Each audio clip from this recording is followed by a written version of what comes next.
Checked off the list. Oh, dear. It's Mr. Sunday! Hey, come over here! Looks like someone needs help. Let's go check it out. Thank you for everything you've done. I'll be waiting here.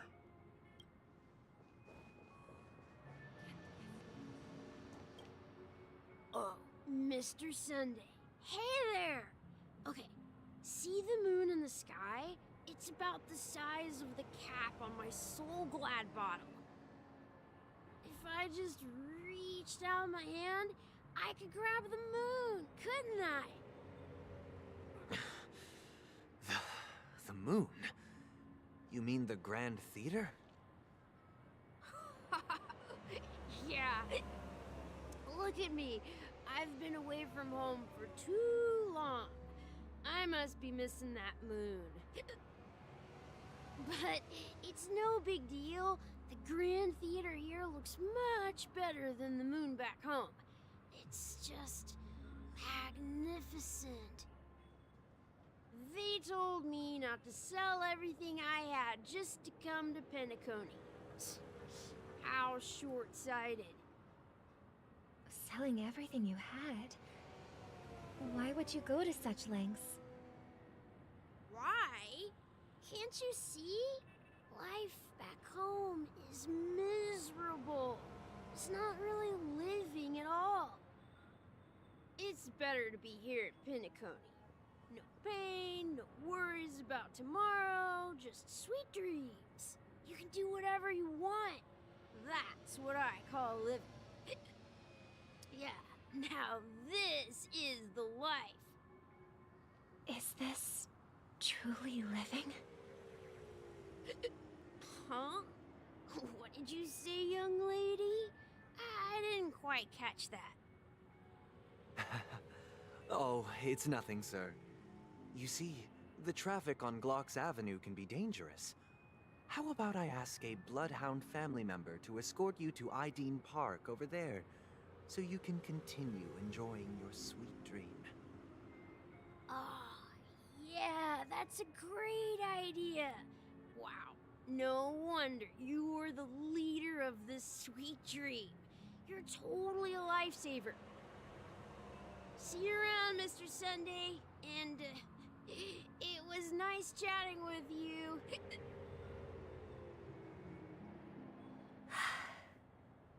What's up, sister? This is the land of the dreams. But why do they live like this? The man we ran into, he doesn't seem happy at all. Even though sweet dreams are nice, they're just illusions.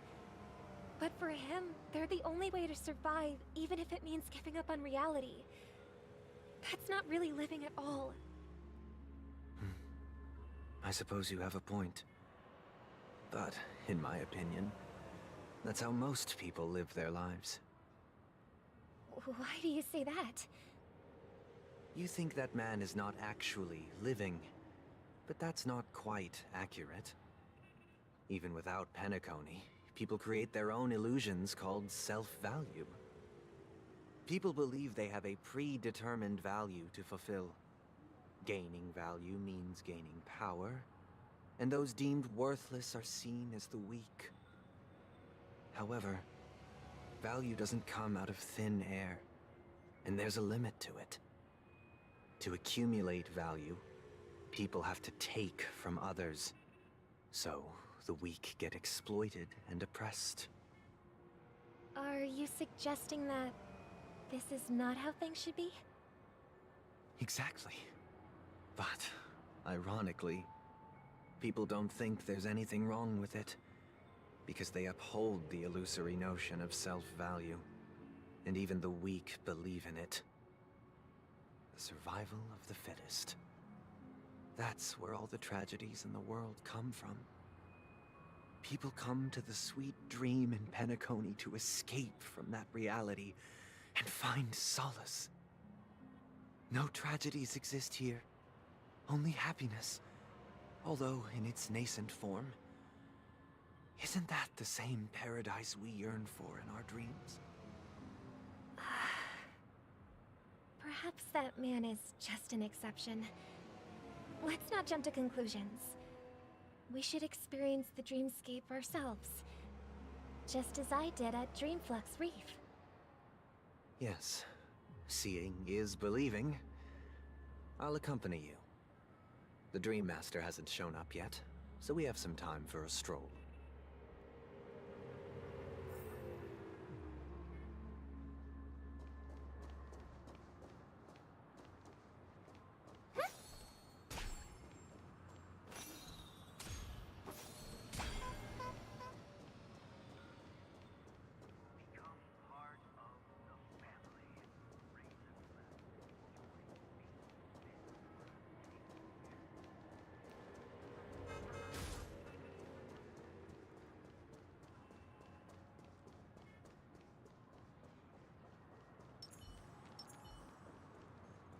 I really love Clocky.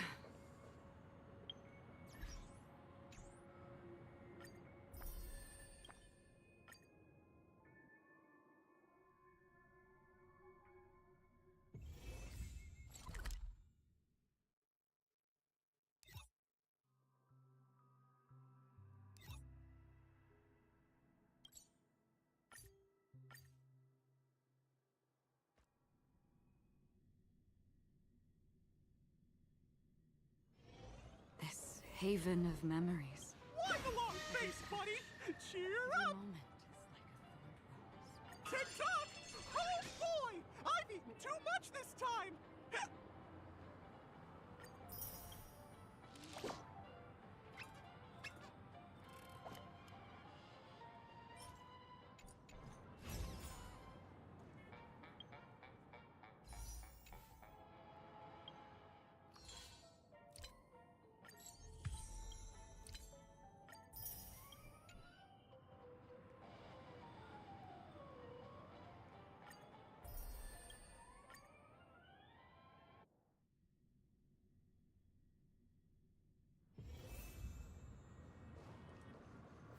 Checked off the list.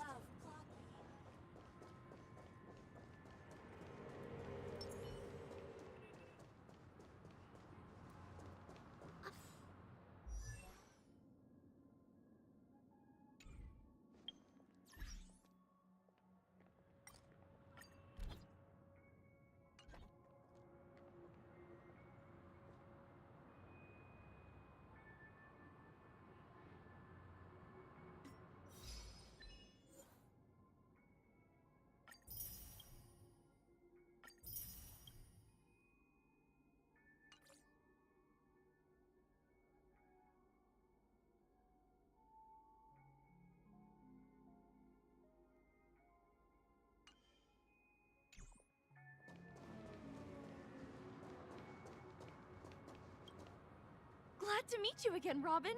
How are the preparations for the Charmony Festival coming along? We're all so excited about it. It's going smoothly. Thanks for making the trip to join the festival. You're too kind, Robin. It's a pleasure to have guests from all over the universe celebrating day and night. I can't stand being lonely or bored, so this jubilant dreamscape is perfect for me.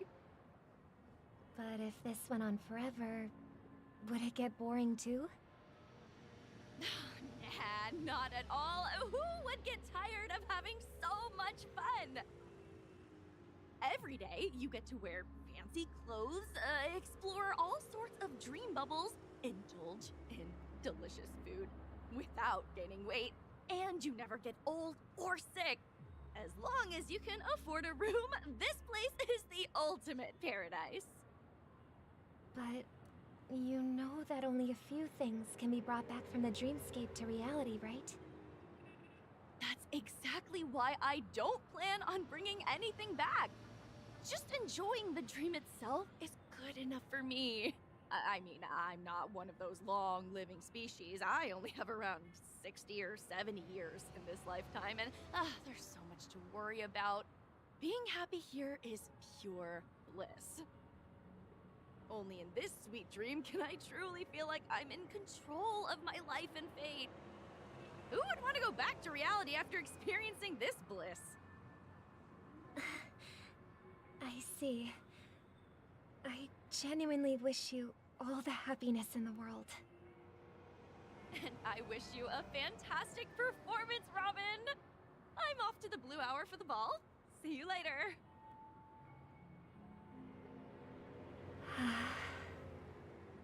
Seems like that guest's perspective didn't resonate with you either. She had a valid point, and I could sense her genuine happiness. It's just that... What you're trying to say is, she thinks she's in control of her life. But in reality, she's just escaping from reality and seeking solace in this sweet dream. Once she steps out of this sanctuary, everything will be lost. Well, she did make mention of being able to afford a room. Didn't she? However, the paradise in our dreams, it doesn't have to end. No. And the paradise we yearn for shouldn't be just a fleeting dream either.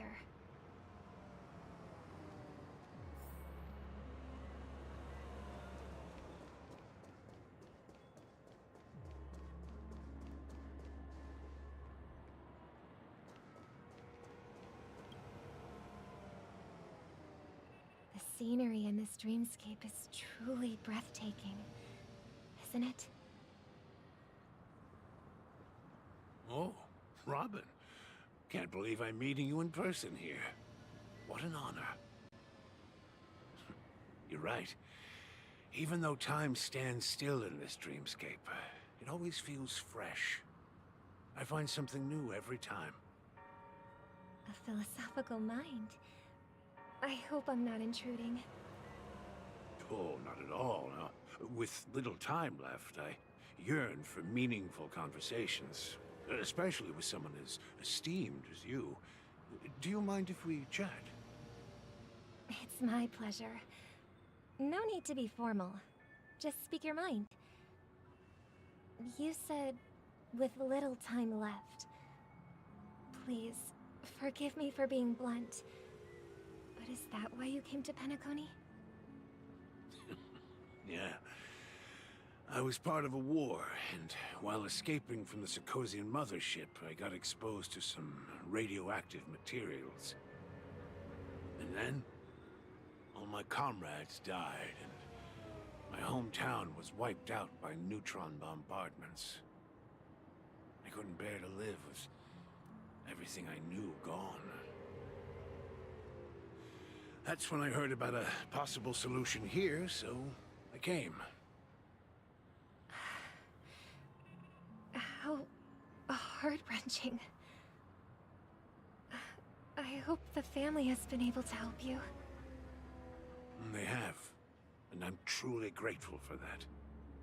They provided me with a comfortable room, the most advanced life support devices in the cosmos, and a stellar team of caregivers. My physical body is now in the dream pool, sustained by life support. The me you see here is whole, rational, and no different from any other person. But I can't say the same for the me in the hotel room. My true appearance. Huh? I hope you never have to witness it, Robin. So... you'll be living forever in this dreamscape. Right? Just being able to live at all is good enough for me. Whether it's in this dreamscape or not, well, I don't really have much say in the matter. My world has been torn apart, and my life could end any second. So, even if this whole place is an illusion, it's still my paradise, and I'll treasure every moment I spend here. How I envy those everlasting things. That old man's story. It's so tragic. Fortunately, this sweet dream gives him joyful memories to hold on to. for the rest of his life. That's precisely why this sweet dream in Penacony exists. However, even the sweet dream has its limitations. While it provides solace to the disillusioned, it can't completely eliminate pain in reality. There will be a way out. Penacony is already on the right track.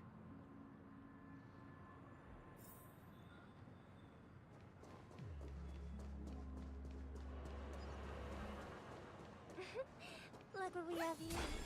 A lovely young lady. Wait, is that me?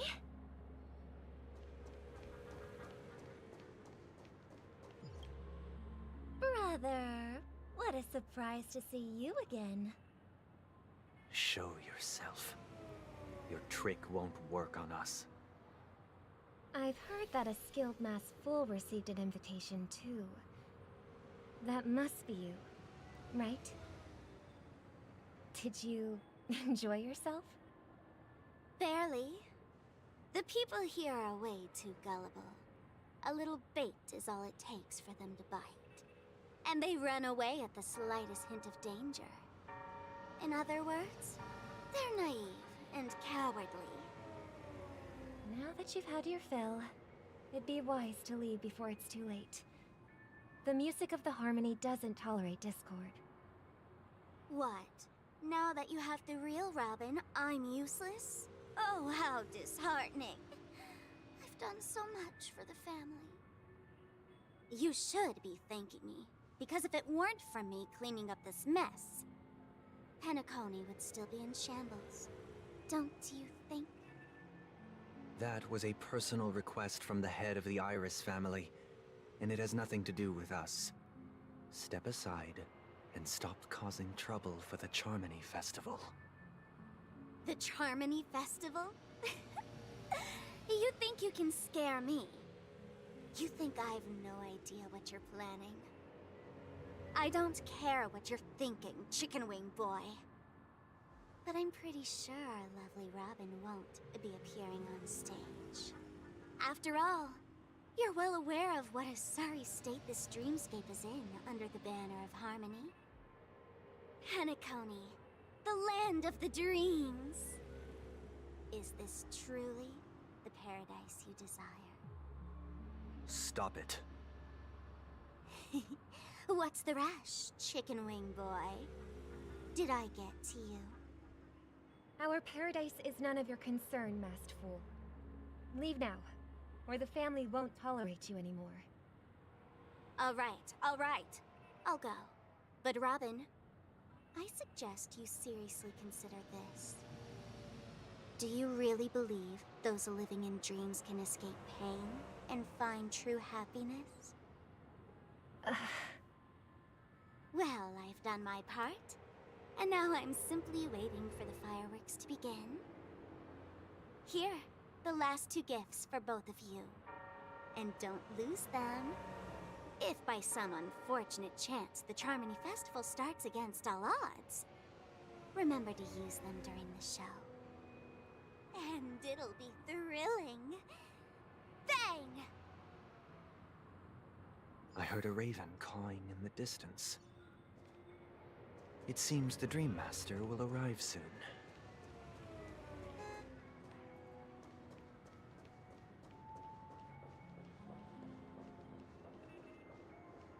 Let's wait here for the Dream Master to arrive. Okay. By the way, brother, I heard you no longer have a sweet tooth.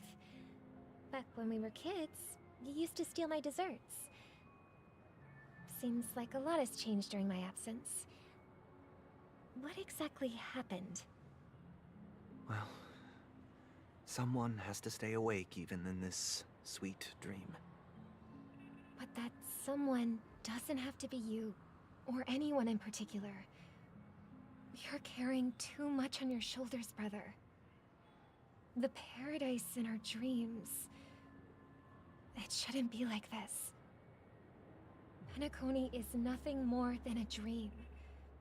It can't erase the worries and pain of reality, or bring true happiness. It only offers an escape from reality. Nothing more. Remember the old man we met earlier? Without this dream, he might have completely lost himself.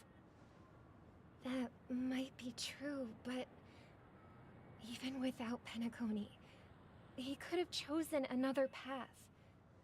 As far as I know, the Intelligentsia Guild has been promoting their rehabilitation techniques for a long time now. That path may have been more ordinary and challenging, but now he is receiving hospice care in a comatose state, and his fate is sealed. Is Penacony granting these people a future? Or is it taking it away from them? Well, don't forget this. Not everyone really has a future. The future for humanity is like the sky for birds. People mistakenly believe that flight is inherent to birds because they've never witnessed those birds crashing to their death. Do you remember how we took in that little Charmony dove when we were young? Yeah. We took care of it. Provided food and water, groomed its feathers. And later, when I decided to leave Penacony, I opened the cage and set it free. Well, I didn't mention what happened to it in my letters, because I didn't want to upset you. Shortly after you left, it crashed to its death right in front of your window. I had surmised as much. I knew you wouldn't have avoided mentioning the bird for no reason. Despite that unfortunate outcome, I still believe it was the right decision. Birds aren't meant to spend their lives in cages. They belong in the sky, even if they can't fly. But here's the thing. If there are birds in this world that can never fly, can we really assert that they belong in the sky? Are you implying that the same goes for humans too? Let's take the Astral Express as an example. The Nameless made tremendous efforts to bridge worlds, gaining fame across the universe. However, only a few extraordinary individuals can endure such a perilous journey. That's because the pursuit of the Trailblaze exceeds the capabilities of ordinary humans. Otherwise, why would this path be filled with broken rails, an abandoned express, and even a fallen Eon? That's just sophistry. If that were true, then only the powerful would have the right to determine the future. Unfortunately, that's exactly what happens. Another name for the future is self-value. While this world has its fair share of heroes who inspire people and garner admiration for their heroic deeds, the majority of ordinary people will never become heroes in their lifetime. Some are born weak and vulnerable. Some find themselves trapped in unfortunate circumstances.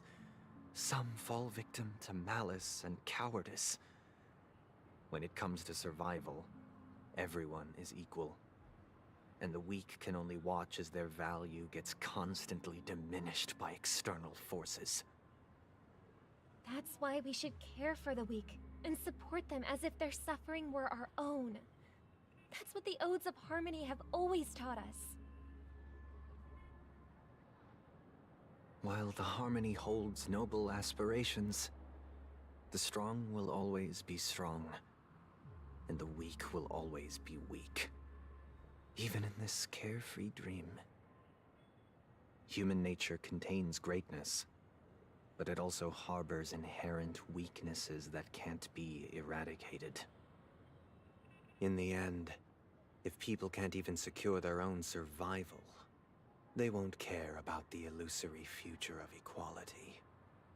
As long as the law of survival of the fittest prevails, there will always be fledglings crashing to their death, But if people don't live for the future, do they merely exist for survival? If even you, my brother, don't believe that the harmony will save the weak, then which eon can make our dreams come true?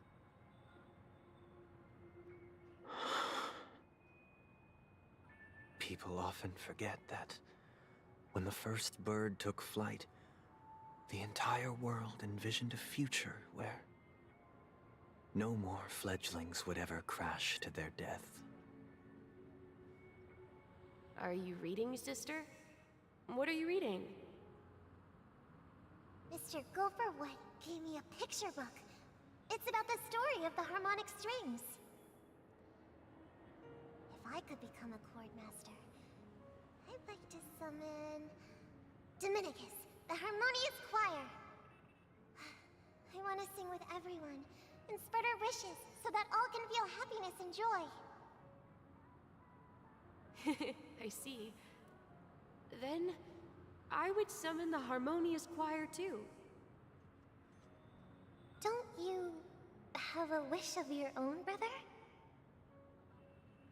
Of course I do. It's just that it includes your wish and everyone else's. I long for a true paradise where everyone can find peace. Then, let's build a stage there and invite everyone to our performance so that both our wishes come true through the power of the harmonious choir. It's a deal then. Yeah, it's a deal. But how can I become a chord master?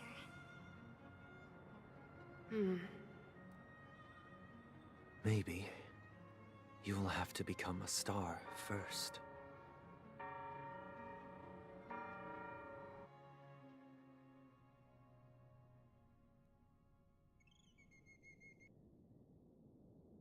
You're back sooner than I thought. Any results? Yes. And now, it's up to us to forge ahead. Since he's already carried out his last wish, my final mission is complete. But pardon me if I sound curt. It's good to have determination. The path Mikhail left for you is not an easy one to tread. Why else would he have chosen to sleep in solitude, staking everything on some nameless in the future? But you have the numbers, and in numbers comes strength. So that might just delay your inevitable a little more. Got any more encouraging words? As I see it, relying on Welt's negotiations alone is far from enough. Regardless of whether the other party will be compliant, negotiating simply allows us to meet them as equals, and won't grant us an upper hand. Penacony is our rival's home turf, and we already have very few chips left to play with. Rather than idly sit around while the family's got us blocked off, an offensive approach might be a wiser course of action. We're more familiar with the Stellaron's properties than most, and since it's the key to stabilizing the sweet dream, it's vital to the family's interests. By attacking their core interests, they're bound to retaliate hastily. And as the saying goes, haste makes waste. That's right. As long as we pose a threat to the Stellaron, either with words or otherwise, we have a chance at gaining the upper hand. But the problem is, on the eve of the Charmony Festival opening, how exactly are we going to get close to the theater? Family security will be airtight, and if we brute force it, even if we succeed, it's too risky. So, no one's gonna say anything? Then I'll raise my hand. I know the answer to this question.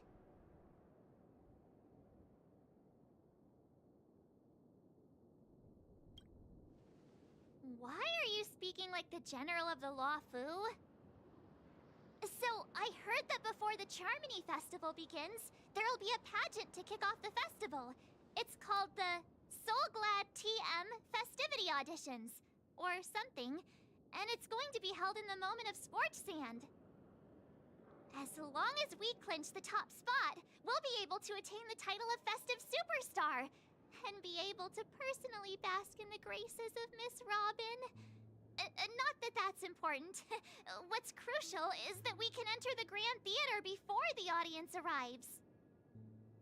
So, how do we go about participating in these festivity auditions? I've already procured special invite tickets from Miss Robin's fan club.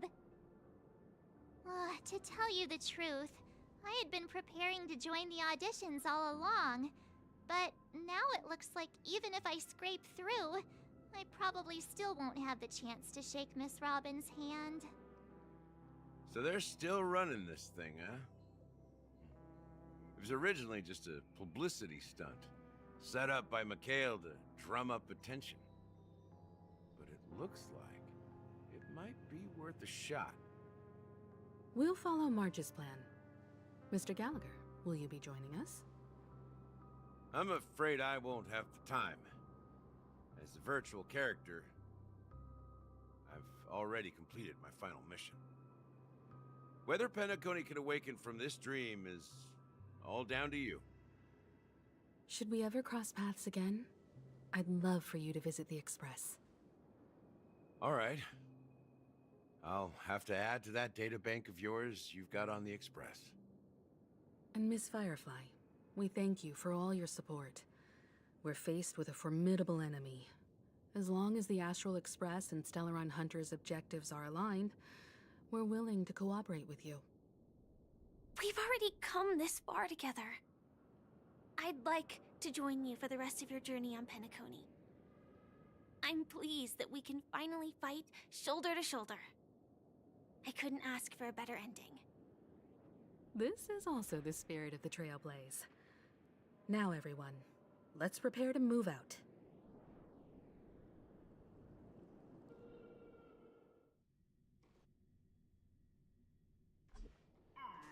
Ladies and gentlemen, welcome to Scorch Sand Hall. This is where challengers thrive and dream chasers shine, all under the watchful eye of the entire universe.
Festival could be you. Oh, wow, they've really outdone themselves. Oh, I'm starting to get excited. Behold, here come four friends with spirits high and full of zeal. Are you aspiring to be the superstars of the festival? Is he talking about us? Yes, you! There's no doubt about it. I see you have all the potential of a superstar in you. Excuse me, you four. What are you hoping to get out of all this? As the last group of contestants, how confident are you in overcoming all of the challenges? Would you be open to a brief exclusive interview with us? It'll be quick. Your journey is long and fraught with peril, yet under a sky blanketed by banners, you vie for the crown. The sword and rose! Protect the beauty! The beauty, the beauty! Magnificent and majestic! A knight's head is hard as steel. Brotherland's focus is stubborn as a heel. We don't all have to be winners, but if we don't have fun, we'd all be sinners. People are pouring in. Kinda feels like all sorts of baddies are showing up. Let's get in there quickly and enter the competition. Ladies and gentlemen, please make way. Make way. Coming towards us now is one of Penacony's top 10 wealthiest tycoons and the soul-glad business empire's founder, Mr. Ideen. Allow me to introduce myself. I'm the director of Soulglad's factory, Ideen Lida. My four friends, introduce yourselves to the audience across the cosmos. Hello, everybody. I'm Himiko, a nameless from the Astral Express, and these are my companions. Don't you guys need to hide your identities? Can't hide it anyways. Penacony is plastered with our posters. And because the Astral Express is so well known, the family won't dare to make any rash moves.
Don't expose my net handle to everyone! Hello, everyone! I'm March 7th. I'm an ordinary girl who loves adventures. Hello, everyone. I'm Firefly. I am also an ordinary girl who enjoys adventures. So it's a bunch of nameless guests. This final face-off is bound to be spectacular. Time is precious. My four friends, come with me. Grab a bottle of Soul Glad and make your dreams a blast.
This place is buzzing. That's right. This venue is a miniature representation of that time known as the era filled with boundless possibilities.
Yeah.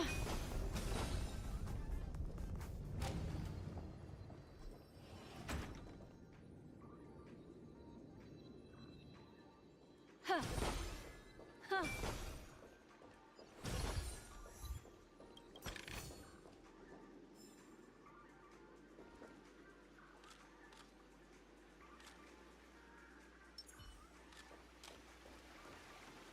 Grab a bottle of Soul Glad and make your dreams a blast. Nameless, your arrival reminds me of the grand occasion when Penacony was first established. I was still a young, bright-eyed lad back then, lured here by the watchmaker's ads, full of zeal and ready to make my first fortune in life. Once, during a particularly grueling day, I passed out and was resuscitated by a drink from Mr. Sousa. That sweet taste has since been etched in my mind, and that was what drove me to create the Soul Glad that we all know and love today. The dream-chasing era was truly a wondrous time. Oh, I miss those days, and the watchmaker. Scorched Sand Hall is my homage to that time of boundless possibilities. I wholeheartedly hope you make it to the finish and emerge as the next superstars of Penacony. Now then, is there anything you'd like to say before the competition officially begins?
trailblazing spirit. How about you, Miss March?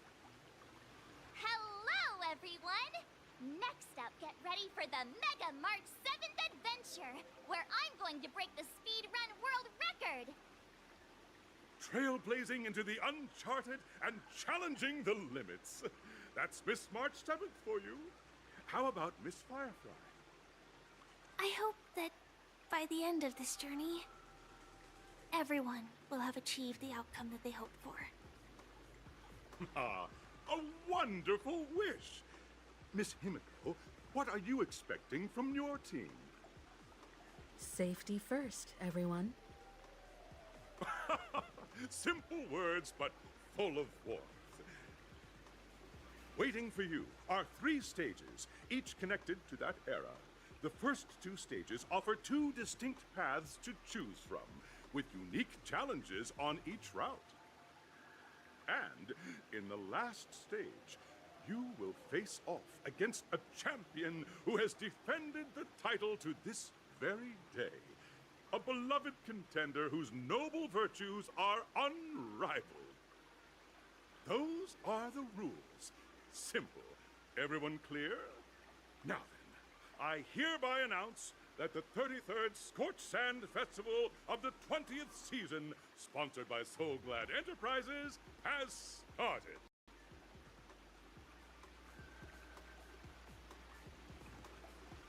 Everyone, as the Charmony Festival is drawing closer, we must reach the end as quickly as possible.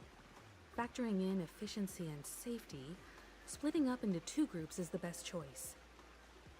March and I haven't known Miss Firefly for too long and aren't overly familiar with her. It'd probably be better if the 2 of you paired up. Fine by me. Let's do it. All right. I don't have a problem with that.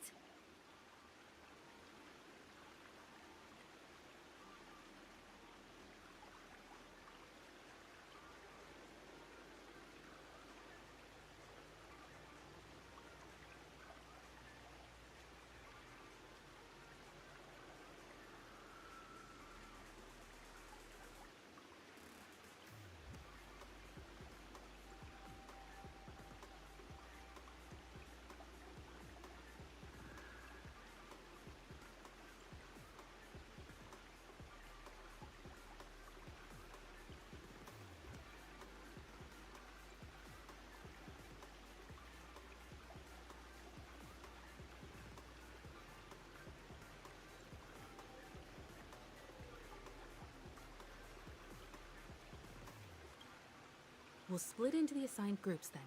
Let's not waste time.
welcome to the first stage of Soul Glad Enterprises' 33rd Scorched Sand Festival of the 20th season, Dream Play Fantasia!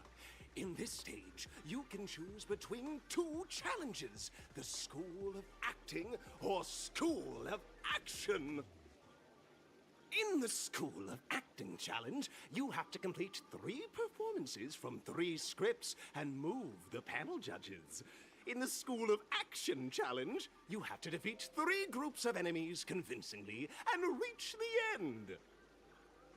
Now, make your choice.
The stage of dreams for those who dare to dream.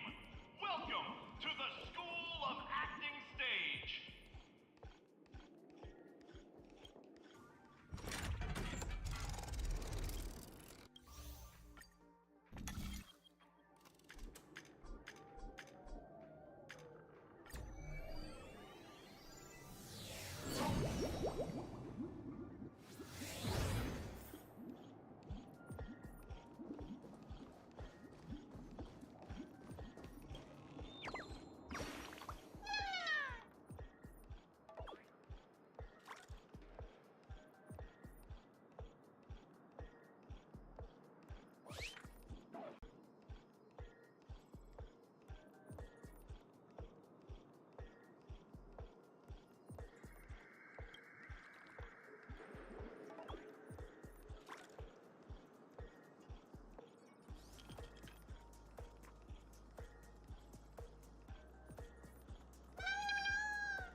Competitors, allow me to introduce the rules of this challenge to you. There are 3 stages up ahead. On each, you will find an outline of a script. These 3 scripts were written by the legendary filmmaker, The Watchmaker, and depict various stories from Penacony's era of pioneering. Your task is to bring those moments to life, find the right words, and act convincingly to make the judges feel the script's intended emotions. Oh, I wish you a successful performance. Also, a bit of trivia. The record score for this stage is held by a participant with fiery red hair. His exceptional performance brought even the strictest judge to tears. It's like he wasn't even acting at all. We are running out of time, so let's get this over with quickly.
Just take a look at this pair! Such star quality. Since you've come as a pair, I'll prep a two-person scene for you. You two, are you ready? Envision that you both, driven by the spirit of exploration, are arriving at the land of dreams that is Penacony for the first time. But instead of lush lands, you find yourselves amidst swirling sands and desolation, far from the paradise the Watchmaker described. You're driving an old clunker through the wilderness of the dreamscape, braving the cold wind, choking on the dust, and suddenly, a fierce memory zone meme blocks your path. Now, Miss Greyhair, what line would you deliver to express your disappointment in Penacony?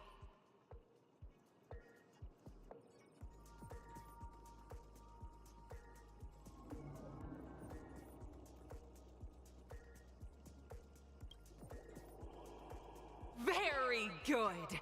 Now, though you're disappointed, your screen partner is conversely very enthusiastic. Now, young lady, you will say... This is great! I love living on the wild side! Very good! Very intense! And then we cut to the story's next scene. You find a job mending the rails, but the days are long and your endurance can't keep up, and you finally collapse in the endless expanse of desert! Suddenly, sweet rain falls from the sky, wetting your lips and rousing your spirits!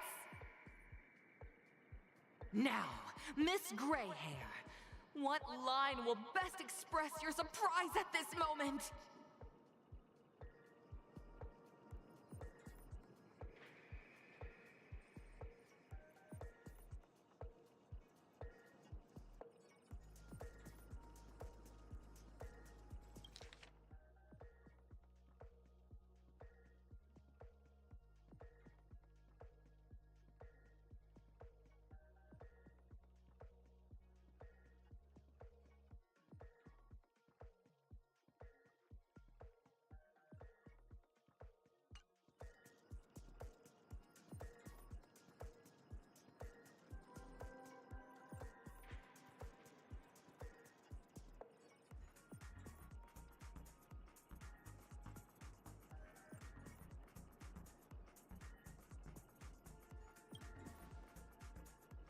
That's not right.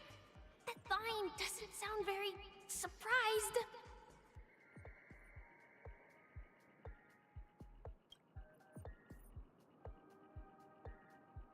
But at this moment, your partner yet gazes into the sky, both her eyes closed. The raindrops fall, blurring her vision, and she tragically says, Perhaps we were never meant to succeed. Right? Fantastic! Both of you have an incredibly solid foundation in dialogue delivery.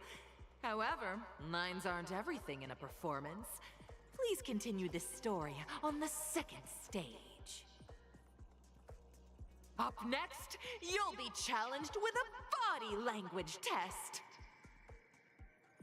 I hope these tests won't take too long.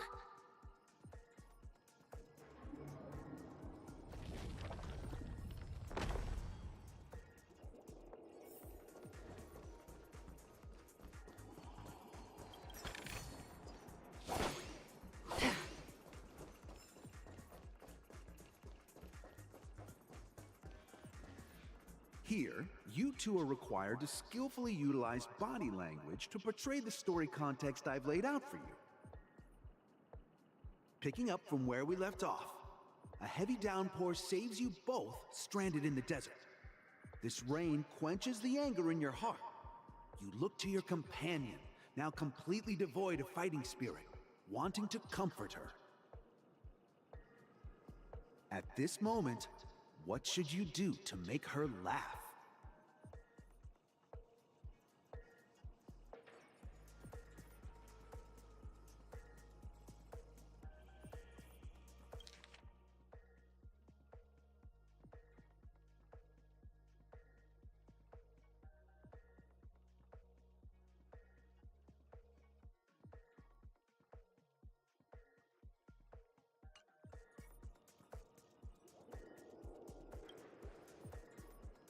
The test now is about body language.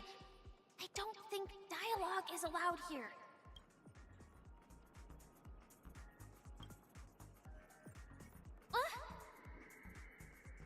Right answer! Your companion sees you rolling about in the sand and thinks about the arduous obstacles along this journey. She can't help but let loose a laugh, rekindling hope in her heart. And so this girl... I'm gonna get back on my feet and keep moving forward. A tug at the heartstrings! The story continues to develop. The heavy rain leads you both to sense a business opportunity, so you start venturing into the umbrella industry. But just as the business begins to pick up, competitors start flooding the market with low-priced goods, squeezing your market share. You have no choice. The goods you stockpiled at high prices have to be sold at a loss. This is a pretty self-destructive move, which drives your business to the brink of bankruptcy.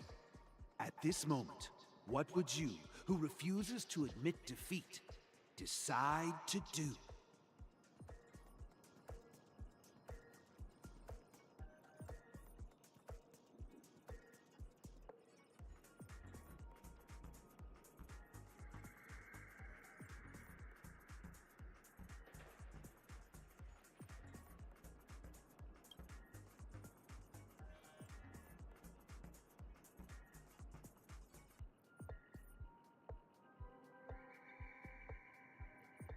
Fantastic!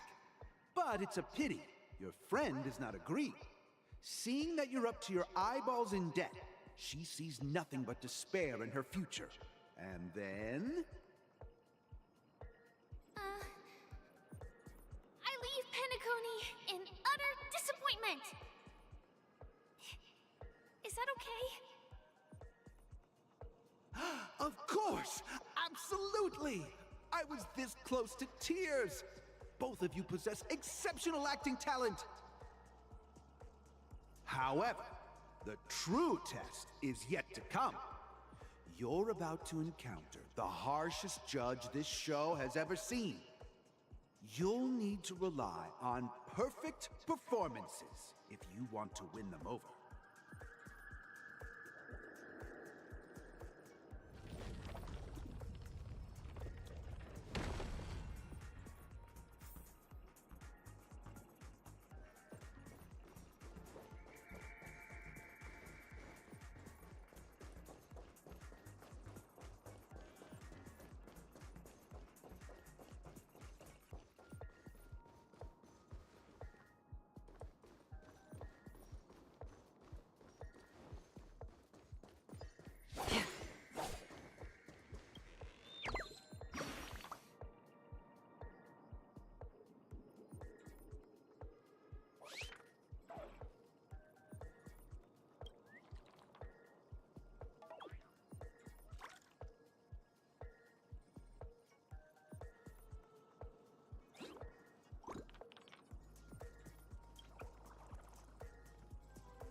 Welcome to the final stage.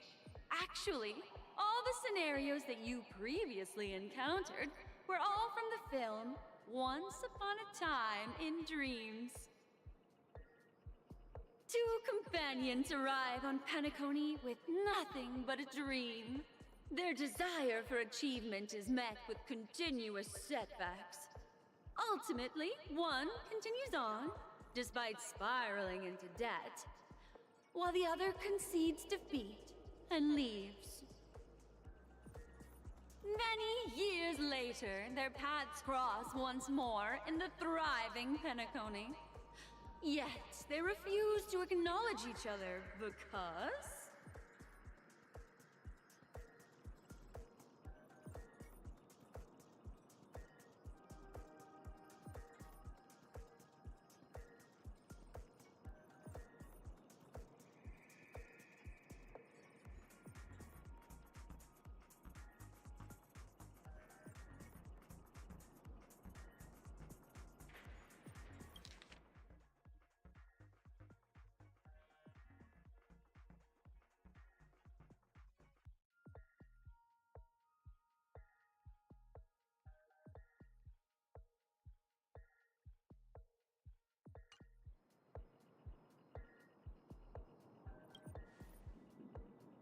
Against the backdrop of a revitalized Penacony, the joy of reunion mixes with the sorrow of past separation, the awkwardness of being strangers, and the shyness of a long-awaited encounter, all converging at this very moment.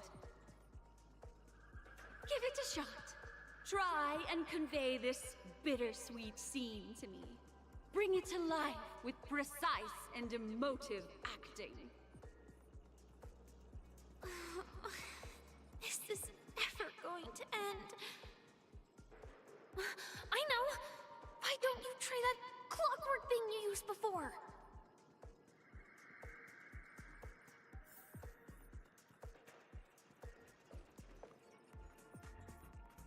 Your performance is far from satisfactory.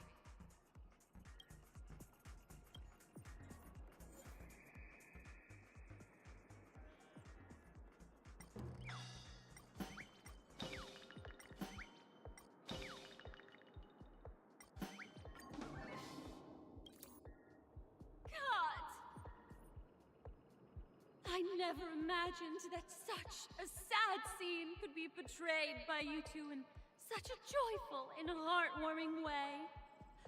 Two people sharing a long, cherished friendship, as if time and status meant nothing to them. Huh? But we haven't even done anything! Is his imagination running wild again? Brilliant! Your portrayal outdoes the original. It's simply beautiful!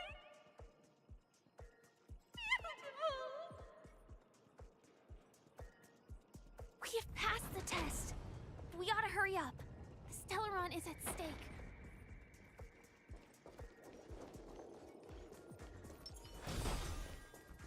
Huh.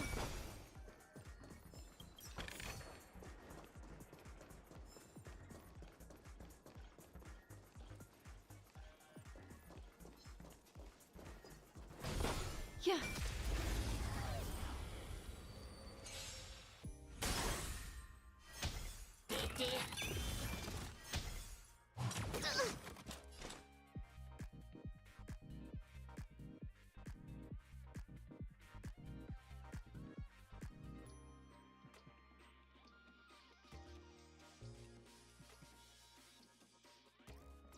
Hasten.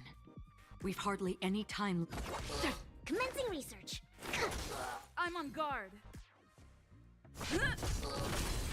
Destiny is apparent. Ill fate descends. How familiar.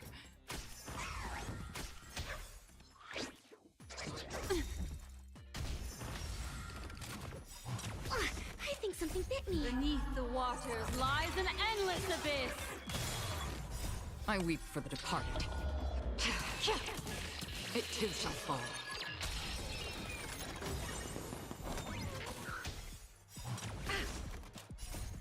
Lance forward!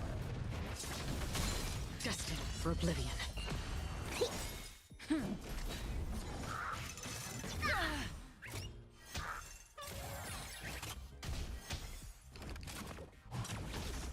Ill tidings manifest On the still waters of oblivion. Lance forward! I weep for the departed. It too shall fall.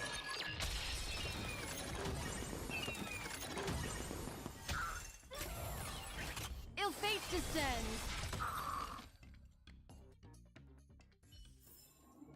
Another precious memory to hold on to.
Looks good.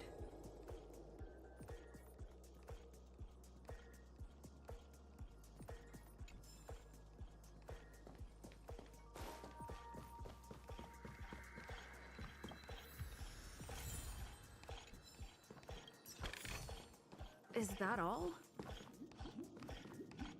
Congrats to both of you for clearing the stage, but more importantly, are you having fun?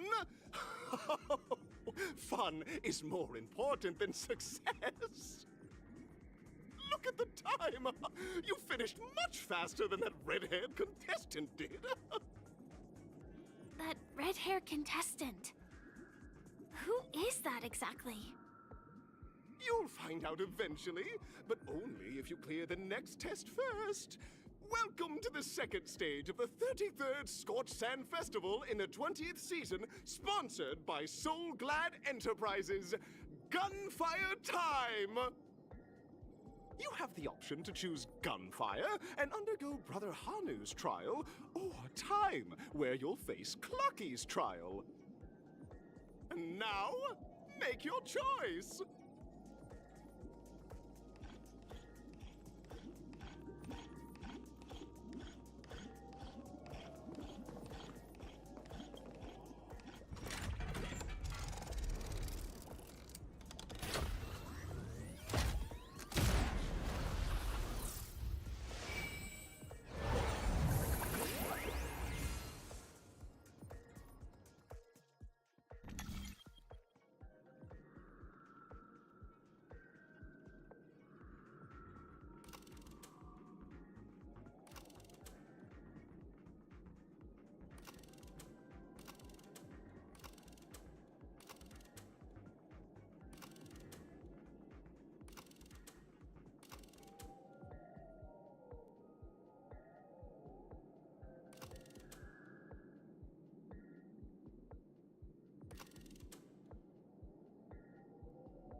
Dear friends, welcome to the wonderful world created by the Watchmaker.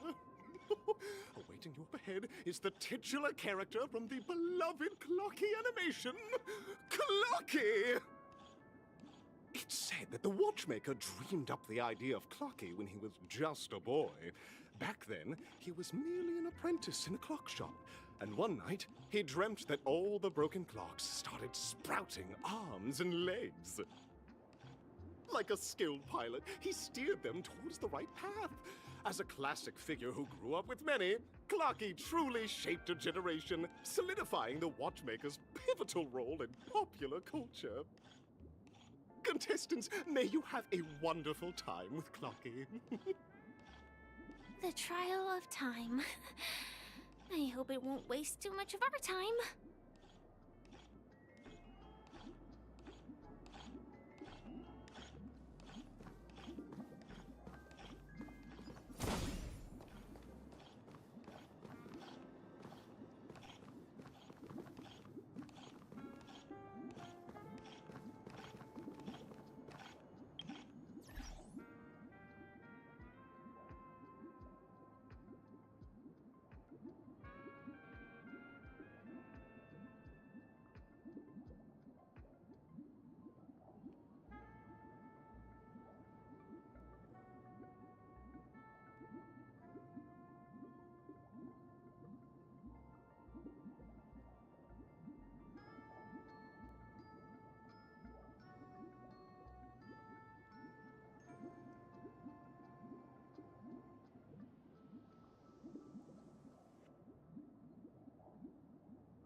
Stream forth the gleam of old blades.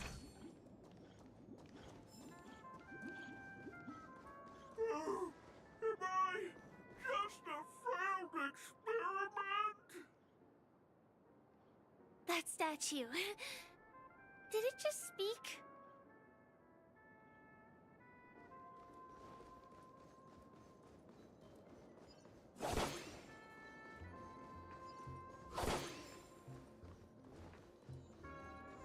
Stream forth the gleam of old blades.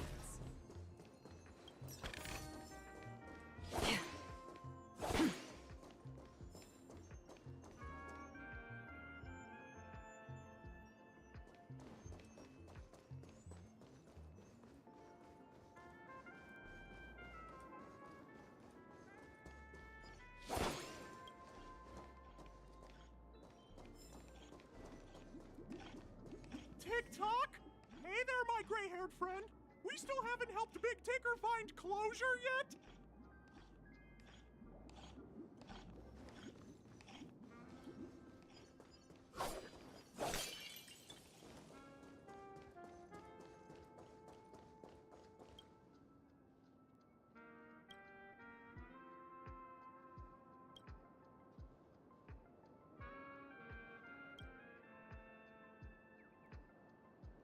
Am I just a failed experiment?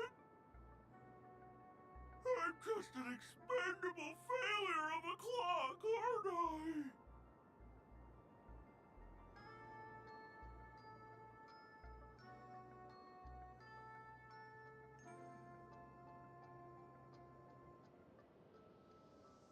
Don't be naive, buddy.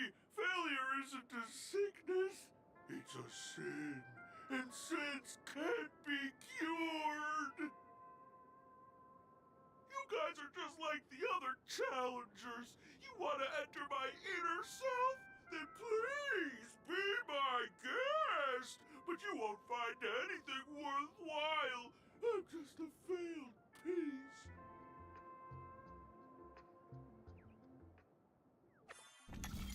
See? I'm just empty inside. Tick-tock! It's time for me to make an appearance!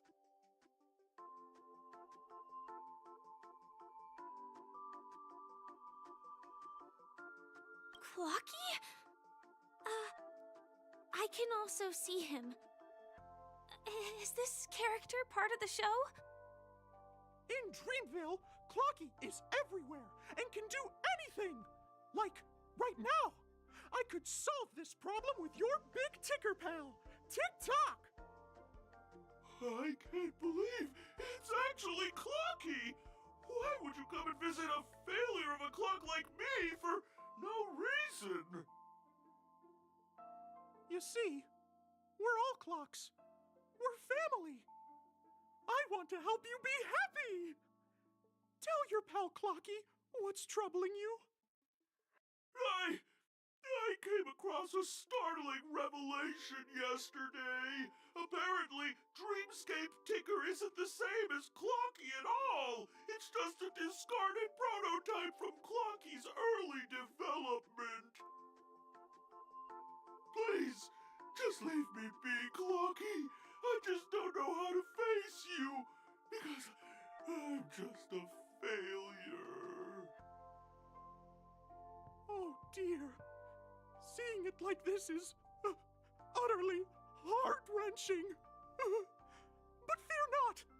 We're here to help it rediscover the missing parts of its inner self and guide it out of despair.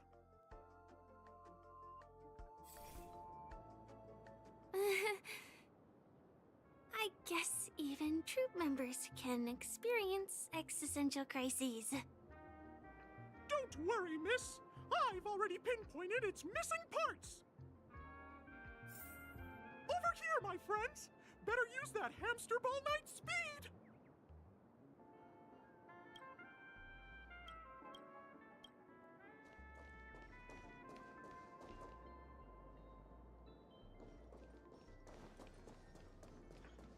Stream forth, gleam of old blades.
Tick-tock?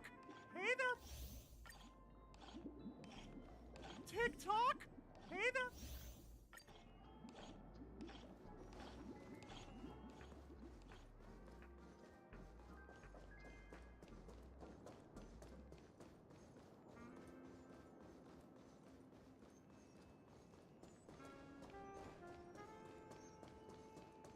We're here! There's a missing part on the opposite side. But how do we get over there? There's also a dream side left here by a Dreamweaver. We're running out of time. We'll have to use it if necessary.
Stream forth the gleam of old blades.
Tick-tock! Do I hear Tweet! Help, help, help! Tweet! This man's body is boiling hot! Tweet! Is anyone there? Tweet! I can't take it anymore! Tweet! Oh dear! It's an origami bird! What's it doing in Beyond Overcooked's tail? Is that Cloaky? Tweet! Please save me! Tweet! I'm being roasted alive! Tweet! A roasted bird? Oh! This is horrible! Let's save it! Quickly!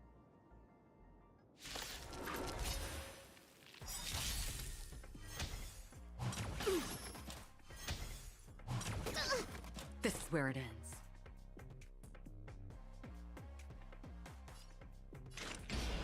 On the still waters of oblivion.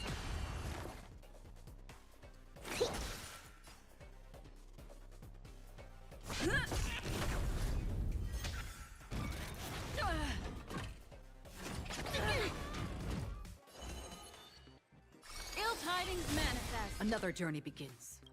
I weep for the departed. It too shall fall.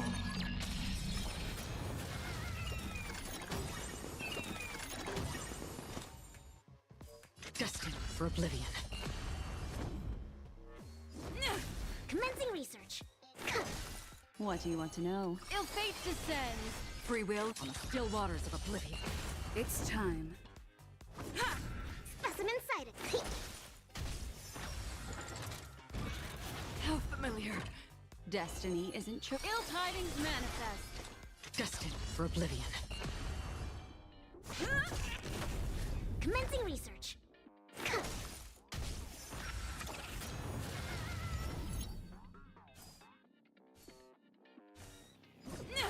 What do you want to know?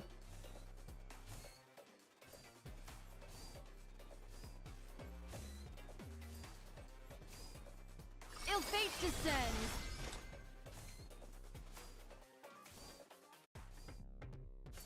Lance ablaze. Lance forward! On the still waters of oblivion.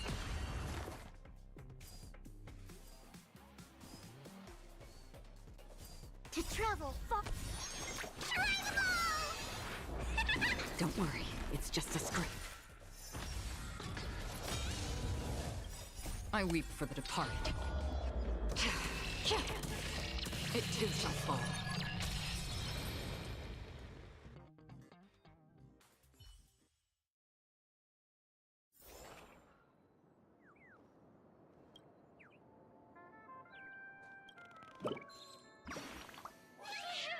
Thank you, guys. Tweet. I feel I'm about 70% cooked. Tweet. Thank goodness you're okay! But why did you burrow yourself into that fella's tail? Because that fella stole one of Mr. Big Ticker's pots. Tweet. I wanted to help retrieve it, but I accidentally got myself stuck in the oven. Tweet.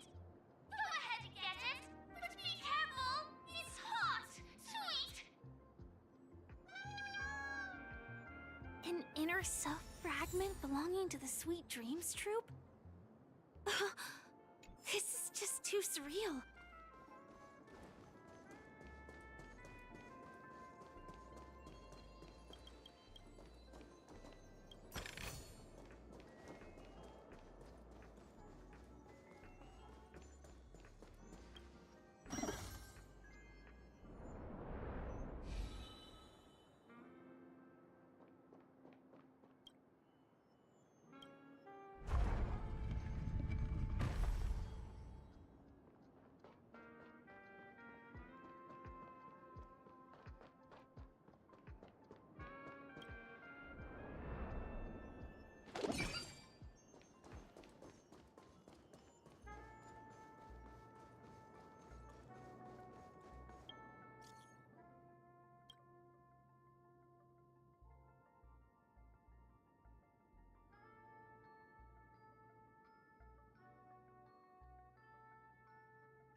We're back! As long as you have these, you'll be able to find closure. Tick-tock! Wow! This sudden surge of joy! It's working! Tick-tock! Next, we just need to enter its emoscape, help connect its pathways, and we're done!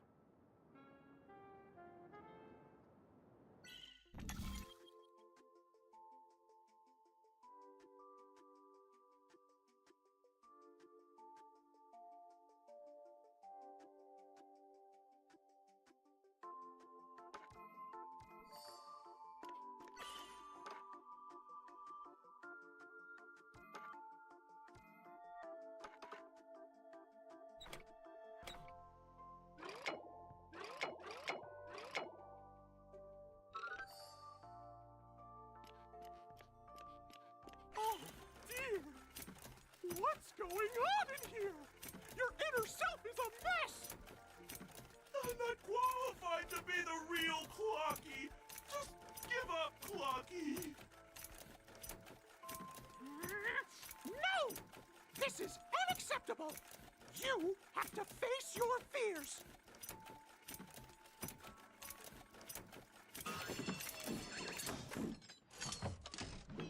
Ta-da! Success!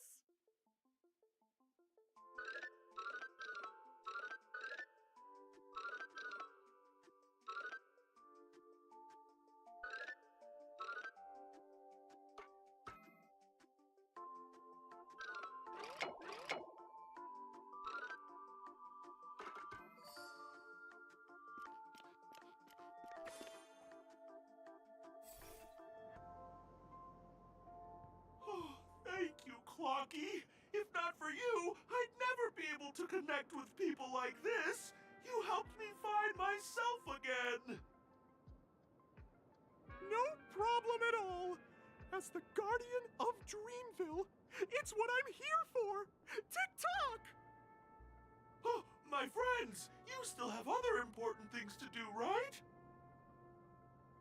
Go forth, my friends. When the moment comes, all the Dream Tickers and I will cheer for you.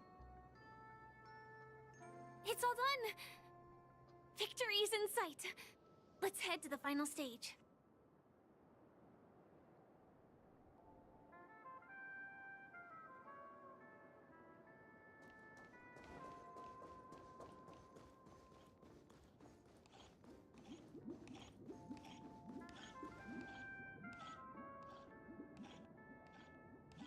Congratulations to both of you! Oh, you've overcome all obstacles and proven yourselves! But, unfortunately, there is only one who can be Penacony's festive superstar. In the final stage, you will face the defending champion. If you fail, you will lose the opportunity to become the festive superstar.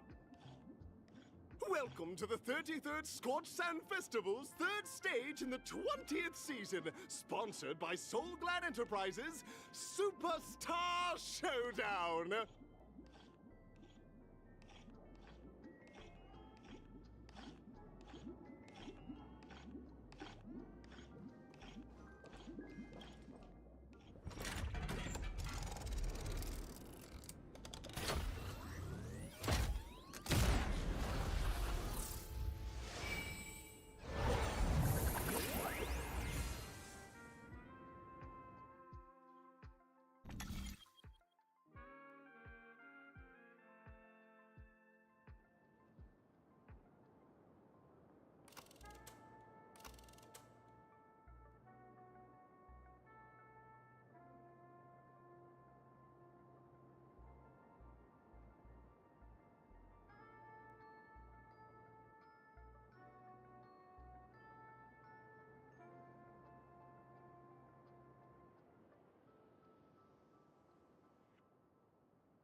No, wait. I think I just saw someone. Someone extraordinary.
This is where it ends.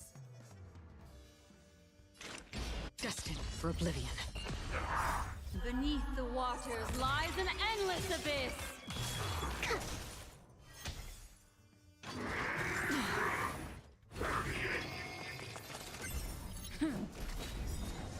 I weep for the departed.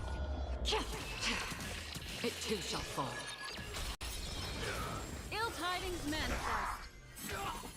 On the still waters of oblivion.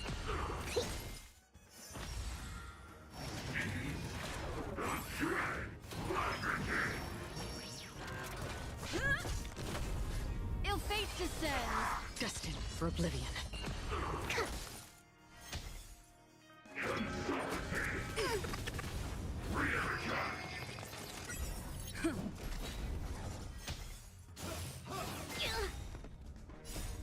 Lance, forward! I weep for the departed. It too shall fall. On the still waters of oblivion.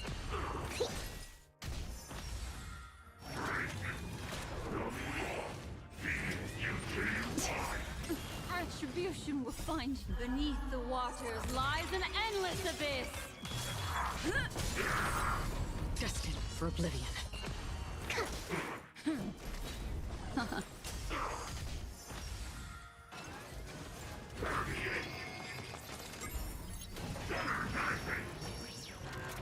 On the still waters of oblivion. I weep for the departed. It too shall fall.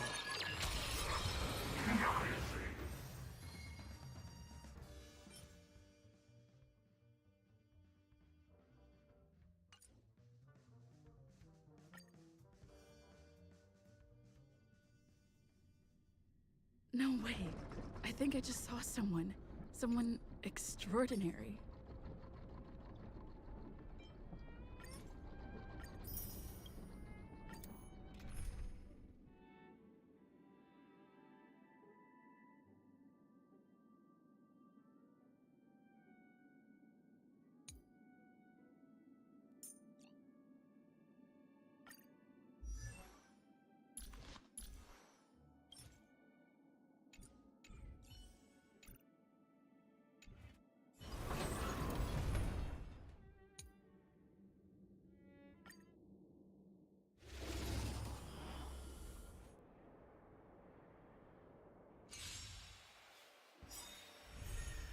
Destined for oblivion.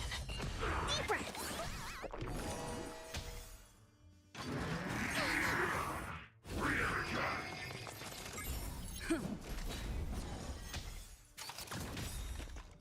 I weep for the departed. It too shall fall.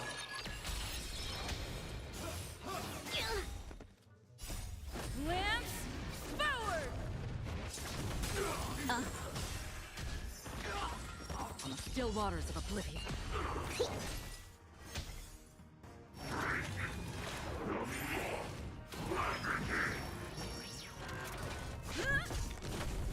Ill fate descends. Destined for oblivion.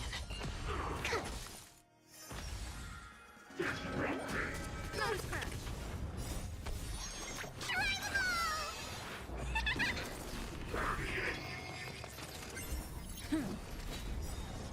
I weep for the departed.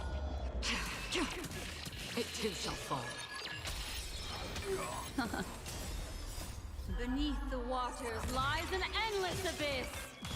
On the still waters of oblivion.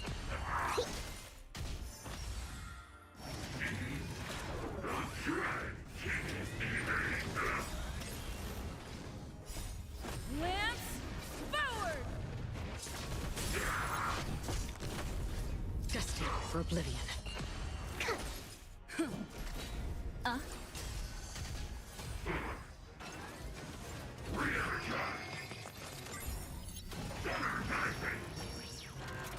On the still waters of oblivion.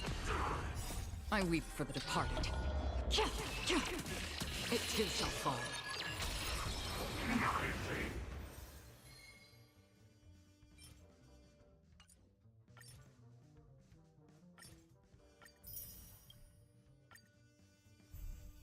Destined for oblivion.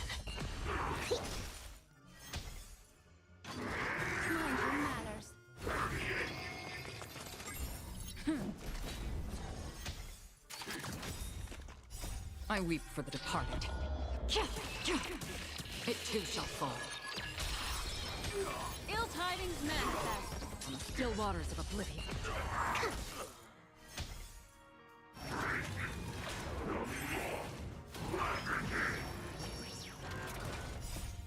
Lance forward! Ill fate descends. Destined for oblivion.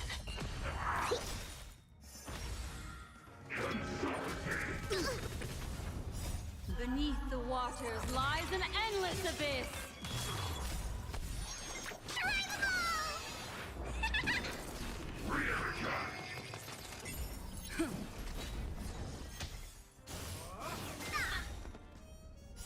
I weep for the departed.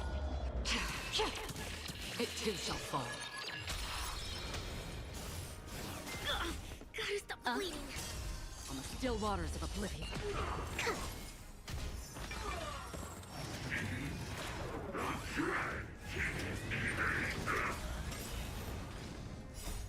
Lance forward! Destined for oblivion.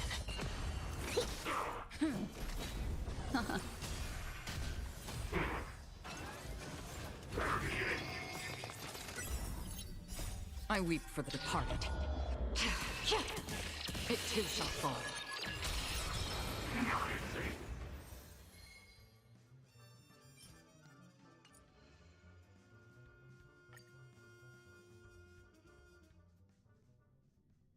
No way.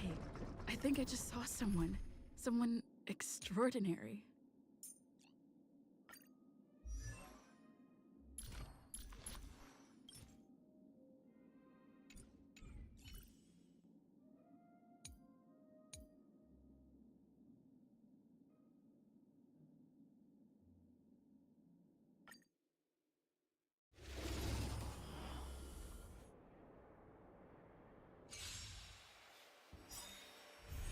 Dangerous thoughts. Resonate all together. In lunar flame.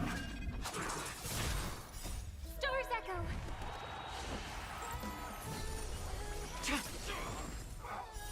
Blade of moonlight. Hide. Stay back, Clara.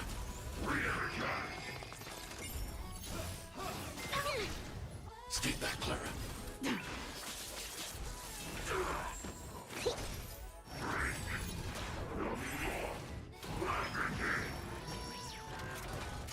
Are you all right? I'm okay.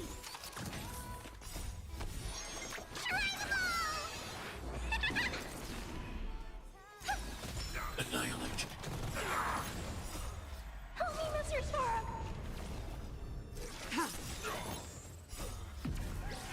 In lunar flame. Blade of moonlight.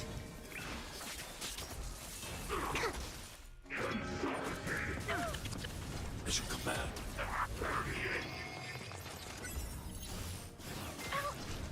As you command. Hide.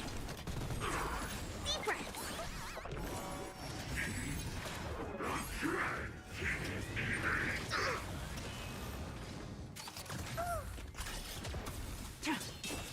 Harmony and unison. Star's echo. Here, try this. Try them all! Help me, Mr. Sora. Stand down.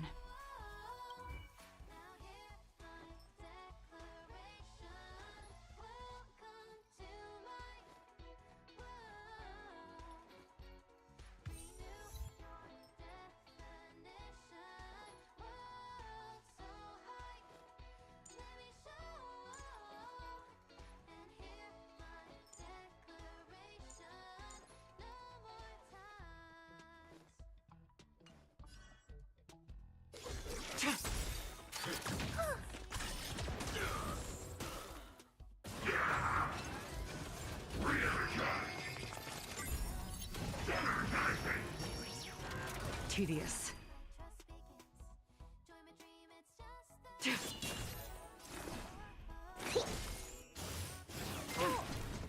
As you come back. All will be revealed. In lunar flame. Blade of moonlight.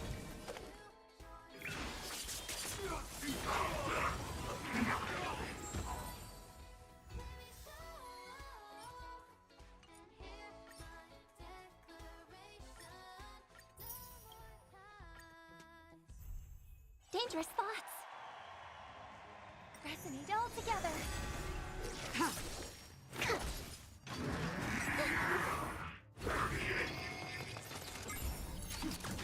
It's okay. It's okay. Stay back, Clara. Eliminating threat. You must go on. Blade of moonlight.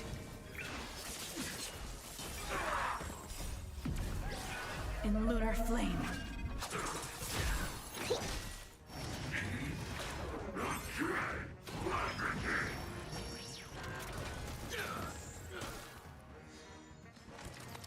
Are you all right? I'm okay.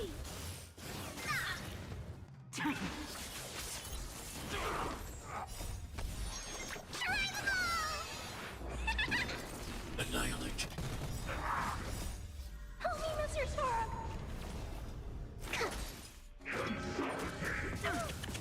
As you come back.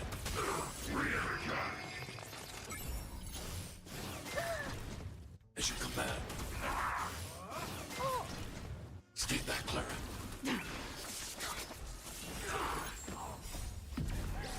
In lunar flame. Here, try this.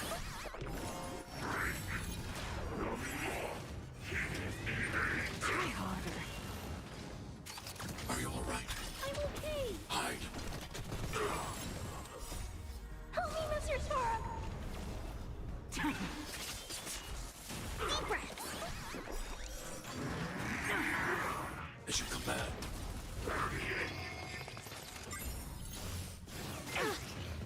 As you come back.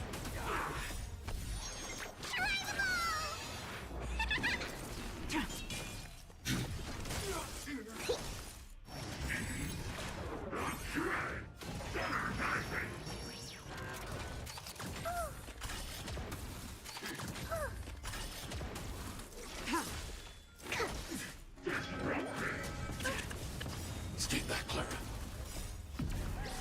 In lunar flame. Blade of moonlight.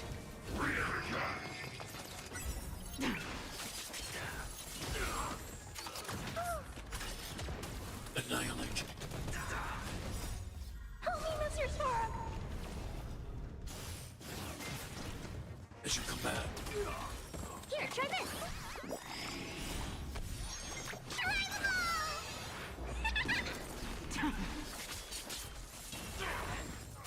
Try harder. As you come back.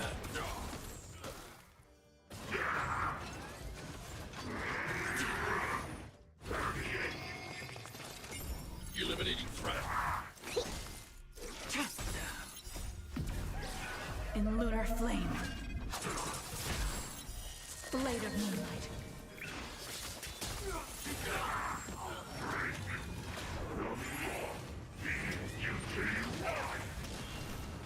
Stay back, Clara.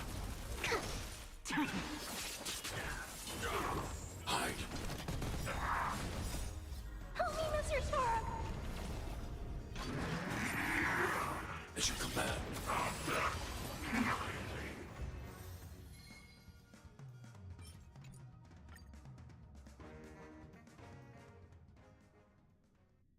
No way. I think I just saw someone. Someone extraordinary.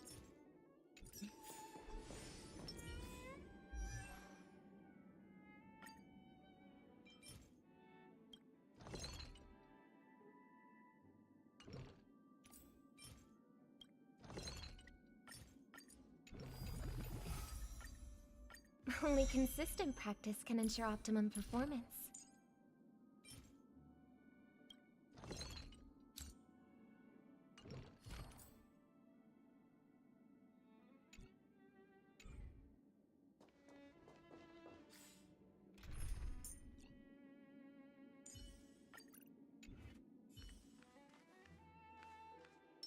Sound lingers.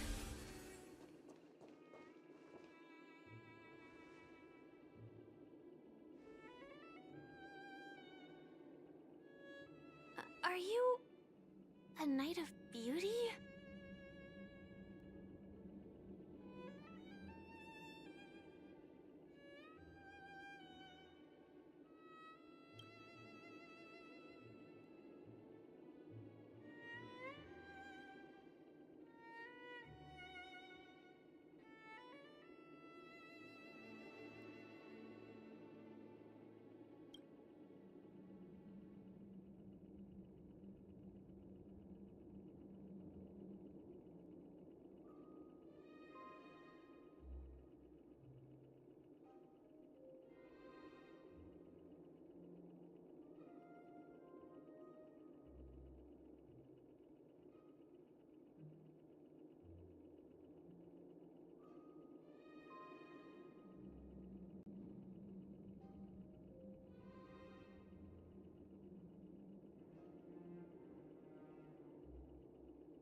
Eternal.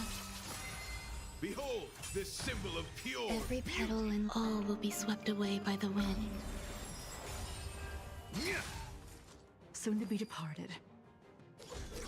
Rise to the challenge. I'm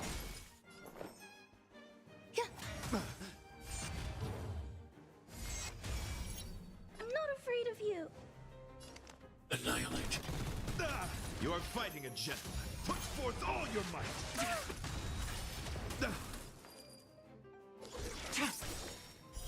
Blade of moonlight, all will be revealed. In lunar flame.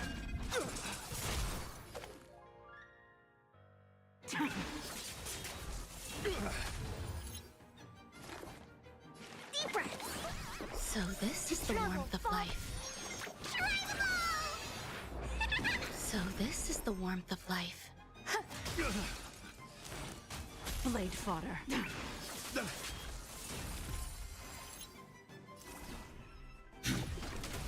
Commencing research. Pledged on loyalty. Existence is unity. Every petal and all will be swept away by the wind.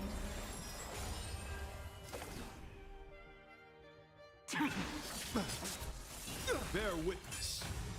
All will be revealed. In lunar flame. Enjoying yourself?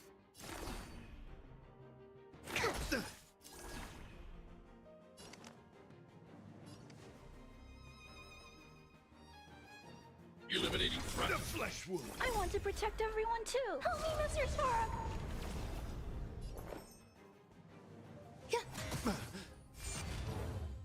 Let the duel commence. Confess. Tedious. Blade of moonlight.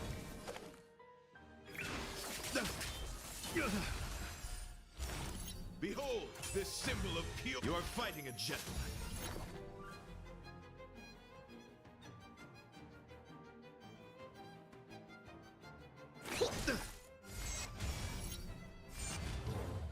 There's more to life.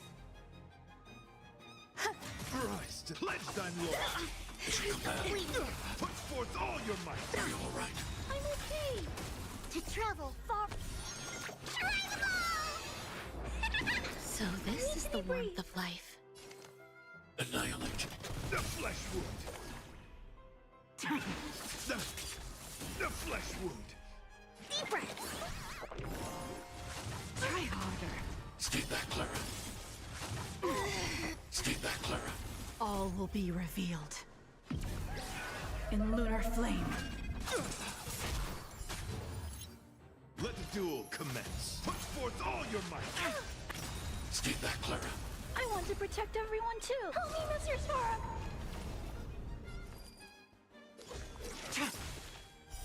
Blade of moonlight.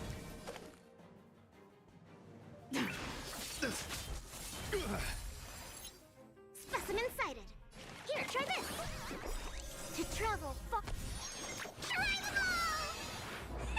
Save it for your own skin. Try harder. As you command. Target threat index. Behold, this symbol of pure... You're fighting a gentleman. Nowhere to run. The flesh wound. Commencing research. Deep breath. Save it for your own skin. Pledge thine loyalty. Put forth all your might. Stay back, Clara. All will be revealed. In lunar flame. Are you all right? I'm okay. Stay back, Clara. I want to protect everyone too. Help me, Mr. Sora.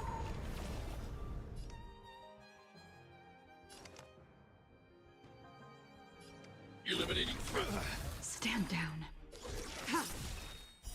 Blade of moonlight. Rise to the challenge. Let the duel commence. Put forth all your might. Try harder.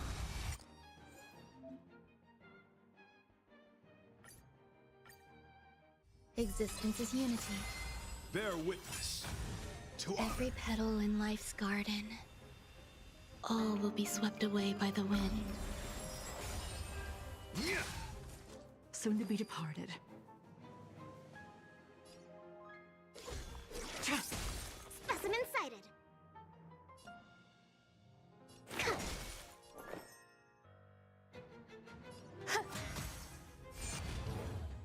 I'm not afraid of you. You are fighting a gentleman. Put forth all your might. Stay back, Clara.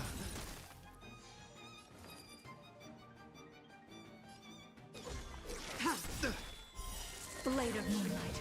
All will be revealed. In lunar flame. Rise to the challenge. Here, try this. So this is the warmth of life. Confess. Nowhere to run.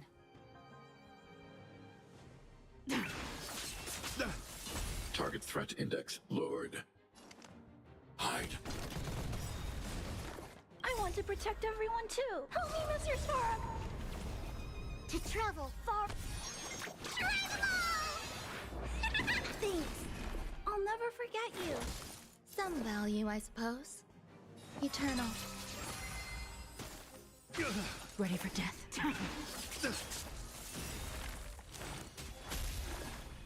All will be revealed. In lunar flame. Behold, this symbol of pure... Enjoying yourself? As you command. Every petal in life. All will be swept away by the wind.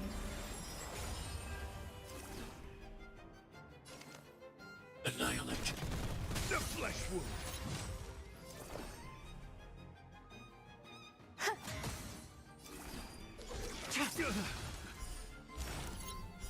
Blade of moonlight.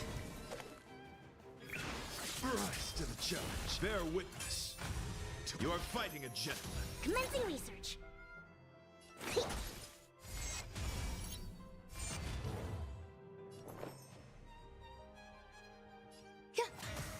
Pledge thine loyalty. Stay away. As you command. Put forth all your might. Are you all right? I'm okay. Rise to the challenge. Hide. Nowhere to run.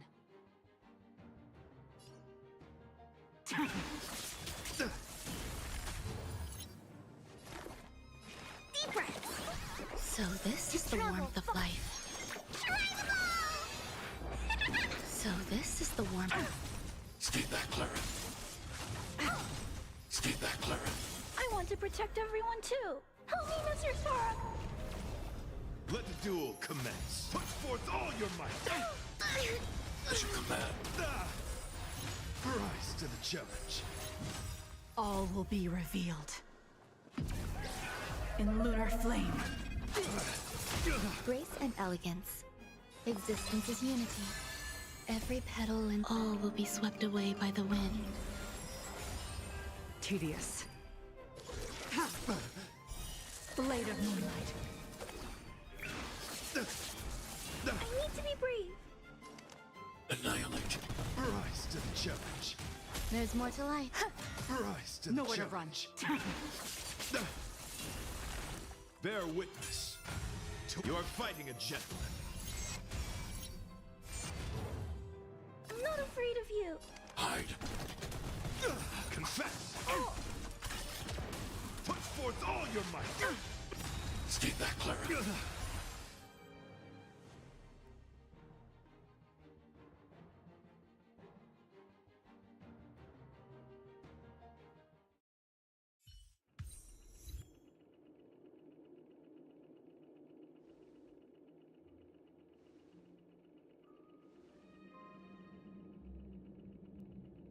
We don't have much time. May fate allow us to meet again, Knight of Beauty. In that case, let's make our way to the end. Penacony's really thronging with talent. I hope we make it in time.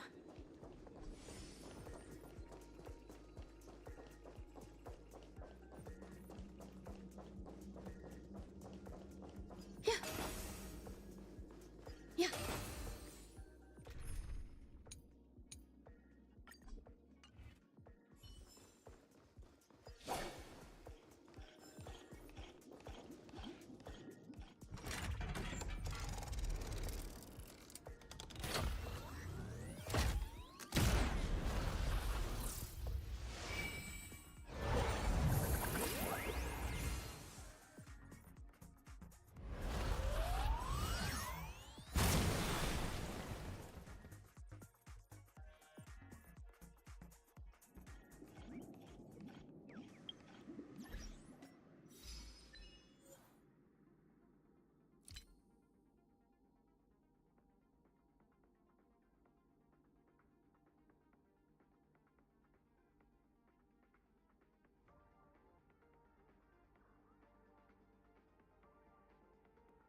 congratulations to the both of you on becoming the festive superstars of this year's Charmony Festival before entering the Grand Theater. I, on behalf of the organizers, extend my sincere congratulations to you, wishing you joy under their radiance.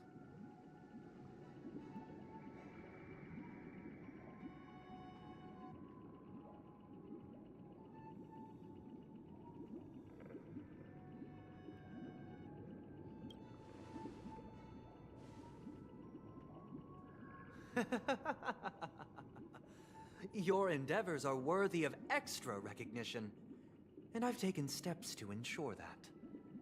However, this reward is not a material one, but rather the opportunity for an open and honest communication between us.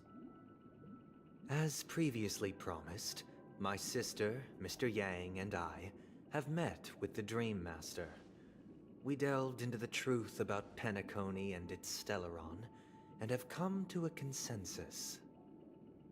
Both I and the Oak family cannot acquiesce to your request. Just as expected. We acknowledge the perspective of you, Nameless. Penacony does require change, but not as you propose. The planet of festivities cannot and will not revert to a place characterized by chaos, disorder, or anarchy. Through your journey of overcoming obstacles, you must have glimpsed the essence of that era.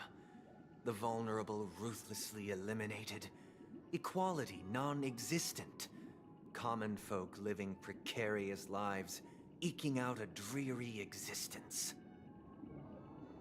Ultimately, only heroes like yourselves manage to achieve success.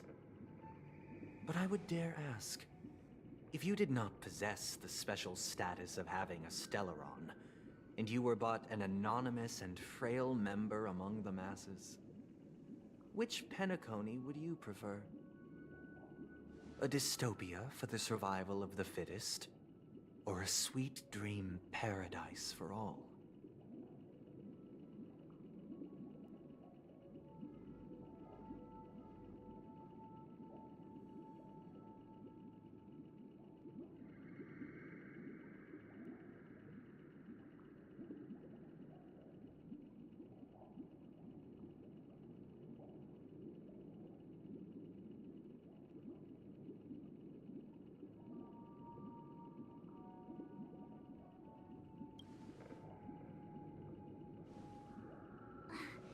That's not the point! Don't let him mislead you! Mr. Sunday, even if the members of the Oak family can't fully agree on what to do about the Stellaron, now's not exactly the time to be holding an extensive discourse about Penacony's past and future, is it? The Stellaron issue concerns the life and death of everyone on Penacony.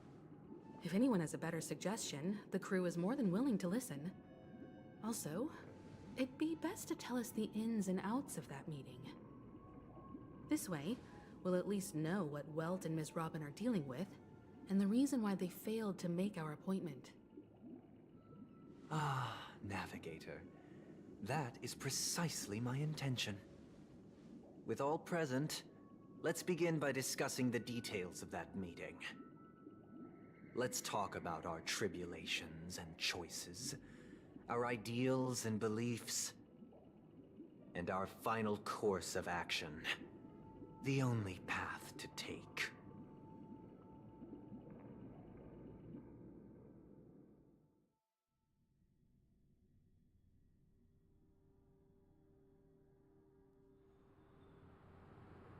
You mean to say that for the longest time, there have been scoundrels who would use the Charmony Festival that I have bequeathed to the masses as a tool to realize their ambition?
Indeed, Dream Master. Once the Charmony Festival begins, the Stellaron's powers, along with the song, will be broadcast across the entire planet of Penacony. And then everyone in their dreams will be unable to awaken. This is indeed surprising to me. The dreamscape is maintained by the collective effort of the 5 families. If someone were to use the Charmony Festival to recklessly disseminate the power of the Stellaron, this individual must hold a position of great authority. Do you have any suspects? I'd like to ask, did you really not know of the Stellaron's existence? I would have never thought that this nameless would point the spear at me. Quite astonishing indeed. If I have offended, the Astral Express extends its sincere apologies. But the current circumstances are dire and leave no room for meticulous inquiry. We're doing this out of concern for the Dreamscape's safety. So, if you could, please alleviate our concerns. Dream Master, it's just to prove that the Charmony Festival has nothing to do with the Stellaron. If we're being overly cautious, I will return to the stage to offer tribute in song, just per the arrangement.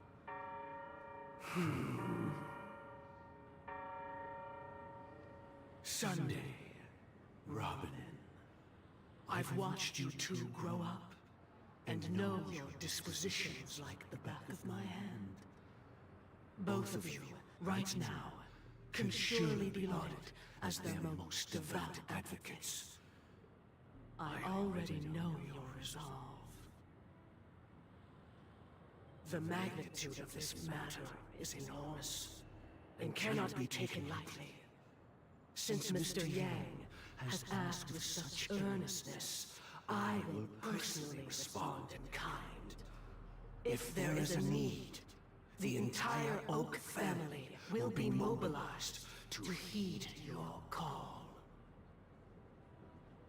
Someday, might I ask you to beseech them to cast their light unto me, and question me in their stead, so that no lies may be concealed?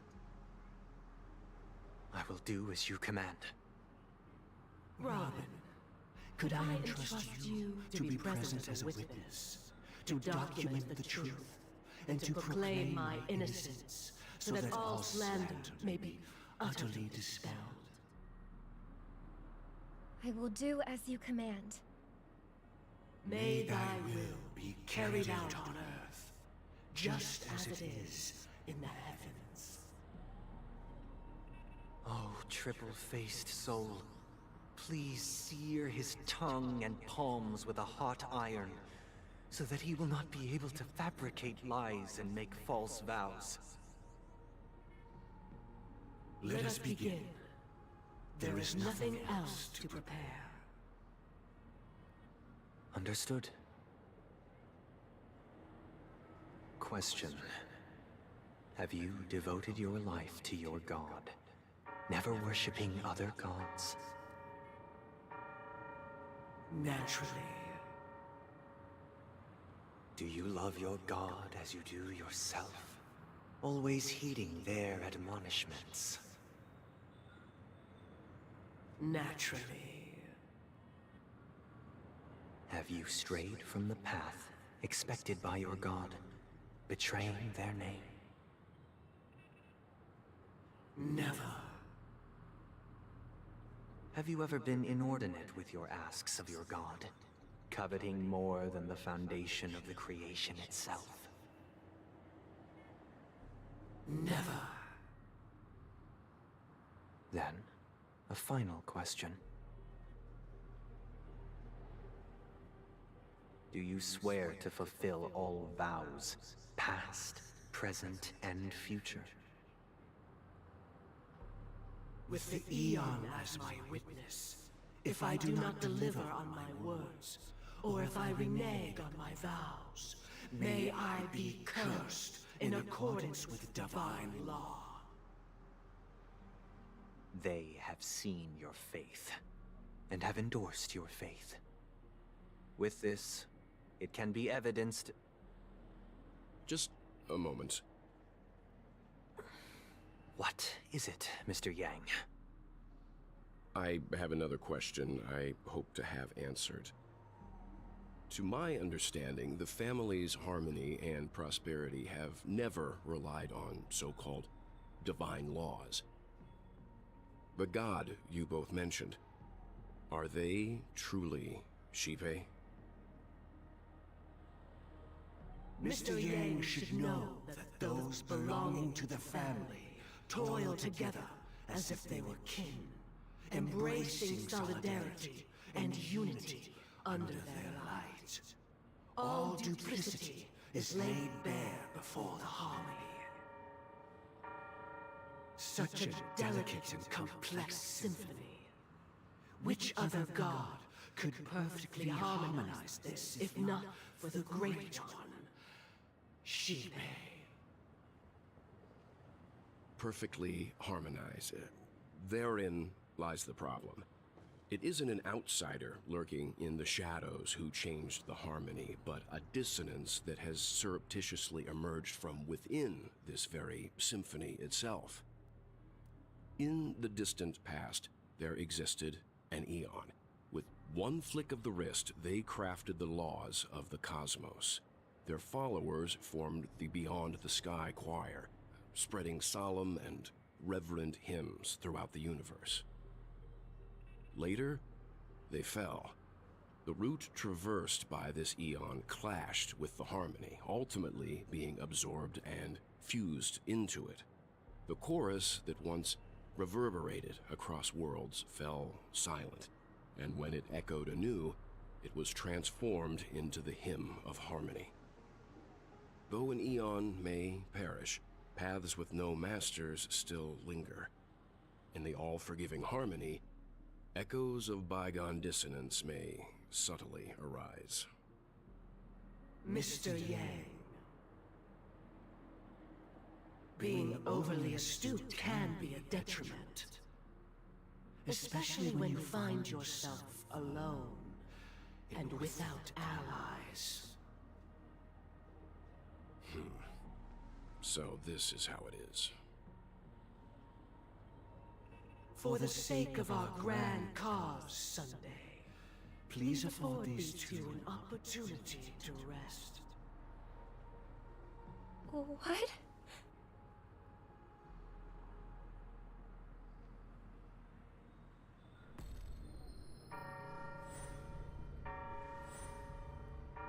Sorry, Robin. It's just you.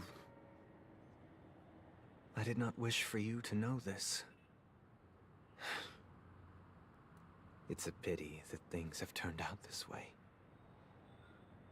So, this is the true reason I can't sing? The shadow that envelops Penacony is actually... We were never children of the harmony. Our ideal paradise could not have been crafted by Shipe. True bliss can only be guaranteed by the one who transcends the many. Within the foundation of law, humanity establishes civilization, and through harmony, we obtain order.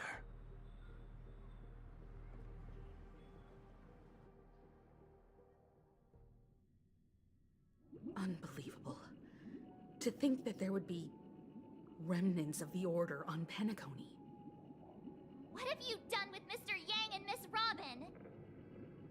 Don't worry. I just gave them some time alone to ponder their fates. You should know that these actions make you an enemy of the Astral Express. Should we need to stand against the Nameless, it would only be myself and the Oak family involved. But we haven't reached that point yet, have we? Your efforts for the justice of Penacony are evident to everyone, and have been widely observed.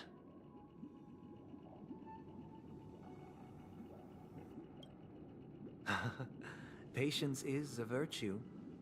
However, I won't hold it against you.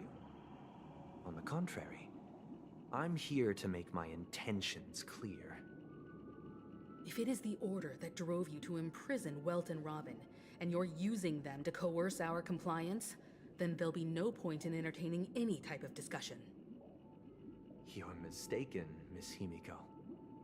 They are in very safe hands, and just as the family has always proclaimed, no one can be harmed in the dreamscape, least of all in the beautiful new world belonging to the Order.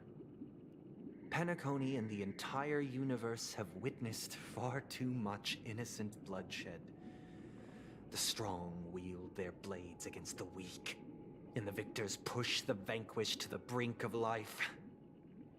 Natural selection. The world abides by this principle, establishing the well-being of humanity atop the corpses of the downtrodden. Only we, or rather, I, possess the power to put an end to this farce. So you've decided to resurrect a dead Eon? No one's ever done such a thing. If Miss Himiko is interested, let's draw back the veil and speak candidly. I've always firmly believed that people can understand one another through peaceful means. I'm willing to divulge the unembellished truth as to the intentions of the Order's Pathstriders, so that you will make better judgment for the Astral Express, for Penacony, and for this stretch of the universe. Words can hardly do justice to the beauty of that ideal. So, come with me, everyone. Let us retrace our steps and see once again where this road leads. Huh? Where'd he go? Welcome. This isn't any location in Penacony's dreamscape. It's my inner world. The reason the scenery before you remains unchanged is because your consciousness has drawn on similar concepts to fill in the gaps.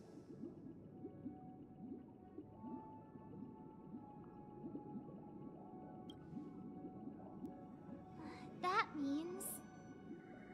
Did you do the same to Welt? It's a tuning process. Stronger in effect and more draining on the mind. The gray-haired guest has experienced it before, so she should understand what it entails. Tuning allows you to intuitively grasp my feelings, which also means that I cannot hide anything from you. Now, everyone, please look at the huge screen. The road we once took begins here. From this point on, you will witness the numerous decisions I've faced. I've selected a portion of these to share with you. I believe after going through similar predicaments, you'll be able to better understand my thoughts. Let's begin. The first decision. A story about a baby bird.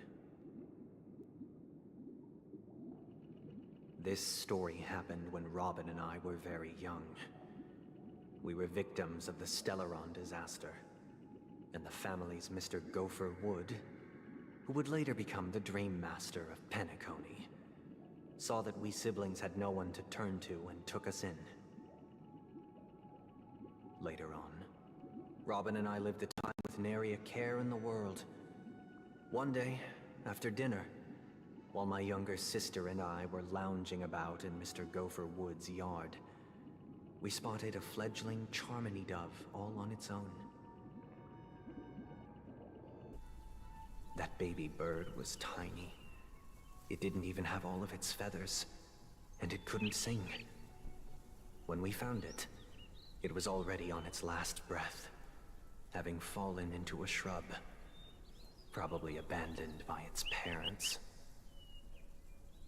We decided to build a nest for it right there and then. However, thinking back, that winter was unusually cold, with fierce winds at night in the yard, not to mention the many poisonous bugs and wild beasts in the vicinity. It was clear that if we left the fledgling in the yard, it stood no chance of surviving until spring.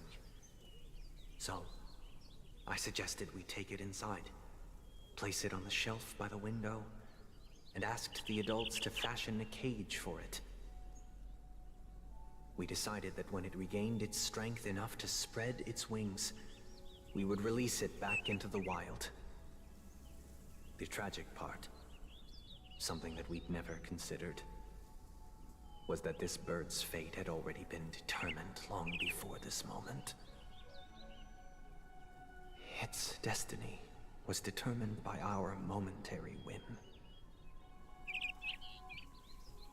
Now, I pass the power of choice to you all. Faced with this situation, what choice would you make? Stick to the original plan, and build a nest with soft net where the Charmony dove fell. Or build a cage for it, and feed it, giving it the utmost care from within the warmth of a home. I eagerly await your answer.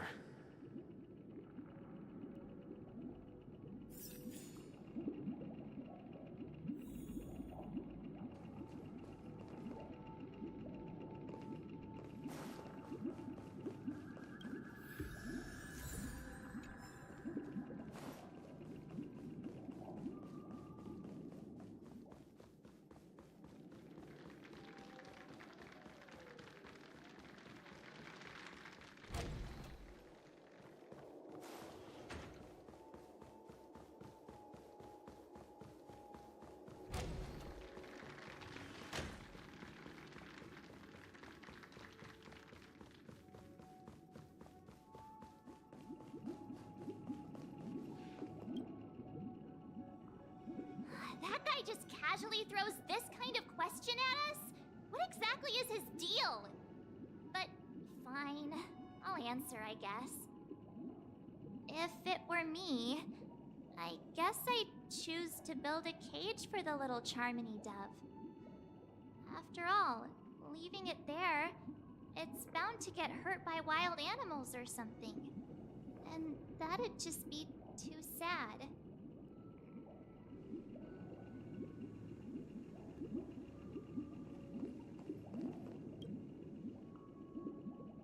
It looks like he really has no intention of imprisoning us. If it's just a quiz, I suppose it's fine to humor him. Back to the question. I would personally choose to build the little Charmony dove a cage. No special reason. I do think that a fledgling should have the right to fly into the sky. But if it can't even live to that point, then there's nothing to talk about to begin with.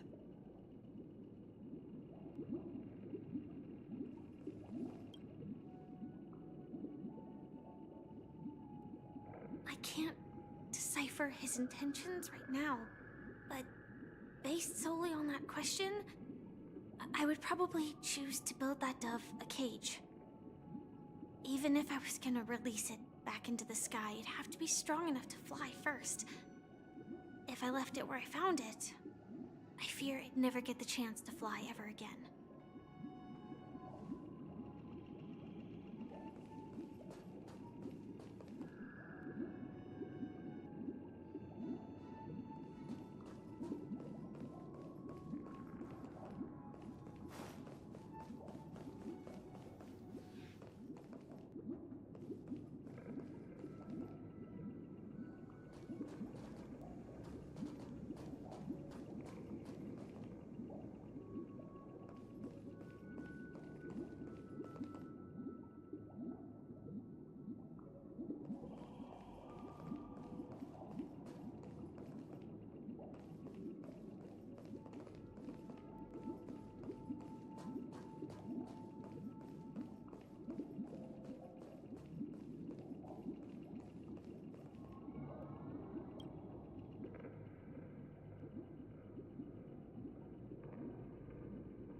I'm happy to see that you made a choice similar to ours.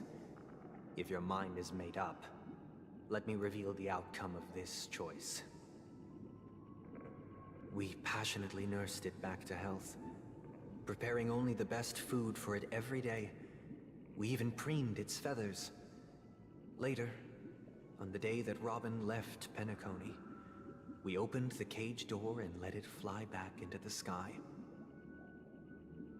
I watched it for a long while by the window, probably about 3 or so days. In those 3 long days, the little Charmony dove tried again and again to spread its wings to fly into the sky, but fell to the ground, only to keep trying. Finally, on the 137th attempt, it succeeded. But its attempt did not go perfectly. After flying unsteadily for a while, it fell to the ground, unable to grasp the direction of the air currents. The fall shattered its wings. It writhed helplessly in my embrace. But it was all for naught, finally succumbing to a painful demise. And in that instant, our tender care, our given love and hopes, they all became the inevitable push that sent it to its death. I deeply regret the choices we made. Next, let us head to the second decision. This time, it's the story of a dream chaser. This story happened when I was appointed as Bronze Melodia, a position exclusive to the Oak family, charged with listening to the problems and vexations of Dreamscape residents, and providing them with the relevant guidance. It was during that period that I had the opportunity to hear voices from all corners of the Dreamscape. Joy, sorrow, arrogance, regret. The complex tapestry of human nature that formed the world. And I was fortunate to catch a glimpse of it. He was a dream chaser, and an illegal stowaway. Just like the rest of them, he came to Penacony in search of a better life, except that, to most people, the price he paid, I suppose you could say it was everything. He told me I sold everything I could at home. The house, the land, even his 2 children. He said he could not afford to raise them, and that at least they could eat if they lived as slaves. He had a plan in place. He would buy back his children once he had made his fortune, and enjoy Penacony's beautiful dream with them. Alas, his plan to smuggle himself was somewhat clumsy, and he was sniffed out by those pig-headed hounds. After hearing the Dream Chaser's story, I immediately appealed to the Bloodhound family to cease their pursuit. That way, at least he could live peacefully. But I was still too naive to the ways of the world. I did not anticipate that what I thought was a kind gesture would later lead to dire consequences. I'll tell you the outcome soon. For now, I'd like you all to make a choice. Will you do as I did, and try to convince the Bloodhound family to stop their pursuit, so that the Dream Chaser may live peacefully and realize his wishes? Or will you remain silent, leaving him to languish while the hounds are hot on his heels, until his inevitable judgment arrives? I look forward to everyone's decisions. Who knows? Perhaps they might even alter the outcome of this tragedy.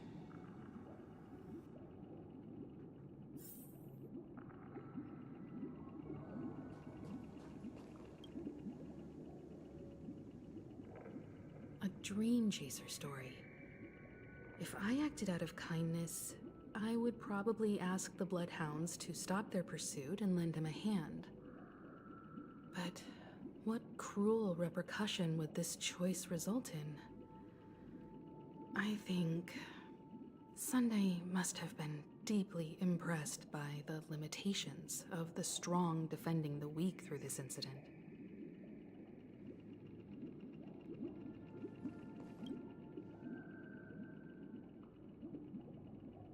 This question... Surely it has some connection to the baby bird story.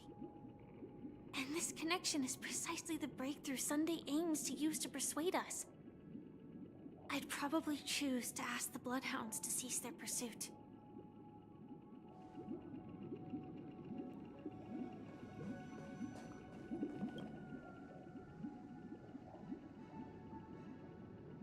It seems illegal stowaways are really quite common on Penacony. But that guy in the story, I don't think he deserves any sympathy at all. He sold his kids to chase a dream. Even if he intended to go back for them, it's still insanely irresponsible. With that thought, there's only one choice. Let the Bloodhounds send him back home. This person deserves to be punished.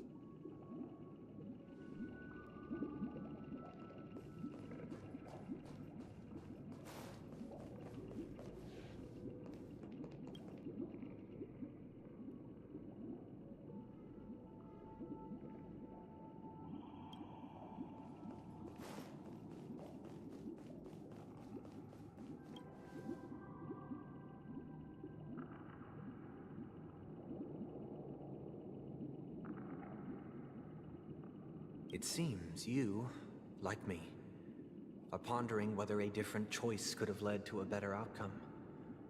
Sadly, his fate would only be more tragic. Say he never gets caught. He would only die from delirium. The methods with which illegal stowaways enter dreams are unorthodox. Not flawless like the hotels. Living in the dreamscape would be a mere pipe dream. Should he be apprehended? Could the hounds afford to turn a blind eye? The answer is a definitive no. They couldn't bear the resulting consequences, and thus wouldn't dare extend a helping hand. As to your choice, I once again offer my heartfelt apologies. Next comes the third and final decision. And the story this time is my own. This story happened the day I was appointed the Oak family head. At that time, Mr. Gopherwood was the current Dream Master, and as per his wish, we had a private conversation. What surprised me was that the Dream Master had only come to deliver a letter to me. He let me read its contents, and it was a letter from my sister. The letter contained the usual pleasantries, anecdotes from her travels, nothing out of the ordinary. Just as I started wondering how this letter related to our discussion, the Dream Master began to speak. Do you know who wrote this letter? My sister, of course. But why would you personally visit me to hand me a letter from my sister containing mere trivialities? To help you grasp the full scope of this issue. Do you know where Robin is at this moment? From what the letter indicates, she must be in Caspelina 8, correct? She's touring there right now. Correct. Has she mentioned anything about a stray bullet? A stray bullet? What? A war has broken out on that planet. It is because of this very reason that Robin chose this destination. to spread the word of the Harmony and to save the lives of that planet she personally made for the front lines. She hoped to ease the people's suffering with song, and was willing to brave mortal danger to deliver the IPC's medical supplies. Unfortunately, stray bullets show no such compassion. Is she all right? If the operation was successful, she should probably be recovering in the field hospital. By the eon above, the bullet struck her neck directly, yet possibly as a reward for her consistent deeds of harmony, it didn't hit any vital arteries. Once you've attended to your outstanding tasks, it'd be advisable to write her back as soon as possible. Those damned savages! I'll pack my bags right away. My gratitude for bringing this to my attention, Mr. Gopherwood. Now you understand why she always wears such elaborate neck ornaments, don't you? How could this happen? Miss Robin. It's all in the past, so please don't worry. I share this in the meager hope that you will understand the Harmony's limitations and predicament. As grandiose as the strong defending the weak sounds, many times, it is nothing more than wishful thinking. Likewise, I've prepared one last question, one last choice. But rest assured, this choice will not have any grave consequences. Because this is merely a figment of imagination, a nightmare that has haunted me through countless nights. If you ever had the opportunity to make a choice like I did, would you still support Robin's journey on the path of harmony?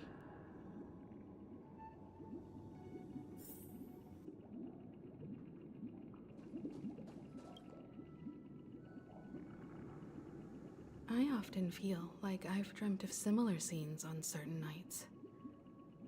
In the dream, I see blurry faces. I don't know who they are, but I sympathize with all of them, fighting for survival against some unfathomable force. Their confusion and fear are lucid to me, but I also remember they chose never to give up. Just like Miss Robin. If Mr. Sunday's question leaves you puzzled, you should find the answer from your own experiences. With each trailblaze, dangers and tribulations will surely follow. But would you ever back away? Would you stop March and Don Hung from reaching their next destination? I believe you have an answer of your own in your heart.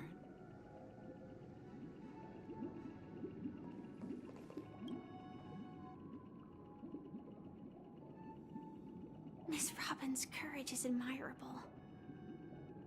And here I was thinking she was just another superstar celebrity.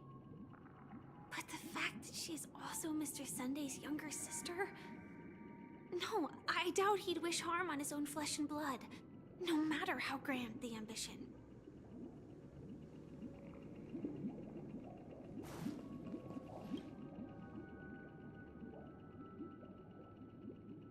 I can't believe that happened to Miss Robin. The strong defending the weak is a great mantra, but if I had to pay such a price, I don't know what I'd do.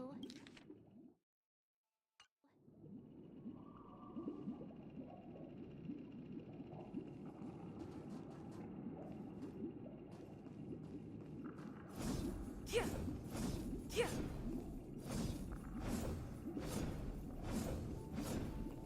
Huh. Yeah. Yeah. Huh. Yeah.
I see.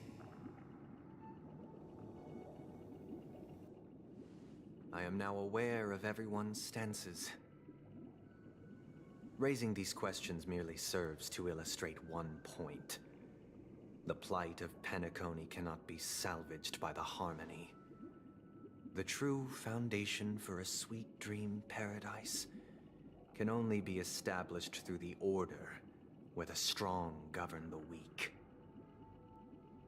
I know the suffering of being tormented, the turmoil of losing your way, how sorrow, and even despair, set in when matters don't work out. All of this causes me unending pain, because this is not what happiness is at all. We must teach the weak how to live a happy life. And this life isn't some noble propriety that the upper crust preaches, but in definitive terms, a way of survival that belongs to everyone. So what is your definition of living a happy life? Good question. Human consciousness is fundamentally an illusion, a cage known as self-worth. People lured in by this illusion make mistakes, yet still ask that external influences bear the burden. When one mistake after the next permeates the masses, they become impossible to trace. Thus, the amassing of these individual cages culminate to form a prison, a place dictated only by the rule of survival of the fittest. Nature is always accompanied by predation and sacrifice. Its antithesis is known as order. That is what I want to do. Unite people's happiness under the banner of order. They won't need to make bitter choices any longer, nor face the weaknesses of humanity. They can cast aside their primal instincts to build a haven for mankind. Simply describing thoughts is far too abstract, so allow me to provide a simple example. As you all may know, there are societal norms like weekends and long weekends that exist on some worlds. During these hard-earned rest days, people are given the chance to extricate themselves from the stresses of everyday life, allowing a certain tranquility to return to their souls. And it is only on these days that people do not have to adhere to the law where the strong prey on the weak. They can live out their lives happily during these brief intermissions. It's just a pity that 2 or 3 days are still too fleeting compared to the span of a lifetime. From where I stand, society's ideal system should be 7 rest days. Following Sunday, there should ensue a second, a third, and indeed an infinite procession of Sundays. This should be the face of the new world. Idyllic, eternal, peaceful days. And thus, every person can return to their base selves in this utopia. Some gaze in reverence at the stars, pouring their whole beings into calculating the distance between us and the isolated world of Pagana.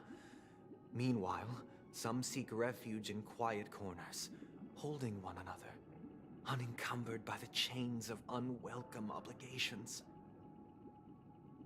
There would be no need to bear the hardships of reality. Only in this way can humanity face the inevitable end with the purest of spirit. Living a life of dignity. This is what it is to live in bliss. Miss Firefly, you who are stricken with entropy loss syndrome, you of all would surely understand this.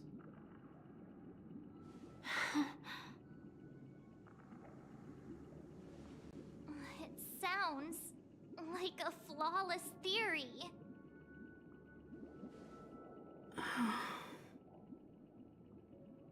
But What is the price to attain all this? The cost is minute, merely a personal and eternal sacrifice. If this paradise is to be maintained for everyone, someone must remain trapped in solitary awakening until the end of the cosmos. Awakening. Which means that this so-called paradise is still a dream. Stepping into this paradise means forsaking reality, correct? It is not forsaking, but transcending. Flesh, blood, sorrow, weakness. If the physical is the root of spiritual suffering, it is only logical that we defeat it. But in this supposed bliss, people won't have defeated their demons. The chance to overcome their tribulations would be forever lost to them. In other words, it is an escape. That's another way of understanding it. But there is no shame in escape. On the contrary, the seeds of escape exist in everyone's hearts. Don't you agree, Miss Firefly? And as to why we sleep, it is because we are afraid to awaken from our dreams. But this is not in conflict with the grand plan. Only in acknowledging this can we truly understand the frailty of human nature, and from there, show compassion and protection.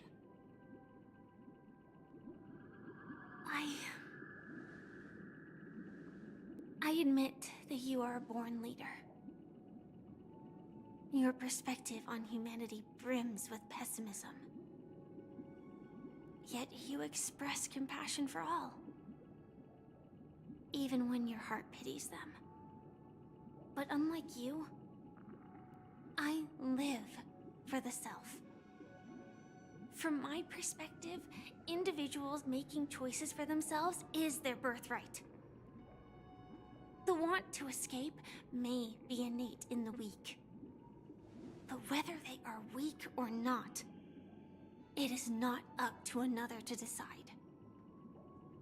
Perhaps in your mind, you also view me as weak?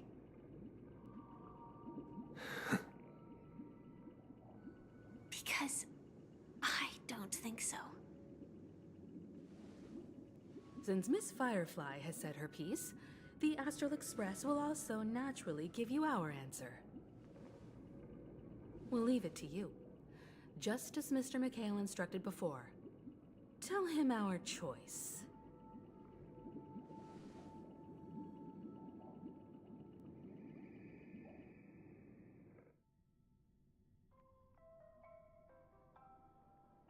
What is this place? Does this place ring any bells, Misha? I don't know, but I feel a sense of déjà vu. What is this place? It's the realm within a dream bubble. This was left to the Astral Express by a nameless, but weirdly, when we entered it, it was completely empty. Dr. Edward from the Dreamscape sales store told me that dreams are formed from memories, and a dream bubble can't take shape if its core is empty. So I thought you might be able to help us in unraveling this mystery, Misha. As a hotel doorman, you know Penacony best among us. I don't know much about dream bubbles, but if you want to figure out what this mansion is, I'll do my best. I'm counting on you then. Himeko, I still don't get it. Why were you so sure that Misha had a connection with this dream bubble? I wasn't sure. It was just a hunch. But since Misha feels familiar with this place, my hunch might be correct.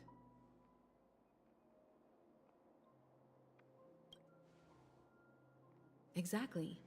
This is where you and Firefly encountered death, which we now know as dormancy. Considering its connection to Dreamflux Reef, it's not surprising it appeared here. The question now is, who brought you here? Based on the clues we have so far, it's unlikely to be that masked fool. So identifying them is crucial to us. We're drawing closer to the truth once more. Let's give Misha some time, as I believe he'll unveil the secret of this dream bubble. All right, but there are doors all over the place. Which one should we choose? Do you have any idea, Misha? I guess... maybe this way?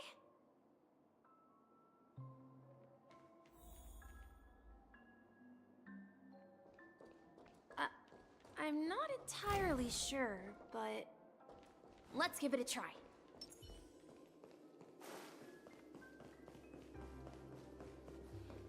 Wait, you managed to choose the right door on your first try? Weird. This place is quite different from the hotel.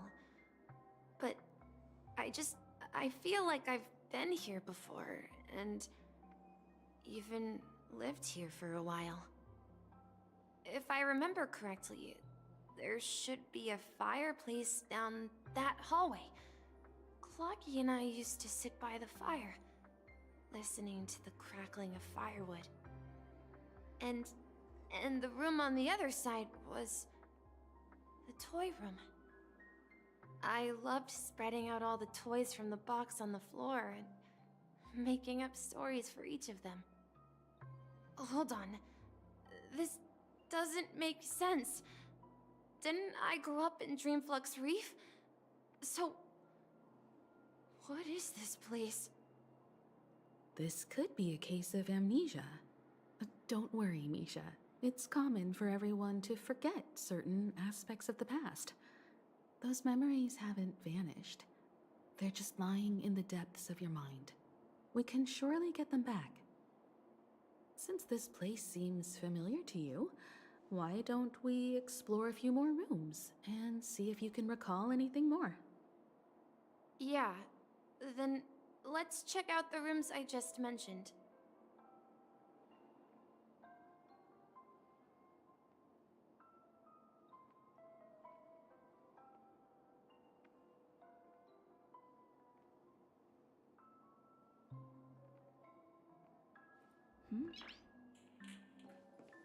Tick-tock. Tick-tock. Is it something very important? Tick-tock. Tick-tock. Tick-tock.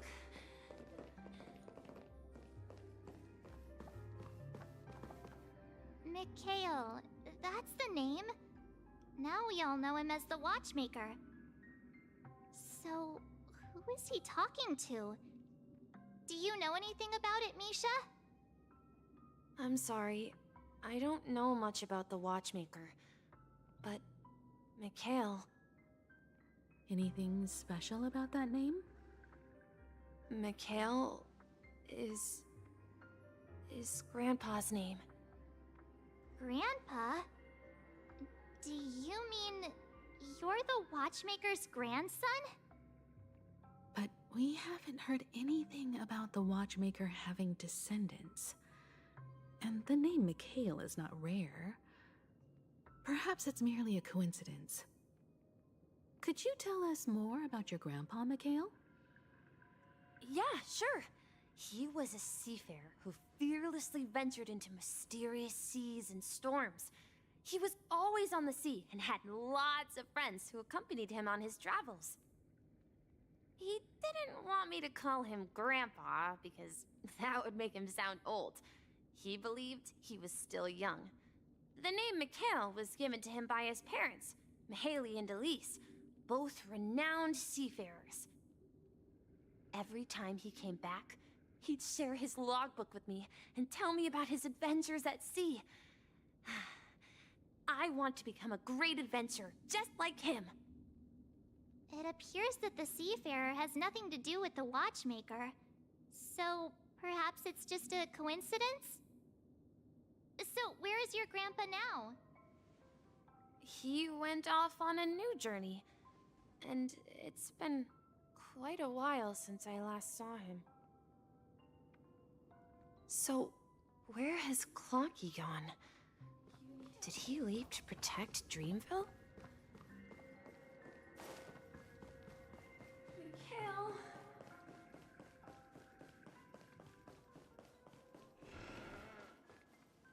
I heard some noises from the room. Origami Bird? That's a friend of mine. You and Origami Bird are friends? Yeah. It's a member of the Compass crew, just like Clocky and Miss Mirror. And there's more than just one Origami Bird. They are a big family with lots of brothers and sisters who look the same. They follow Miss Mirror's orders and handle all sorts of jobs on the ship. They're the best sailors. Sailors? Can origami birds be sailors? Could you tell us more about the compass, Misha? The Compass is a ship bound for the New World. Clocky and his partners travel through layers of fog to the depths of the sea. Whenever there is danger, Clocky will use a compass and guide the ship in the right direction. That's a great story.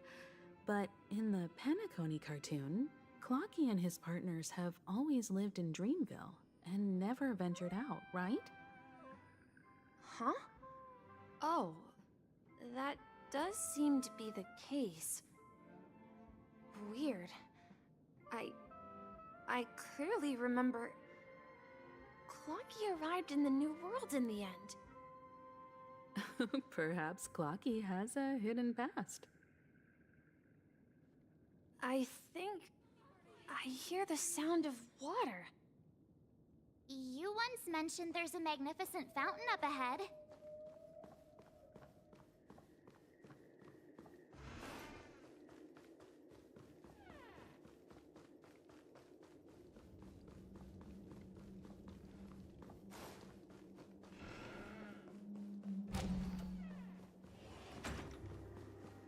Look, there it is! The water resembles a precious jewel, embedded in the dreams of all seafarers. Every time I gaze at the shimmering lights beneath the waves, it feels as though I'm back in this place, standing by your side. Have you recalled anything, Misha? Yeah, I saw these sentences in Grandpa's logbook. He used to say that despite the perils of the sea, whenever he stood on the deck in the afternoon, overlooking the sparkling waves, he would think of this fountain in front of his house. He often said that those moments felt like returning to his family's side, and the difficulties at sea didn't seem quite as challenging. You know, I quite understand such sentiments.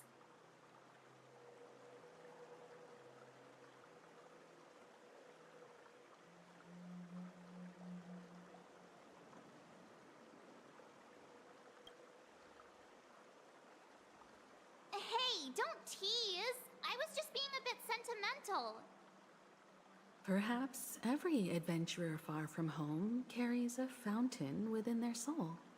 Even though the other side of the sea remains shrouded in the unknown, the fountain in front of his house serves as a compass, leading him back to his cherished ones. Yeah, while Grandpa was at home, we would stand by the fountain and place the compass, a toy boat that I made, into the pool. Back then, I would ask him when I could go on adventures like him, and he would always laugh and say I was still too young. It seems this Mikhail is truly a seafarer and has nothing to do with the watchmaker. Yeah, based on Misha's recollections, the scenes in the dream bubble appear to be his childhood memories. But this raises more questions. According to Misha, he was clearly born on an oceanic planet and led an ordinary life. With no connection to Penacony at all. Could this be some sort of metaphor? Perhaps the sea refers to the memory zone. I'm sorry. I don't know, but my memories keep pouring out uncontrollably, like water flowing from a fountain. Perhaps I'll remember more things if we go further.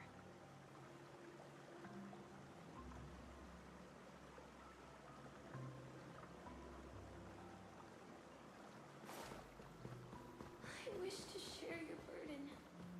We're going to the opposite side, right?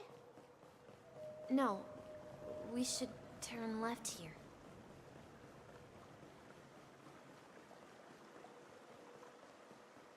Uh-huh. Something feels different about this place. Up ahead is Grandpa's study. It was in that room that I saw him the last time.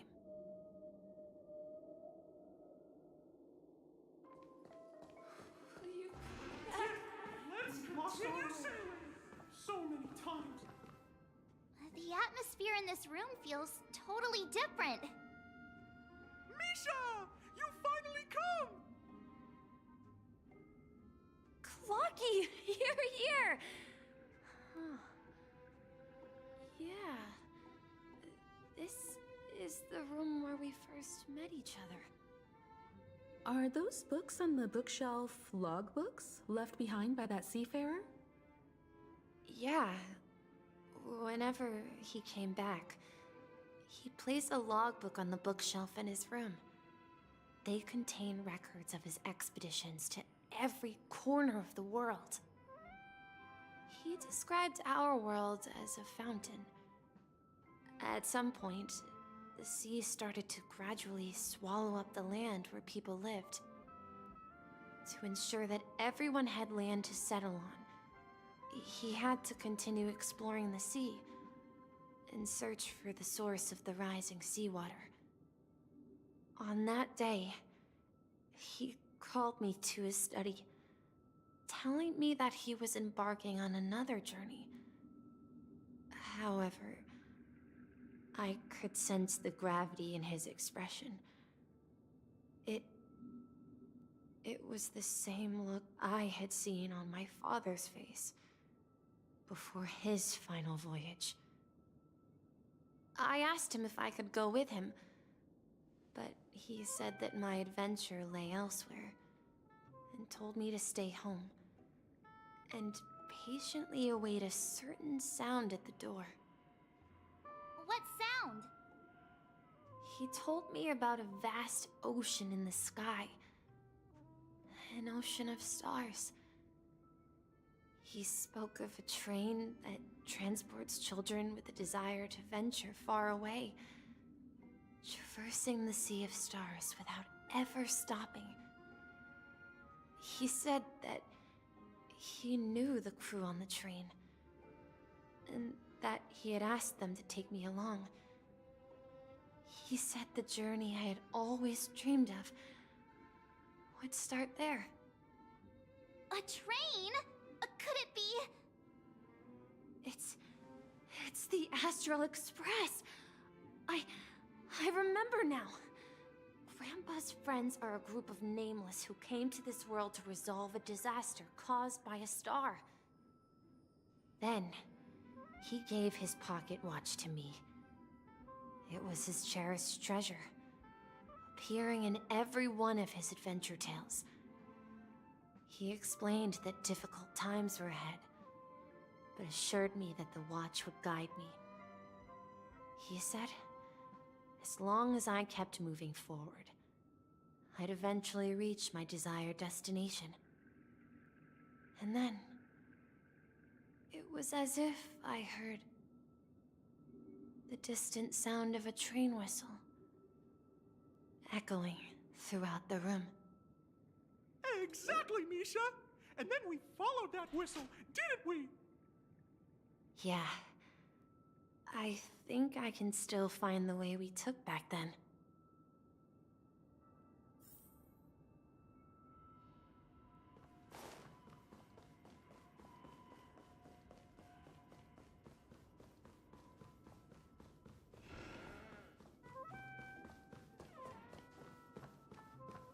this is the dream jigsaw, right? So we're supposed to find the exit. But where can we find the last piece? Do you remember? You said you obtained a mysterious shard when you stumbled into this place. Hey, the shape seems to match. So this shard is also connected to Misha? Looks like we're just one step from revealing the truth. Let's get to the other side and investigate.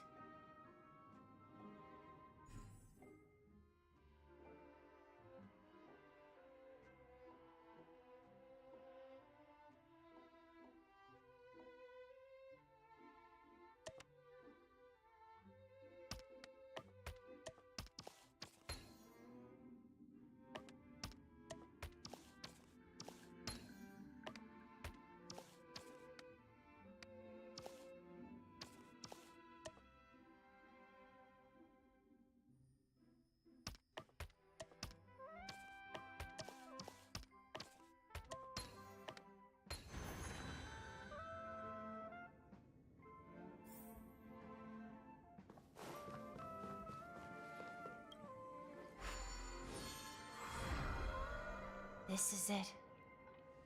This is my room of clocks. While I spent my time waiting for Grandpa to return from his voyage, Walter gave me this workshop, and it became my secret base. Here, I learned how to repair clockworking gears out of my fondness of precision mechanics. In my dreams, I was the captain of the compass, embarking on adventures with my companions, Clocky and Miss Mirror, in search of the new world. I was born and raised here. So, this building in the dream bubble is your childhood home? Yes, but not exactly. To be more precise, this dream bubble itself is my home. Looks like you've remembered everything now. Wait. Why does it feel like everyone else knows something I don't?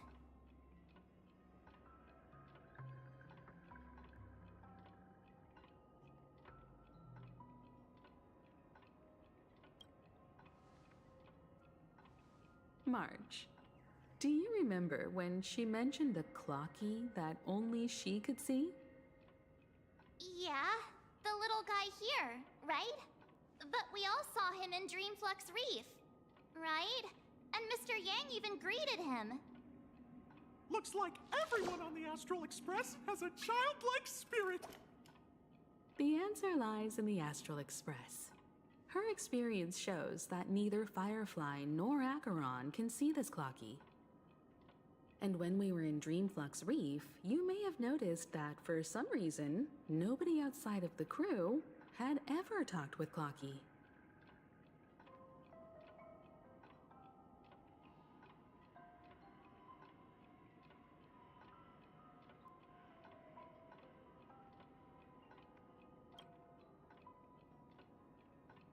A mimetic life that can only be seen by a select few?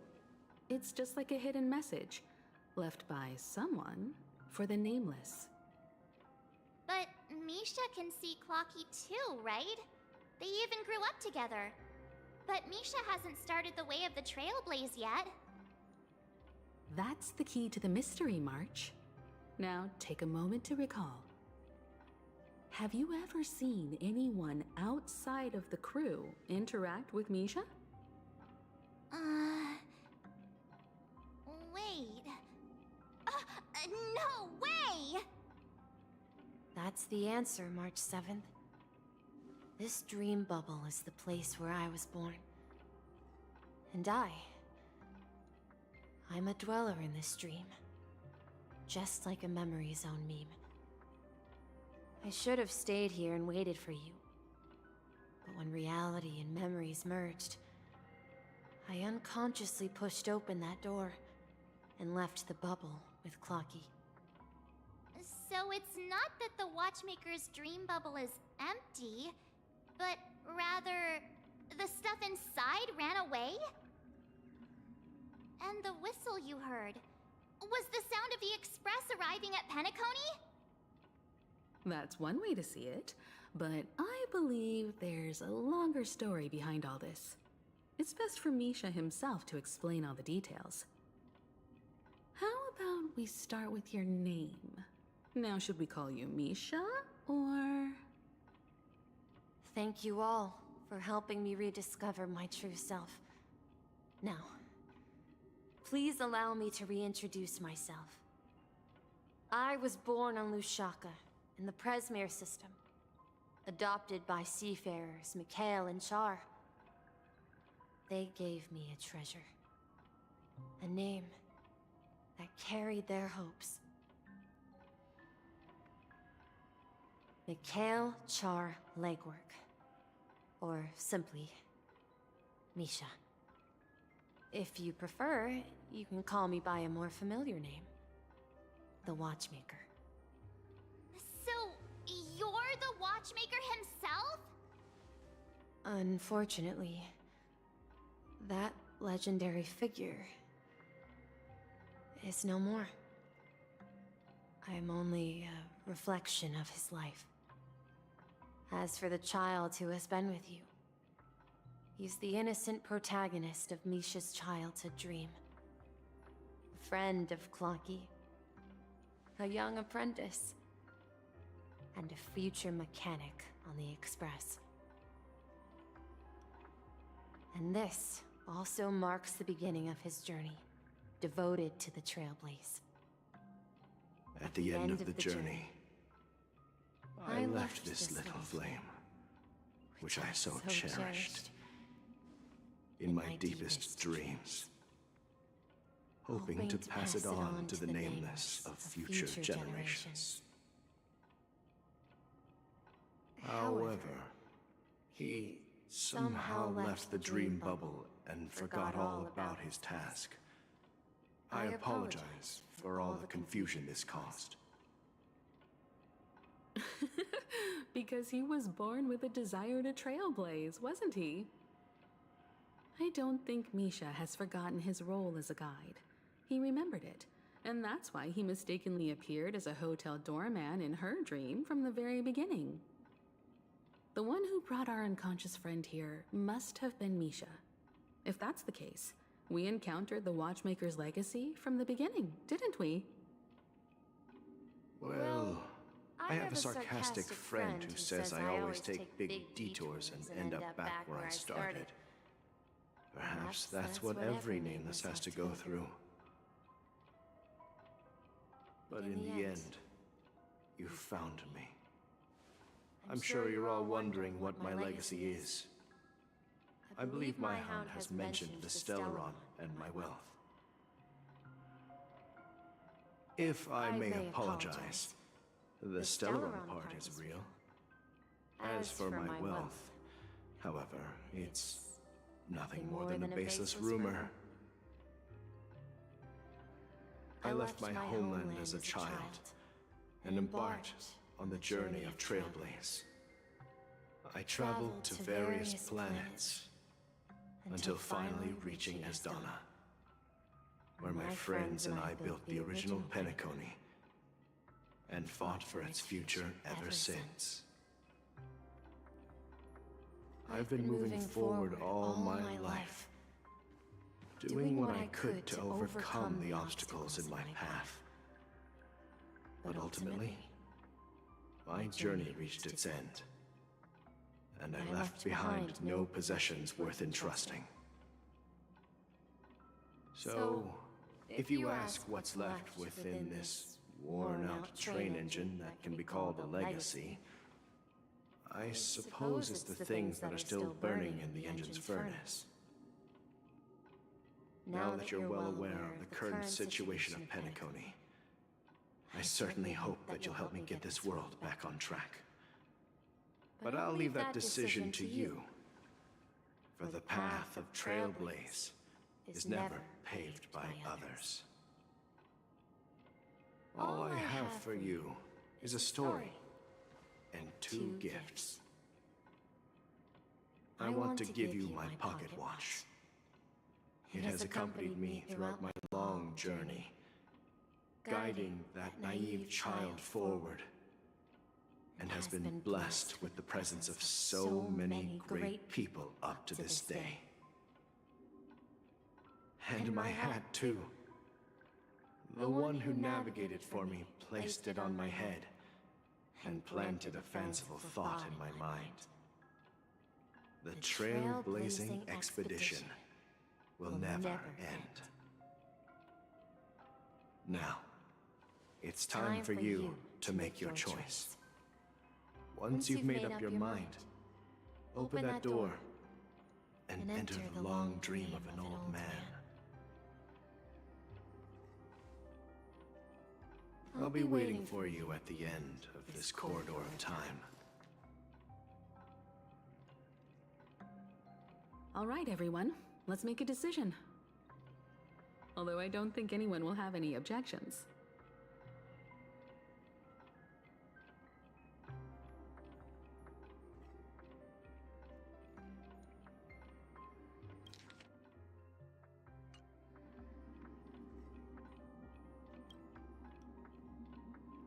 Come on, stop joking at a moment like this. We've come this far. Surely there's no other option than moving forward. In that case, the vote stands at 2-1. Then let's proceed together to the end of this stream and tell Mikhail our decision.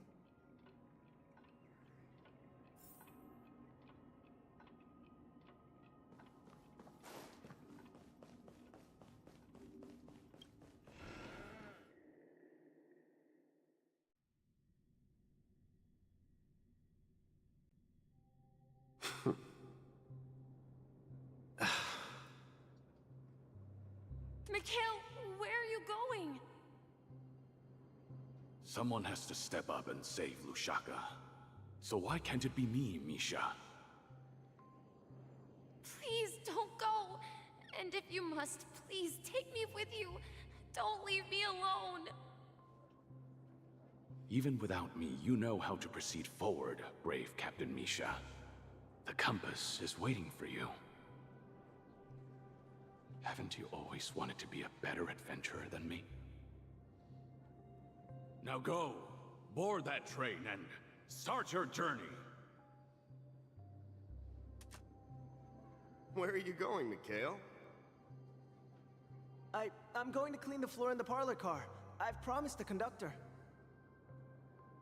Wait, first tell me, did you fix this watch?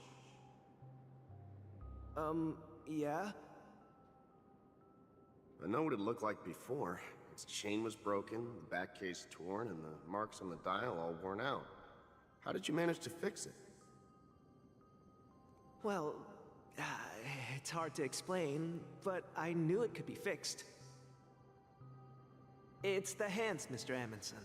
Its hands were intact and pointing in the right direction, so I knew there would be a way to fix the rest. I see. You'll work with me from now on. Haven't you always wanted to tinker with this train? You're its mechanic now. As for the conductor, I'll do the talking. But I only know how to fix watches. Don't worry. You've got what it takes. I'll teach you what you need to know. Where are you going, legwork? It's time to head to our next stop.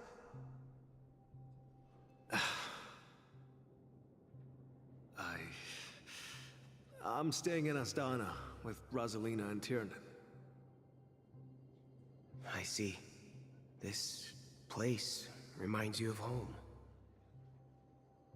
The people of Astana have only achieved a tiny victory, and still have a long way to go towards true freedom. Hanunu needs us. Don't worry, not all journeys lead to the stars. Even if I leave the Express, our path of Trailblaze will continue.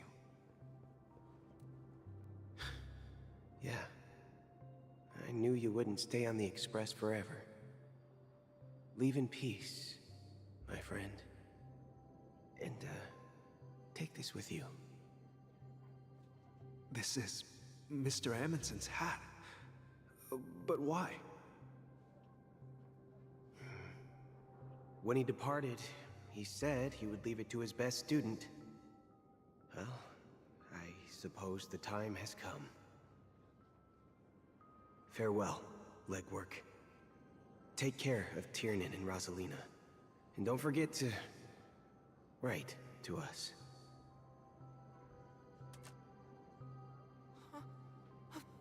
Where are you going, Watchmaker?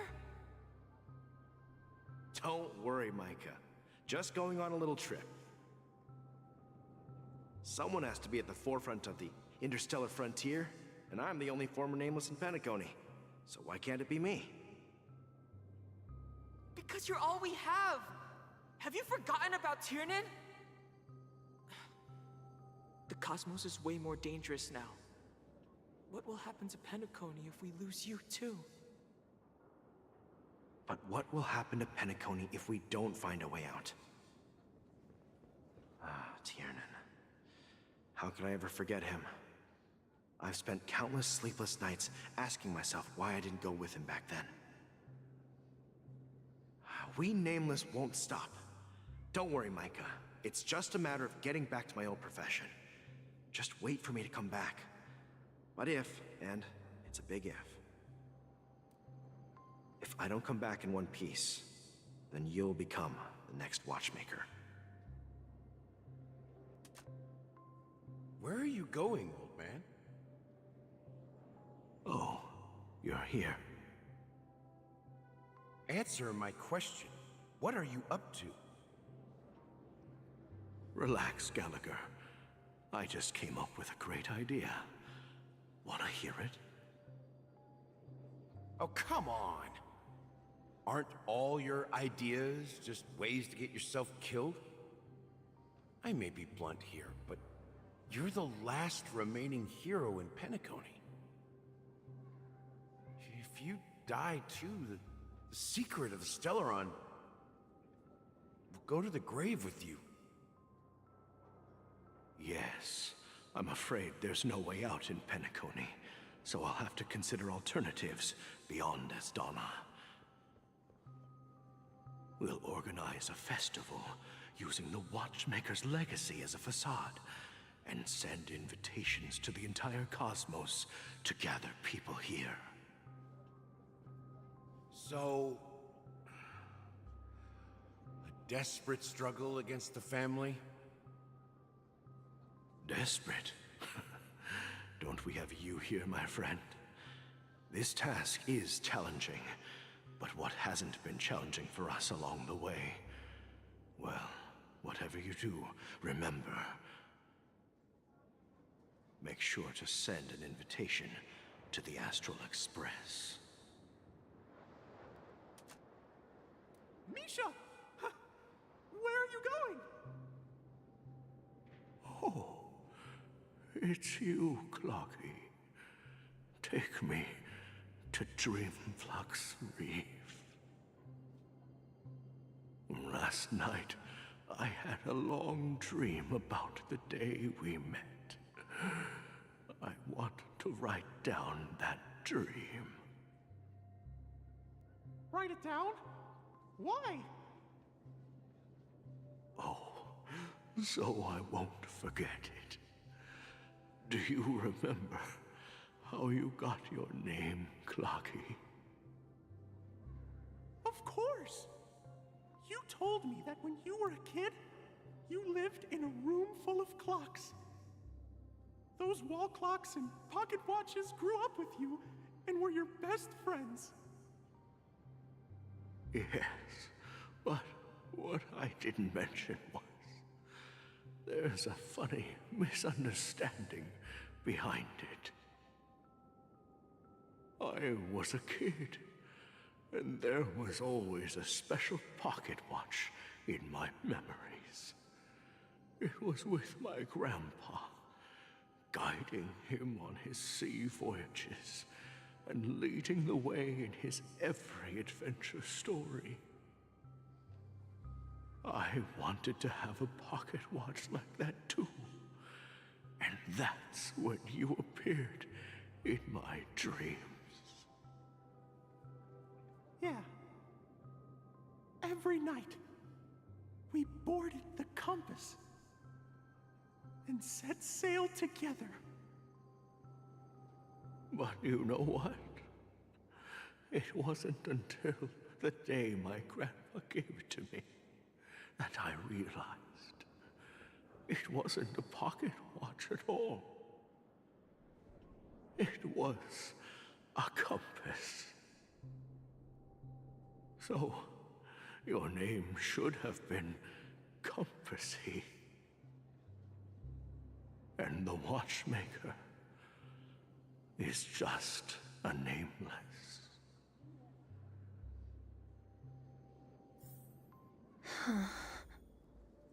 We've arrived at Dreamflux Reef. So, where to next? You know, Clocky, I don't think I'll be going anywhere else.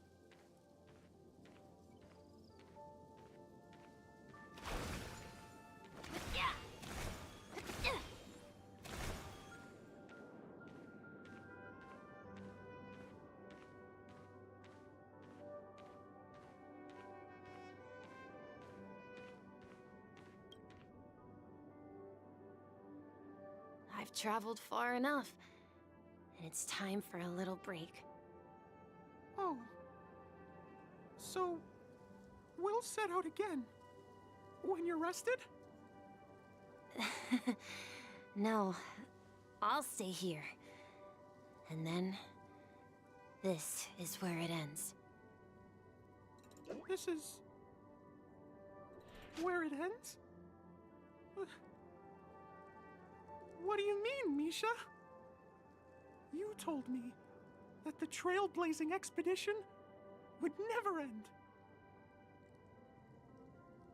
Yeah, that's what I said. So now, it's up to you to decide your next destination. My next destination? What's that supposed to be? I've been following you. Misha? You're acting weird today. If you're feeling down, we can just do what we usually do. With the clockwork. No, I'm not feeling down. As for clockwork, yeah, it resolves all problems in this dream. So, do you know what clockwork actually is? I'm not quite sure. Well, everyone gets lost at times. They may hesitate and doubt which way to go. That happens in this dreamscape and beyond. But don't worry. Everyone goes through moments of uncertainty and hesitation.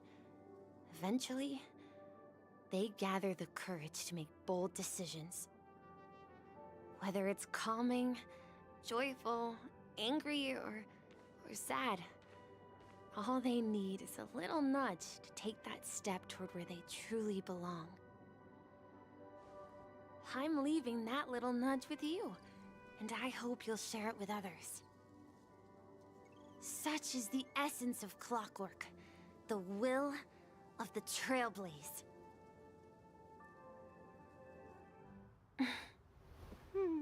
Clocky's hands spin around non-stop, indicating confusion, frustration, and weakness. But ultimately, people still need to move forward. Just like your hands, always pointing ahead. This is where my journey ends. From now on, it is your path to walk.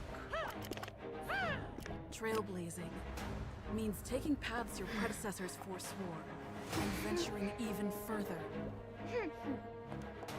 The Penacony in Mikhail's dreams does not belong to Order.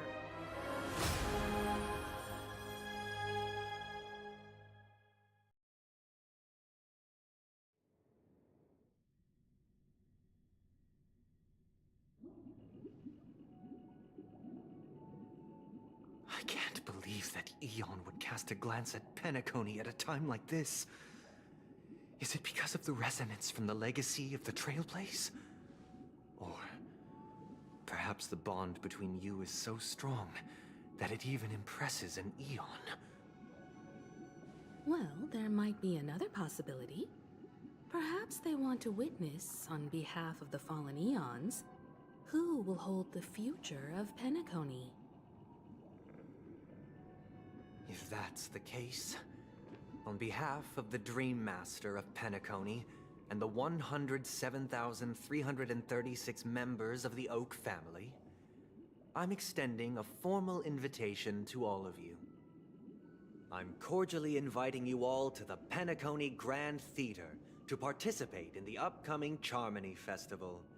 And, of course, you won't be in the audience, but on center stage. Since the future of the Stellaron, Penacony, and even the entire cosmos is at stake, let's draw a conclusion there, in all fairness. If you truly believe in Akavili's path, then show me their courage and determination.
We need a strategy. Please stay tuned.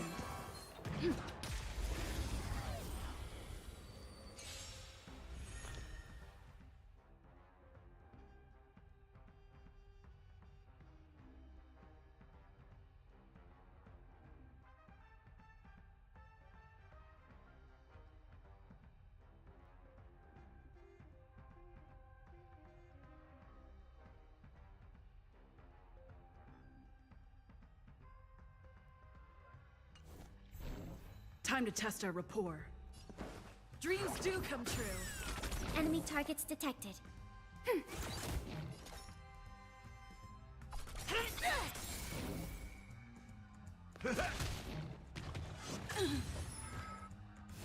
Still the same old. Let's improvise. The Commencing mood is support. set just right. Let the show begin!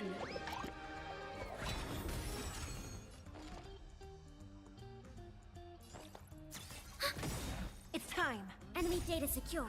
Net markers activated. Time for a good old counterattack. That's all you got?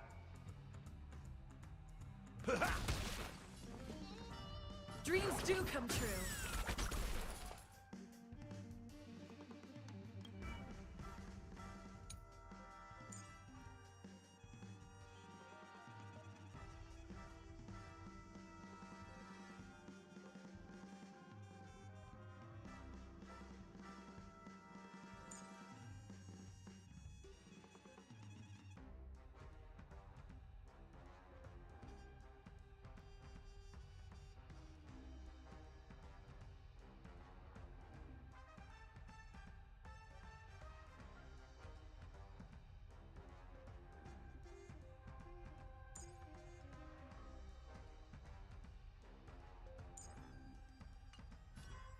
Ready for another?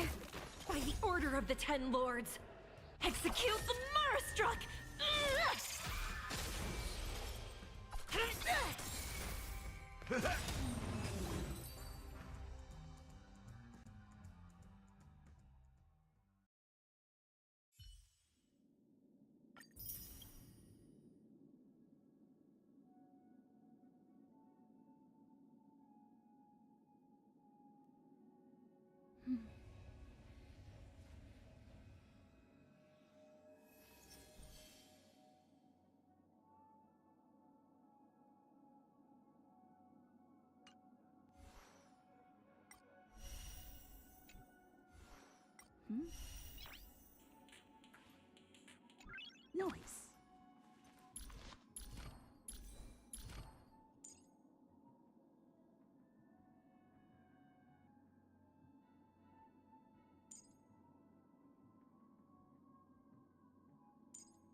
Does that mean he wants to fight us during the Charmony Festival? I'm afraid so. This is weird. Aren't Arc villains usually plotting some dirty conspiracy in the end? But he actually said something like, "In all fairness." Could it be that he's underestimating us? Well, in my opinion, Sunday is deeply committed to his own philosophy and genuinely wants to prove that the Order is right. I sensed a strong conviction and a desire for dominance in him. Maybe he won't accept the outcome unless he wins fair and square. That's why he'll give it his all in the upcoming battle.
an important moment arrives, you hesitate.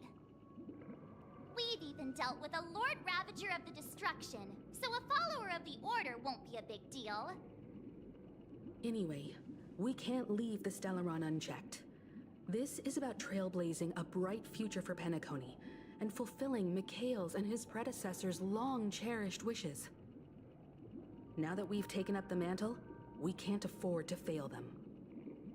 However, the same applies to the Order. Their plan didn't materialize overnight, and they have the profound collective consciousness of the planet of festivities behind them. A desire to dream, to slumber and escape reality.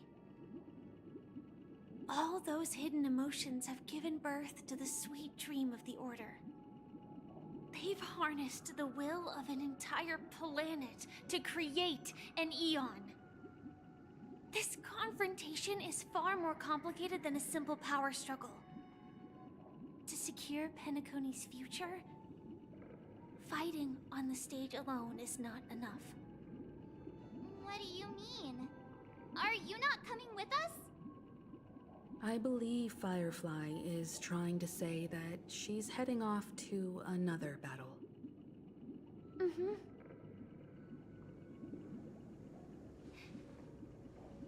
Before I left, the Destiny Slave told me that this journey would bring unforgettable rewards.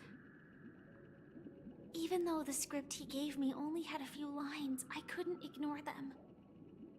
Because one of the lines said, "I'll experience death 3 times in the land of the dreams." 3 times? This can't be serious, right? The first time was a painful death when I was stabbed by the Blade of Dormancy, which led to all subsequent events. The script will always come true, but in a way that will only be revealed when that page is turned. So now I've understood the meaning of my second death. And I am prepared to face it. If all goes well, my efforts will provide crucial support for you. Only by achieving victory in this battle can we secure a future for Penacony. And only then, my third and final death won't come true in the most terrible form. The most terrible form? Does that mean... The true death. Where everyone in Penacony loses themselves completely in the eternal sweet dream of the Order. We must do everything we can to prevent that. Have you made up your mind, Firefly? Yes. Otherwise, I wouldn't be here. Thank you again for your assistance for the Astral Express. May we meet again, in reality. Yeah. Farewell, everyone. May your trailblazing expedition never end.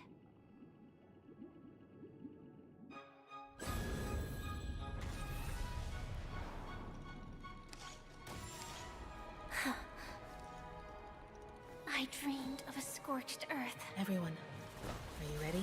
A new shoot sprouted from the earth. It bloomed in the morning sun and whispered to me.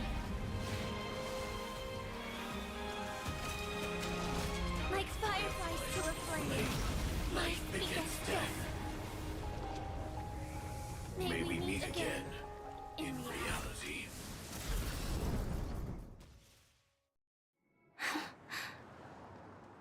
After today, Japella's name will disappear from cosmic history, and the Everflame Mansion will take its place. In the not-too-distant future, you'll receive an invitation. That's your next stop. Land of the dreams. Penacony. I Hope you find whatever you seek there. Be it answers or salvation. You mean my 3 deaths? Silverwolf told me about it. It's such a shame that it's not part of my script. Well, I want to live. I'm never afraid of death. The opposite of death is eternal life, and that's something I'll never desire. People die, and I am no exception. Death is like a script, a fate that cannot be defied. But that's exactly why we have to choose where we want to rest forever. Do you exist just to perish? Are you not the same, Blade? The end you desire is not one dictated by others. If I were to die now, I would only be a weapon. I believe I should die as a human. Though its definition escapes me, isn't this the answer that ordinary people look for their whole lives? A name that can be carved onto their tombstone. The tombstone that belongs to me once bore the inscription, Glamoth's Iron Cavalry. Then it changed to Stellaron Hunter. But one day, it will bear the name Firefly. And all the brilliance she showed at the end of her life.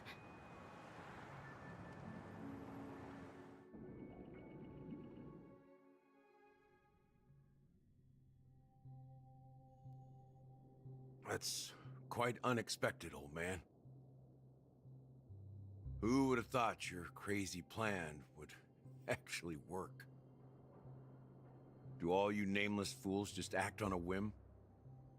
I can sense that this false sweet dream is coming to an end. The Nameless may be young, but they had the ability to achieve this goal. Just like you did in your time. It's a shame you won't be able to see it firsthand. Maybe I won't either. Once something fictional is seen through, it ceases to exist. Yeah, not just those Nameless. Even Mr. Wings is just like you. Stubborn, won't listen or give up, no matter what. Well, fate is unpredictable, I guess. If we weren't bound by those cursed paths, maybe we could have had some good talks. But in the end, we managed to do it. And now we can find solace. Remember how those idiots cursed us? They said, "Go to hell, you worthless traitors." Well, I don't know if they really meant it, but if longing for freedom means going to hell, then I'll be joining you soon, you fool. Let's get together and have supper again in hell. Oh, I almost forgot. There's one more thing. Here's to you. A glass of hello and goodbye, Trailblazer. To the imperfect tomorrow.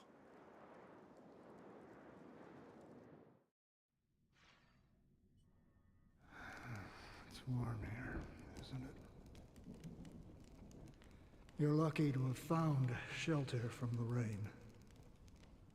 Let alone fresh berries in this desolate place. I was just following the scent of life. It's particularly strong in a place like this. It's a shame these berries don't have much flavor. Seriously? In case you didn't know, this fruit is pretty juicy. The only downside is that when you chew it, it becomes extremely spicy.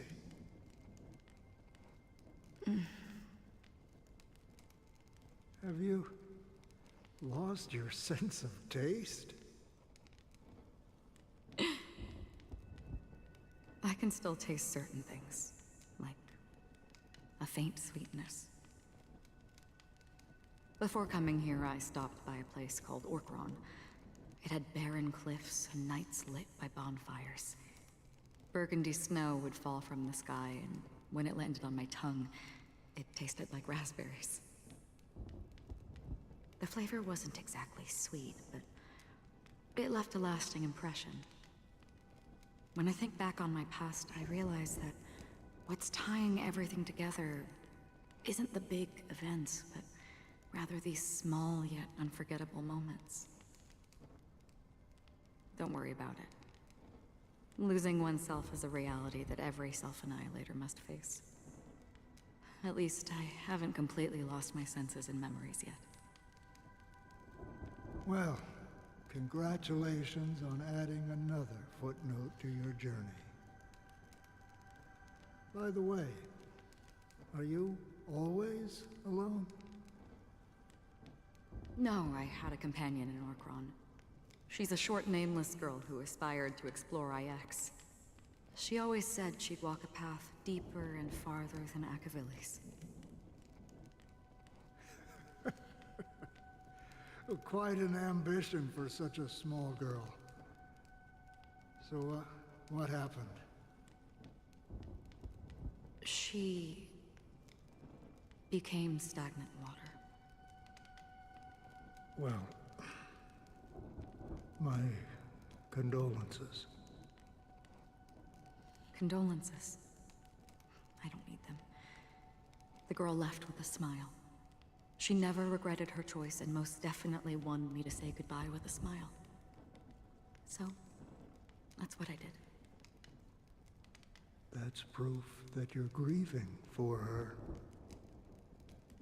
Or perhaps I'm just afraid. Afraid? I rarely sense that emotion from you. What do you fear? I'm afraid I'll forget the 30 days I spent with her, just like all the other days in my life. Most of them have already washed away with the rain, disappearing into an unseen realm. I fear that those vivid red memories will fade away too. There isn't much color left. And besides this faint, warm red, there's almost nothing. Hard to imagine. A ranger accustomed to bloodshed, destruction, and chaos finding warmth in the red color. Because I have experienced this warmth many times. Long ago, I promised someone that I'd bring it to more people. And that for every remaining moment of my life, I'd strive for a better ending for all. As long as this red color still lingers, I have a chance to fulfill that promise. It represents a burning fire, a blooming flower, the berries in this cave, and life itself, fleeting yet still dazzling. In the end, it will lead me beyond the horizon of existence. And on the other side, I will cut off nihility. The one blessed by the sleeping and shapeless is considering how to kill them. That's truly pure nihility. But you're right about one thing. After spending so much time near this stagnant water, only when I look at this vibrant red fire do I realize that still alive. When will this rain ever stop? Perhaps when the sorrows of the departed have finally quieted down, the sky will clear up.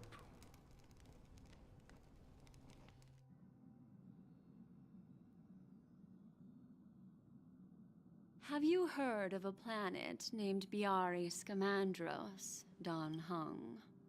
It's one of the Paradise Kingdoms under the influence of the Harmony. A sought-after wonderland for the inhabitants of the Dardanu Major and Minor systems.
Half an Amber Era ago, the family held an unprecedented festival there. And after that, everyone on the planet became part of the family. Do you think the same thing will happen on Penacony? Yes. Or how else can we explain it? The family deliberately used the Watchmaker's invitation to keep all the Pathstriders here, but banished the Emanator of the Nihility. Because of the Nihility, I'm rarely affected by the power of other paths, but somehow I can unconsciously infiltrate them. Maybe that's the risk they're trying to avoid. I would disagree. Biari Scamandros is not part of the credit system or connected to the Silver Rail.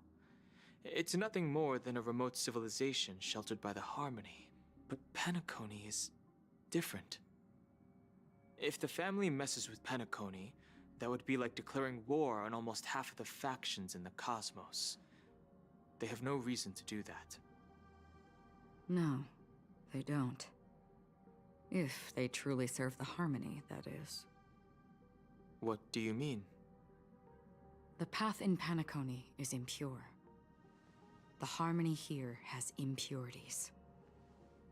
Do you remember the Ancient Swarm disaster?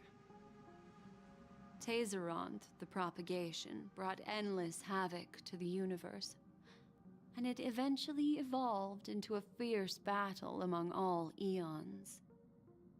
2 paths lost their eons in that war, the propagation and the Order. Coincidentally, their downfall is related to a certain eon. Sheepe, the Harmony. Legend has it that they participated in the crusade against the Imperator Insectorum, and devoured Anna the Order for unknown reasons. Holy forgaroni. So you're saying that the 2 leaderless paths are working behind the scenes? But I don't see any descendants of the propagation in Penacony. Could it be that the remnants of Beyond the Sky Choir are hiding within the family, trying to resurrect a fallen eon? I can't say for sure, but they're definitely planning something for the Charmony Festival. Holy wabba-boo. Now, this is getting way too complicated. Is this why you want us to leave Astana right away? Are you giving up? The Charmony Festival will start soon. There's one thing that I need to confirm no matter what. A warp jump is the best way to do so. Time is running out. I have another plan.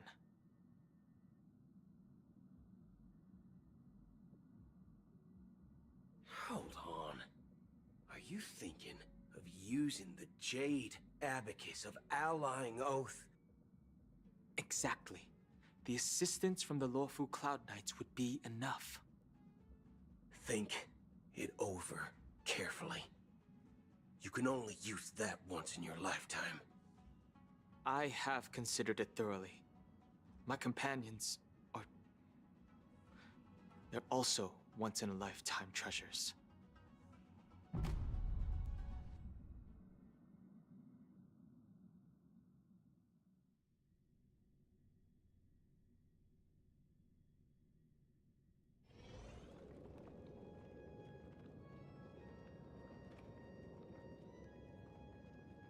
Are you the only one here, my child? The Nameless is quite the diplomat. Our secrets have spread like wildfire within the family. And IPC starships are gathering towards Astana. This is a crucial moment for us. So, where is the Chosen One who harmonizes the varied sounds?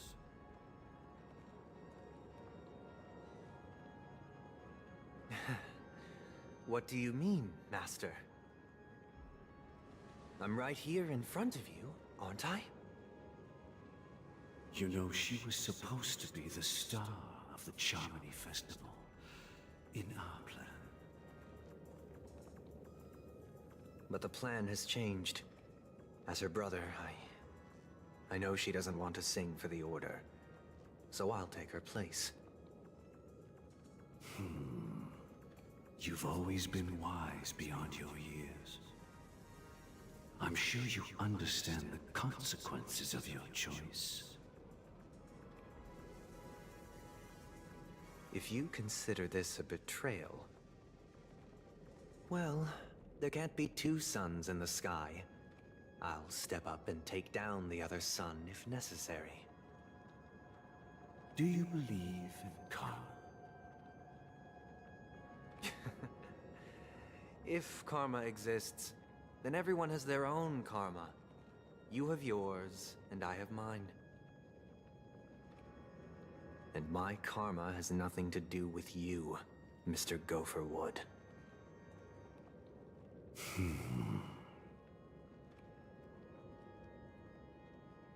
All right.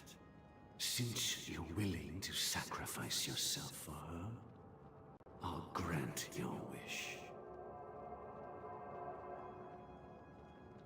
Well, the compromise came sooner than expected.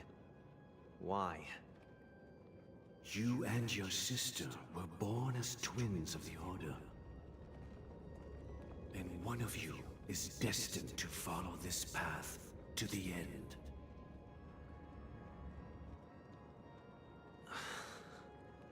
Is this part of your plan? Of course. You're still as clever as you were when you were a child. The opening is near. Go, my child. Seize the power of the harmony and reveal your karma. I have one final question, Master. Why did you choose to bring the Order to Penacony? Wouldn't it have been better to choose a desperate world instead of a city filled with hope and dreams? Why? It's for justice, my child. If we lose justice in our hearts, we'll make the same mistake as the Harmony did. So, it's not you who manipulates the dreamscape with the Stellaron, but... Well, that's where our conversation ends. Go ahead. The 107,336 souls of the Oak family have dreamed of this moment too many times.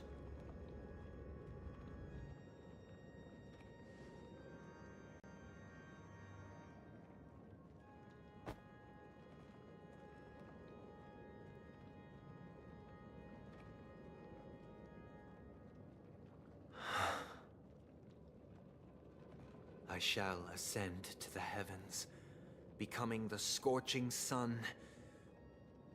Bathed in my light, my people shall flourish, while all evil shall be eradicated.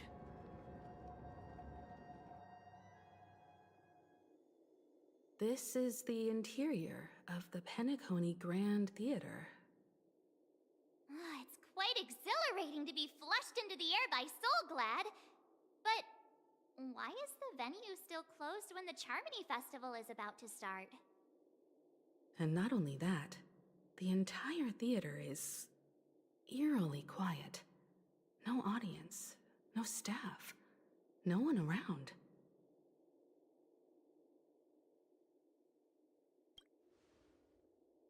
Yeah, I wonder how many tickets... Hey, that's not what we should be concerned about! Let's explore around. Be careful, everyone.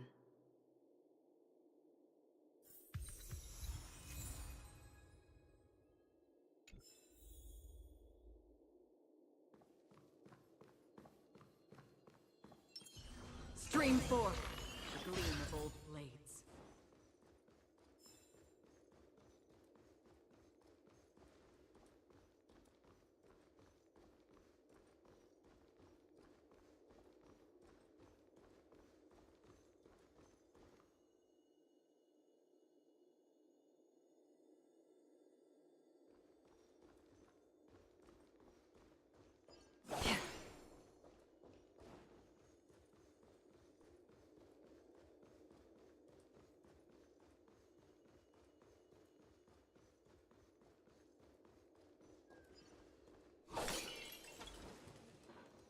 Gosh, the atmosphere here is so creepy and unsettling. Even if there's no audience yet, there should be some staff around. Why is it so silent?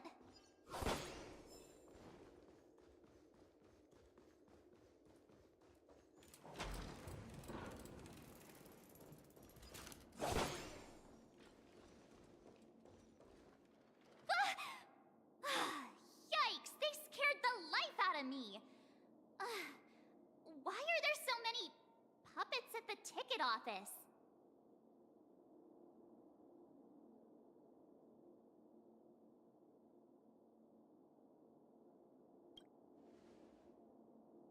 What? You're so annoying. Stop scaring me. Are these puppets part of the stage setup? Even so, it's so eerie that the entire front hall is empty.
Discard your worthless destiny.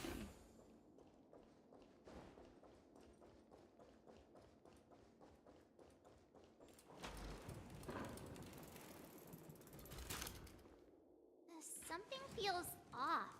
We're in the right place, right? There's no other grand theater in the dreamscape. So Sunday's messing with us? He said we'd have a final showdown on the stage, but why is there no one here? My apologies for the delay, March 7th. You scared me! Where are you now? I'm waiting for you behind the curtain. Following the Asdana tradition, I invite you to enjoy a stage play in 3 acts before the festival begins. History is a mirror reflecting the universe's true essence. Let's use this opportunity to delve into the rich history of Penacony and the Eons.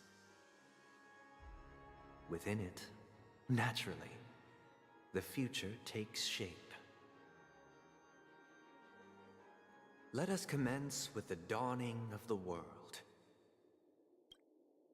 After the Dusk Wars, darkness veiled the sky, and chaos consumed the earth. Enna the Order emerged, destined to restore all existence.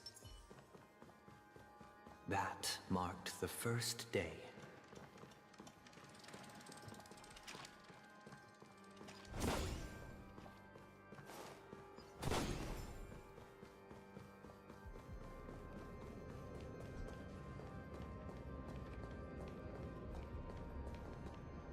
They gathered nebulae and forged them into picks, thus creating a grand lyre with black and white keys.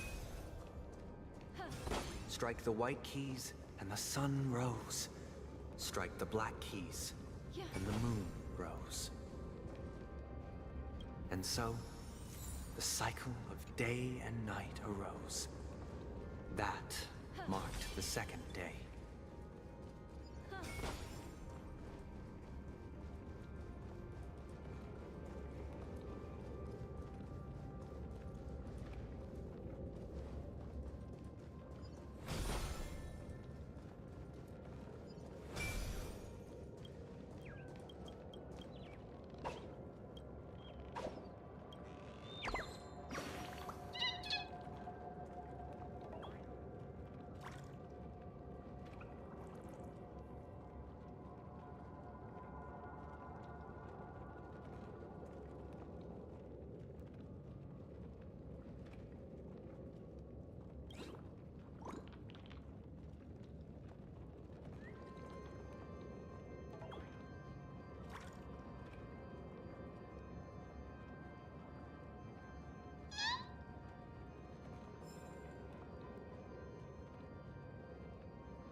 Yeah.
Yeah.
Bring forth the gleam of old blades.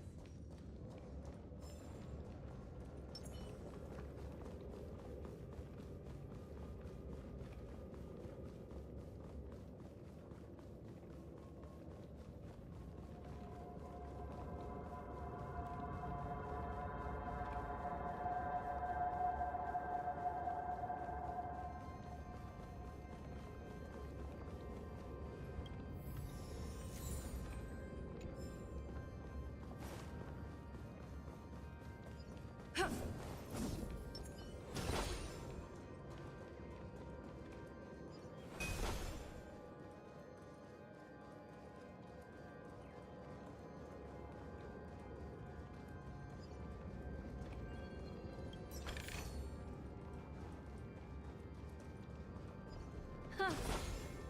Yeah.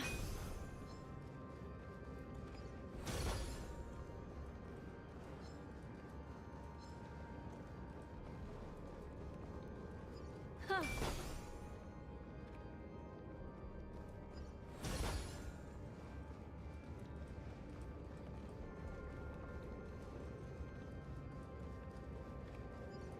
Yeah.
Yeah.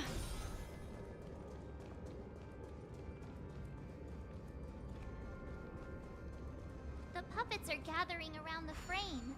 Are they expecting us to enter it?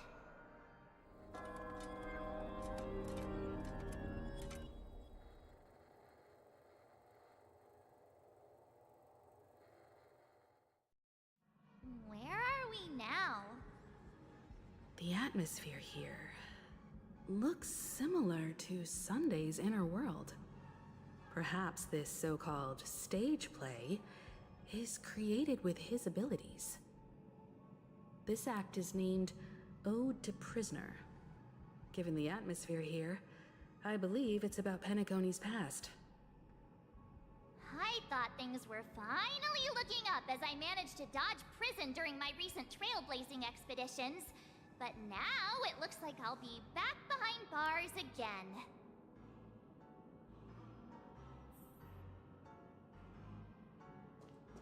I genuinely wish to avoid a violent clash with my esteemed guests from afar. Therefore, I've arranged 3 acts before the situation becomes irreparable. Where shall we start our narrative? Well, let's start with the time when Penacony was still a frontier prison.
Mind your manners. On the still waters of oblivion. Deep breaths. I weep for the departed. It too shall fall.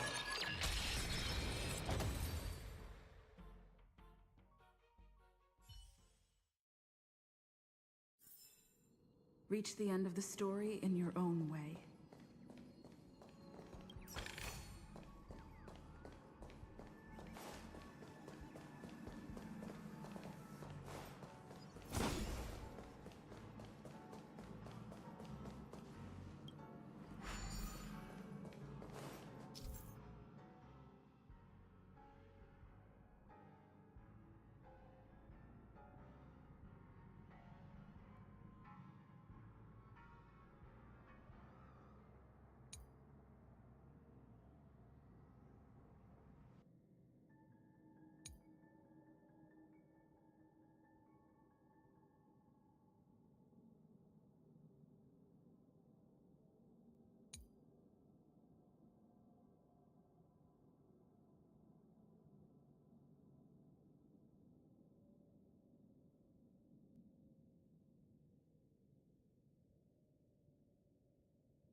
Stream forth the gleam of old blades.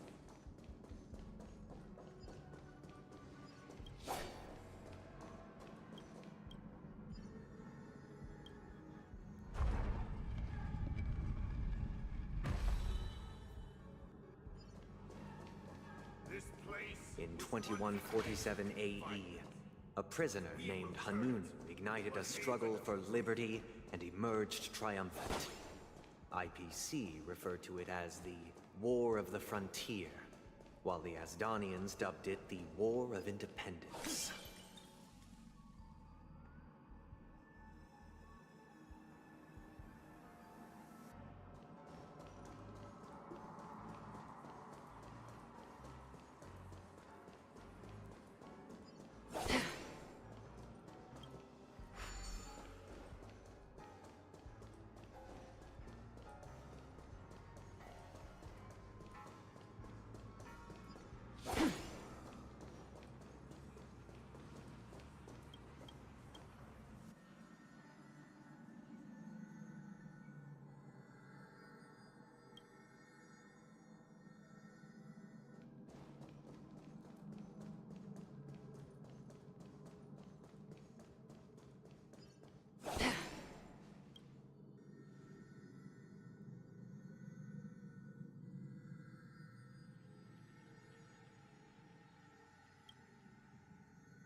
We've shattered the cages.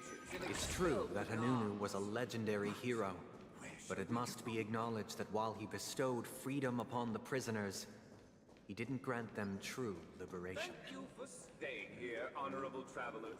However, The three nameless stayed on the planet, endeavoring to spread the tenets of Trailblaze throughout the frontier prison. Alas, their efforts proved futile.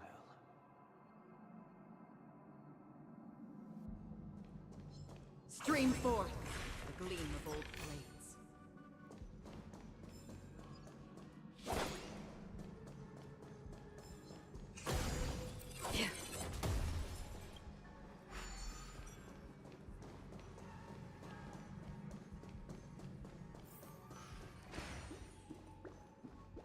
let's build another prison. Not Once again, Asdana was engulfed in war. This time, the enemies originating from within. The prisoners remained prisoners for the rest of their lives, fighting for freedom rather than living for it.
I hope you like this land of freedom on a scorched earth.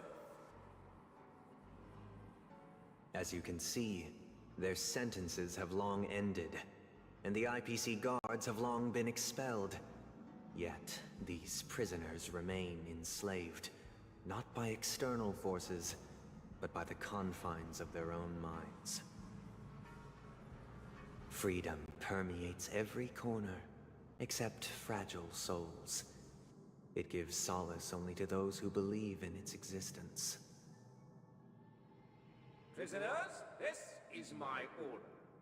Learn the essence of freedom and teach your fellow prisoners to fight for their lives.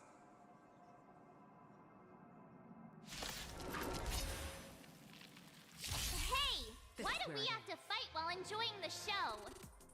For I desire not only your enjoyment, but also your assistance in its completion. Hasten. We've hardly any time left to say farewell.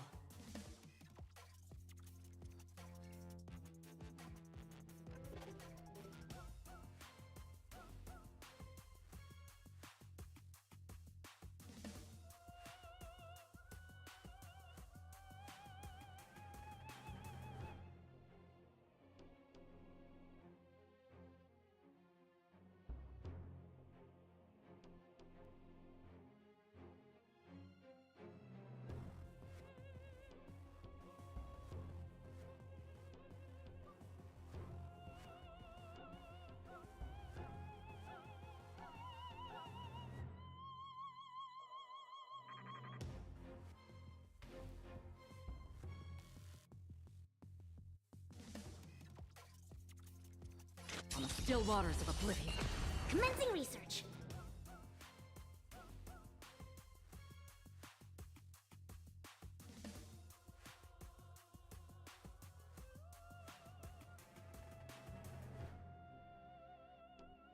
I should have brought a chair with me.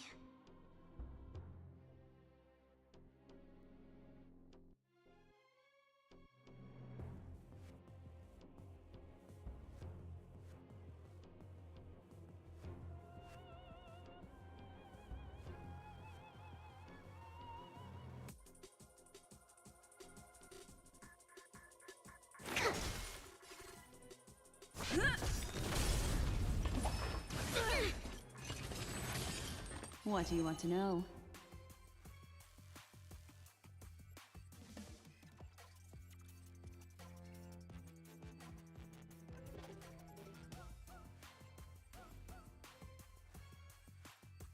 Continue or remain in the dark.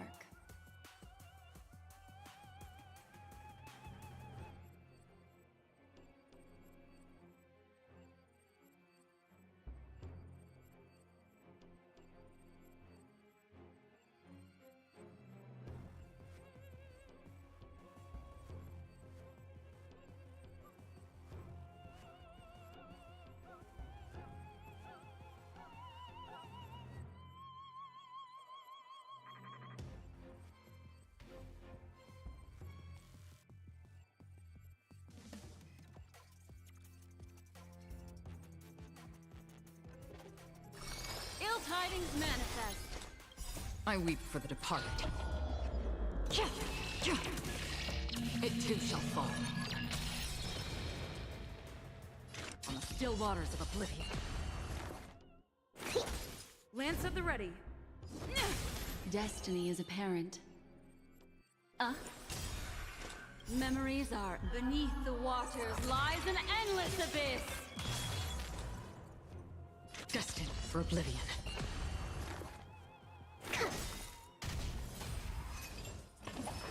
Oh, familiar. I'm on guard. Ill fate descends. On the still waters of oblivion. Deep breaths. Destiny's Lance at hand the has ready. truly blessed me.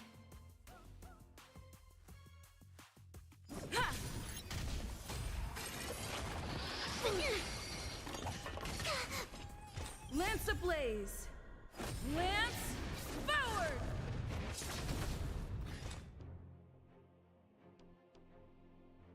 Destined for oblivion. I weep for the departed.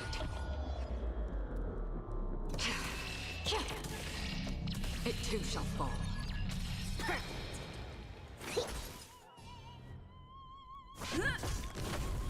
Destiny isn't chosen.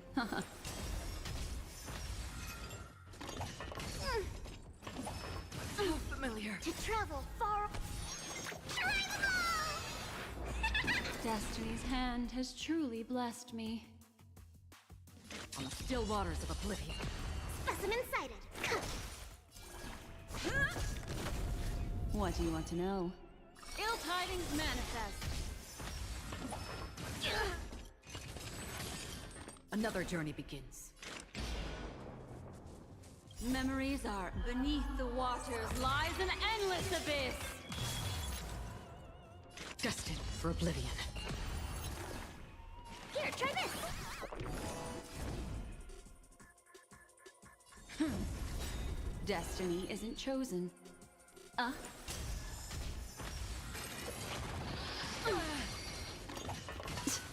Free will, or was it fate on the still waters of oblivion? I weep for the departed. It too shall fall.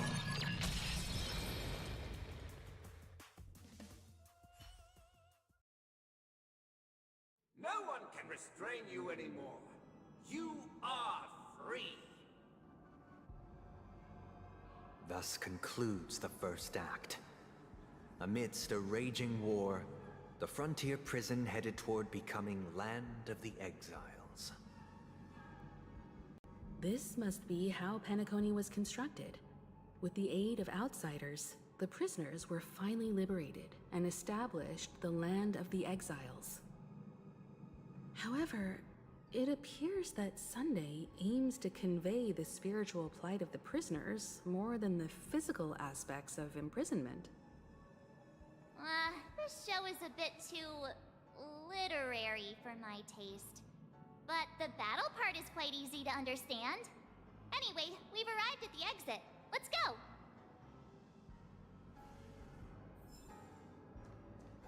These puppets... Where are they guiding us this time?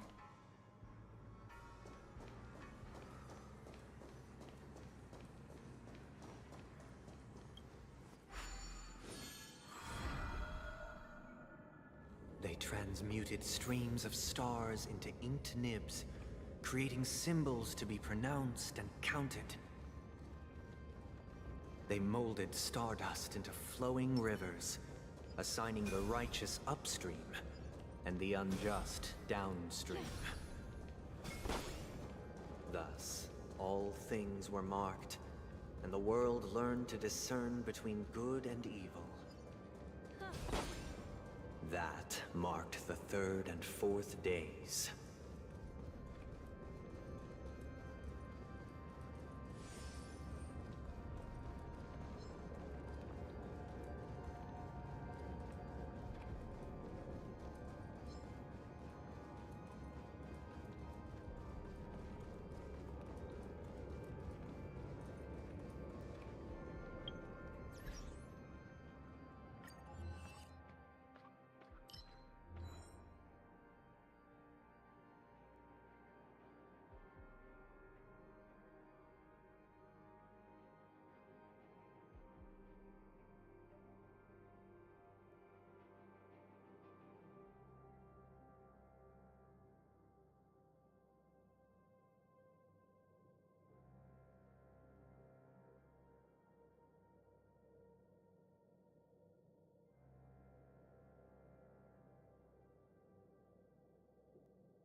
Yeah.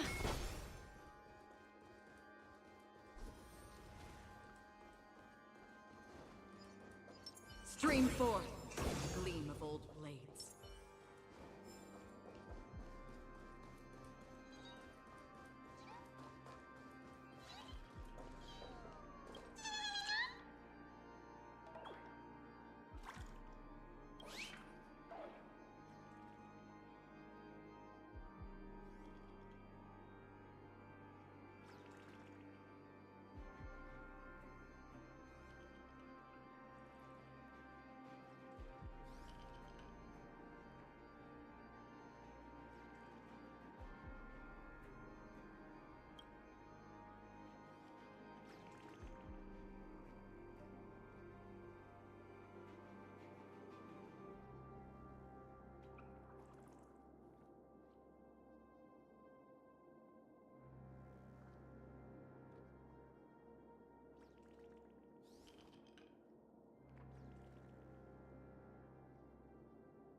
Stream forth, gleam of old blades.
Look, another frame.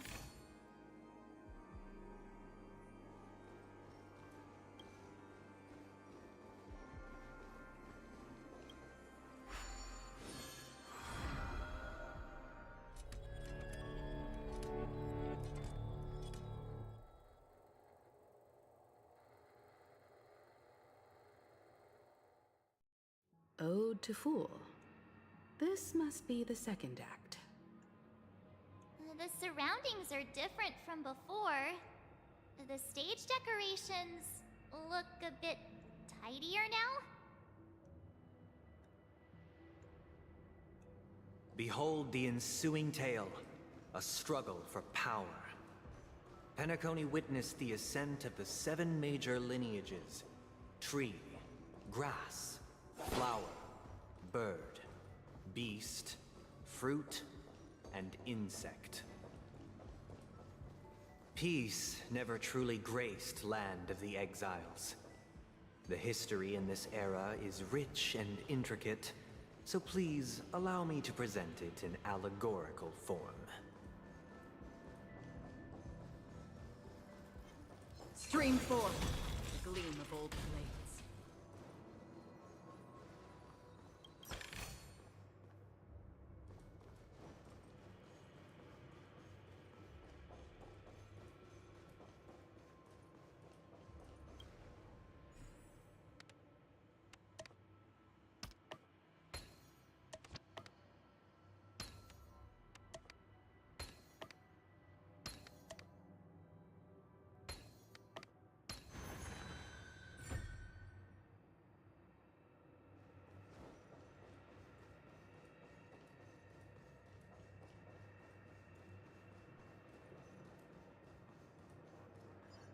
My child, you did not serve the old master. The leader of the Alfalfa family sought to defect to the IPC, trading freedom for survival.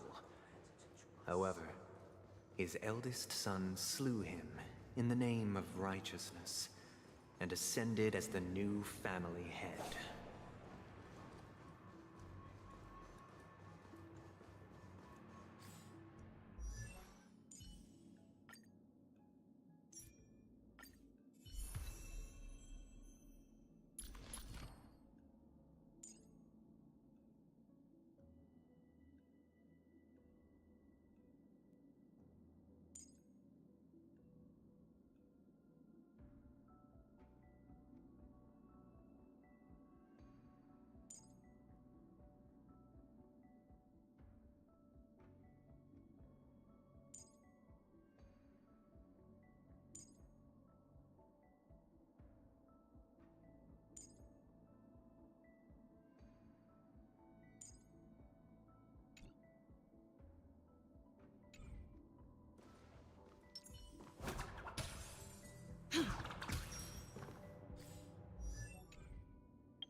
Welcome to this mansion, dear outsider. Land of the Exiles was in disarray, besieged by both internal and external perils. Though the 7 major lineages appeared united on the surface, each harbored their own ambitions, leading to ceaseless conflict.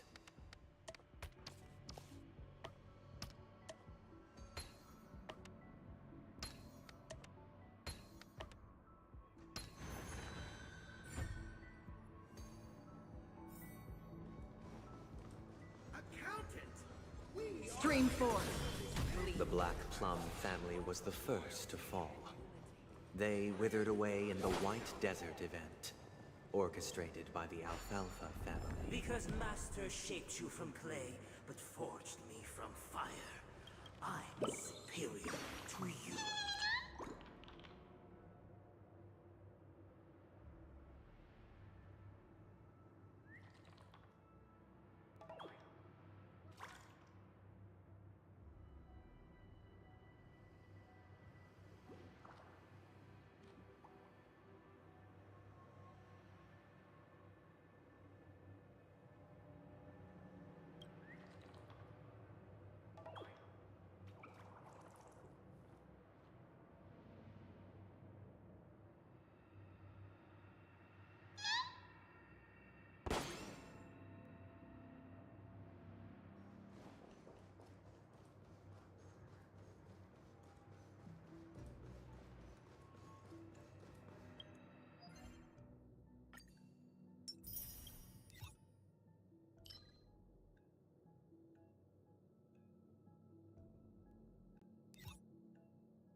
Wanna see what I can do?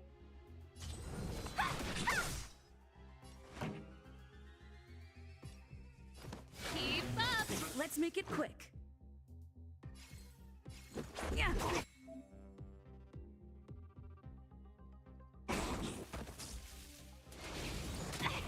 Ready to lose yourself? You can fight it, or rock with it!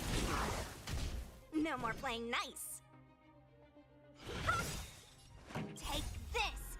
Shape of Taishu! Rise, Phoenix!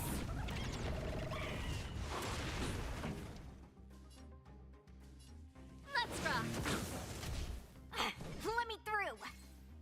Dodge this!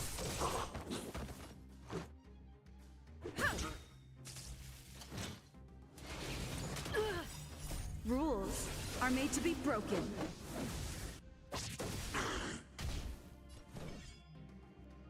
You're not going anywhere! Turn it up! Let's go! Yeah! Wanna see what I can do? Pretty good crowd today. Keep up!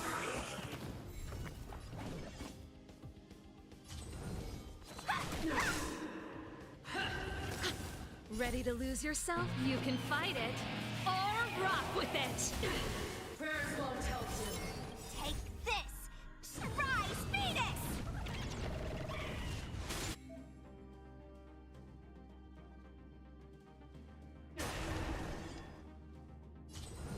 Dodge this! Let's make it quick.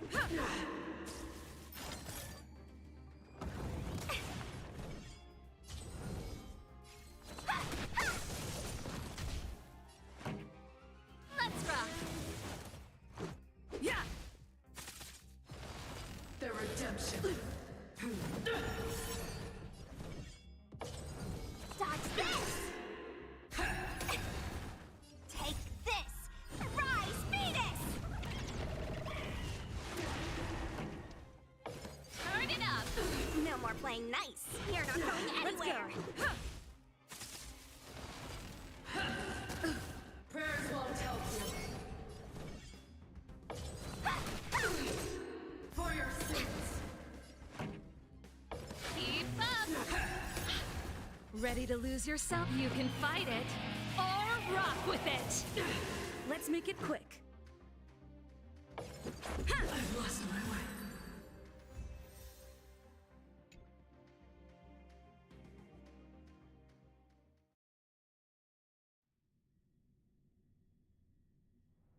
My child, you did not serve the The old leader master of the Alfalfa family sought to defect to the IPC, trading freedom for survival.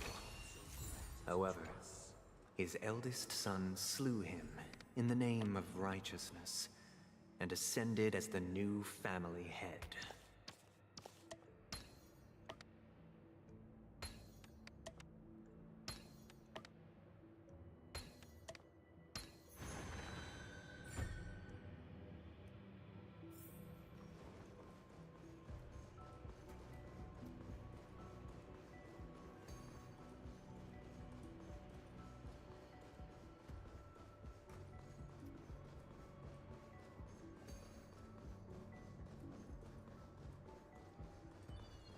As for me, I shall forge new bonds. Only when Gopher Wood led the family to Land of the Exiles and earned recognition from all 5 major lineages did Penacony earn its new name, the Land of the Dreams.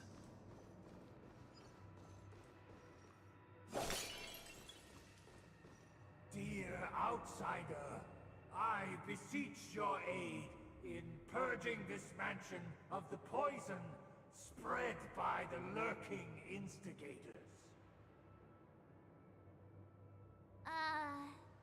You want us to help you? What do you need? I wish they could regain their reason and cast away the shackles of hypocrisy. This is the second act. Looks like it's about Penacony's journey to becoming the Land of the Dreams, during which the family plays a crucial role. to me, don't you think? Perhaps this is the truth Sunday is trying to express, if you read between the lines. The Harmony changed Penacony just as the guards once did. Looks like we've gotta help those guys kneeling down over there calm down a bit, right?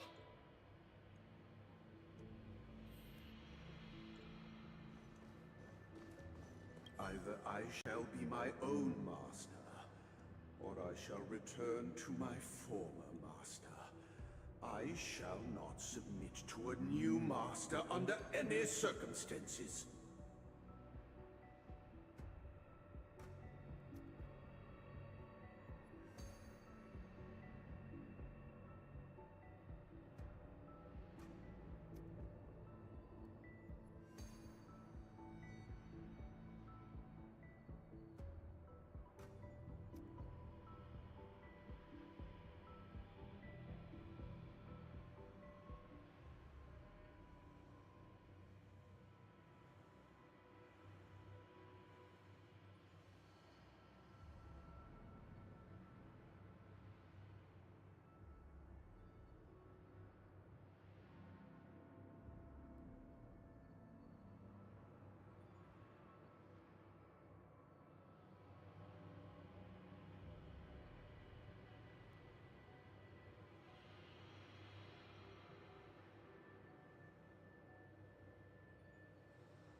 Without a master, who can grant me true freedom? Master is no longer here. I thought I'd be free, but I'm not. Now, without my master's command, I'll have to seek guidance from the blind.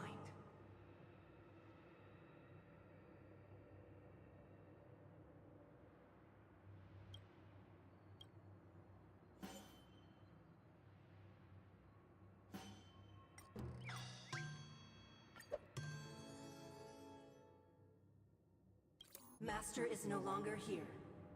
I must seek a new master and serve them faithfully. Once, I stood as the most loyal guard among all the servants.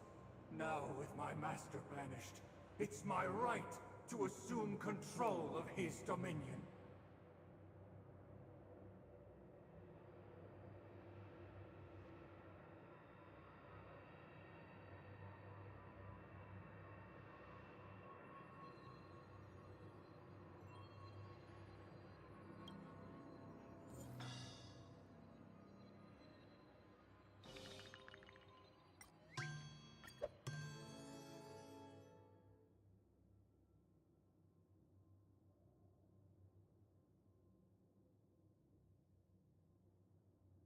My former master has long departed, but why do I still fear the remnants of his creation?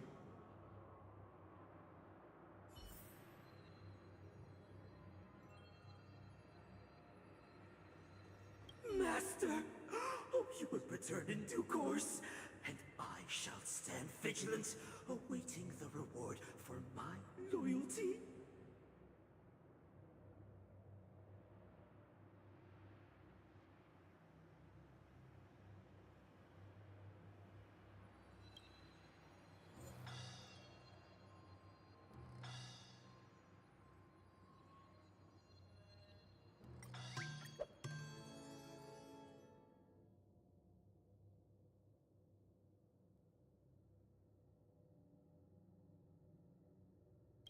Master, now that you have gone, I shall wait no longer for my reward.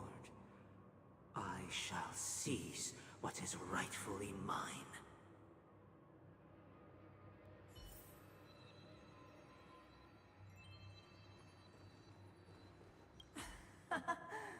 In the absence of my master, I am free. But without their guidance, for whom shall I sing?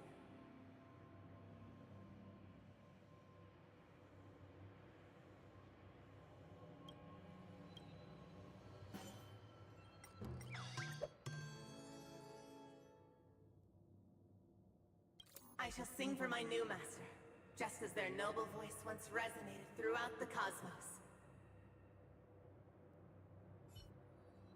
Thank you, dear outsiders.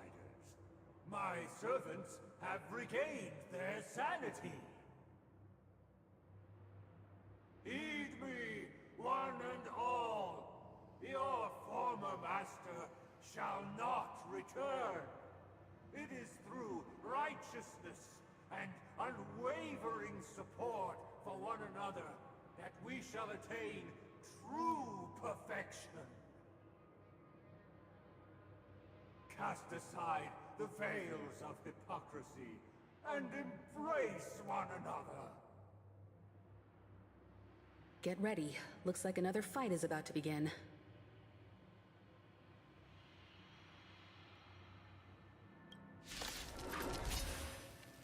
Listen, the snow blankets all around. The sky trembles, and the earth teeters on the brink of collapse. At the edge of the silver universe, the first buds sprout under the rising sun.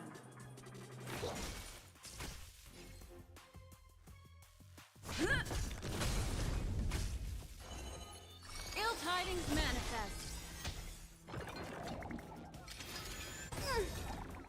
I weep for the departed. It too shall fall.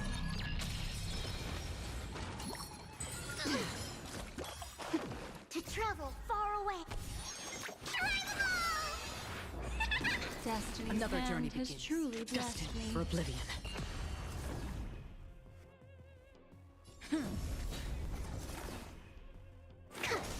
What do you want to know?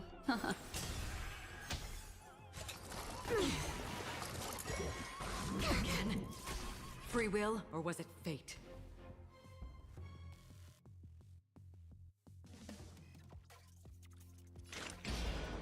On the still waters of oblivion. Lance ablaze! Lance forward!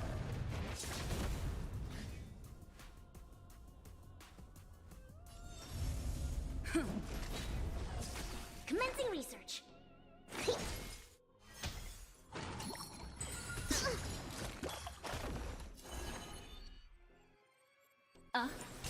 Another journey begins.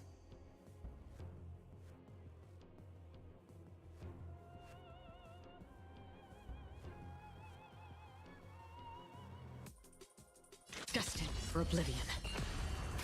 Lance at the ready. Specimen sighted. Here, try this.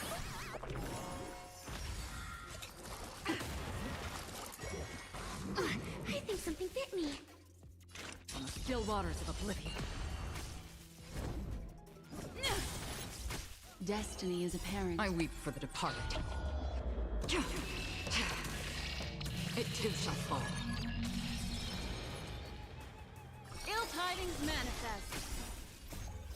Beneath the waters lies an endless abyss. Commencing research. Deep breaths. Don't worry, it's just a scrape.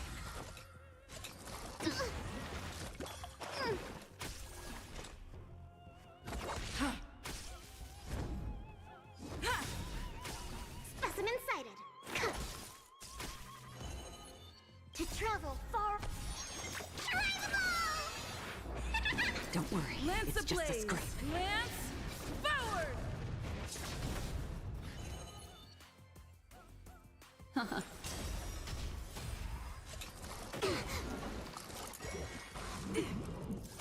Free will, or was it fate? Destined for oblivion. I'm on guard. Commencing research.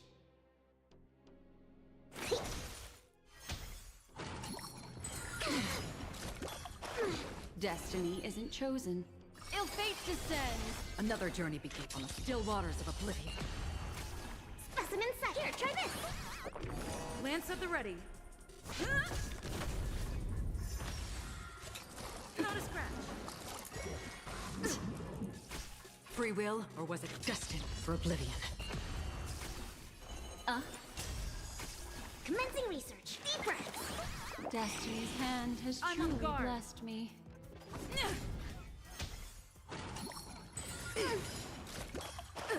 Another journey begins on the still waters of oblivion. I weep for the departed. It too shall fall. Perfect. Here, try this. Don't worry, it's just a scrape. Nice teamwork.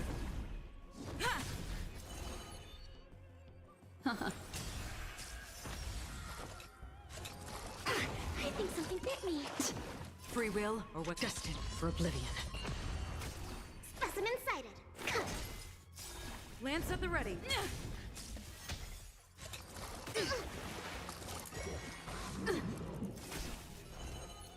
Ill tidings manifest. Another journey begins on the still waters of oblivion. Commencing research. Deep breaths. Destiny's hand has I'm on truly guard. blessed Ha! me.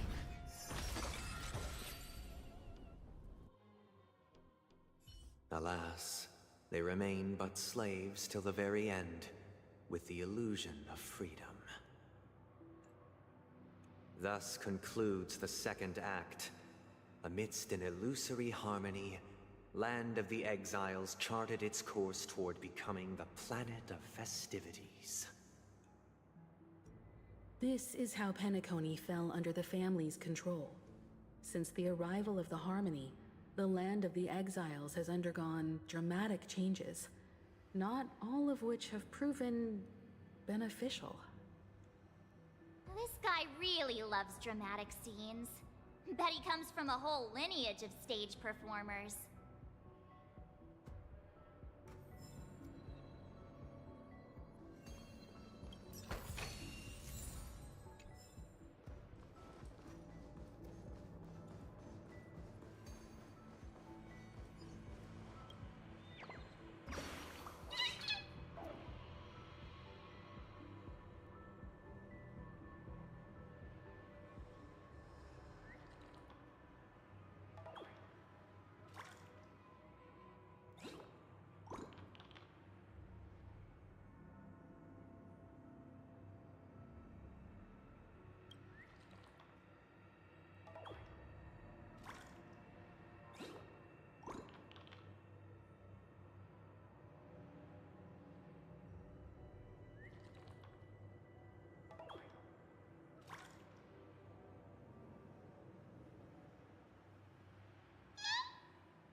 They used the planetary rings to establish the law, forging a code of conduct among the masses.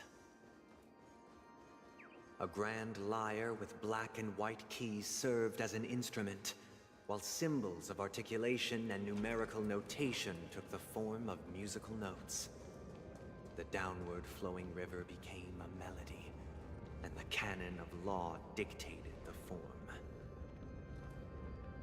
Thus, all mortals found their unique place within this symphony. That marked the 5th and 6th day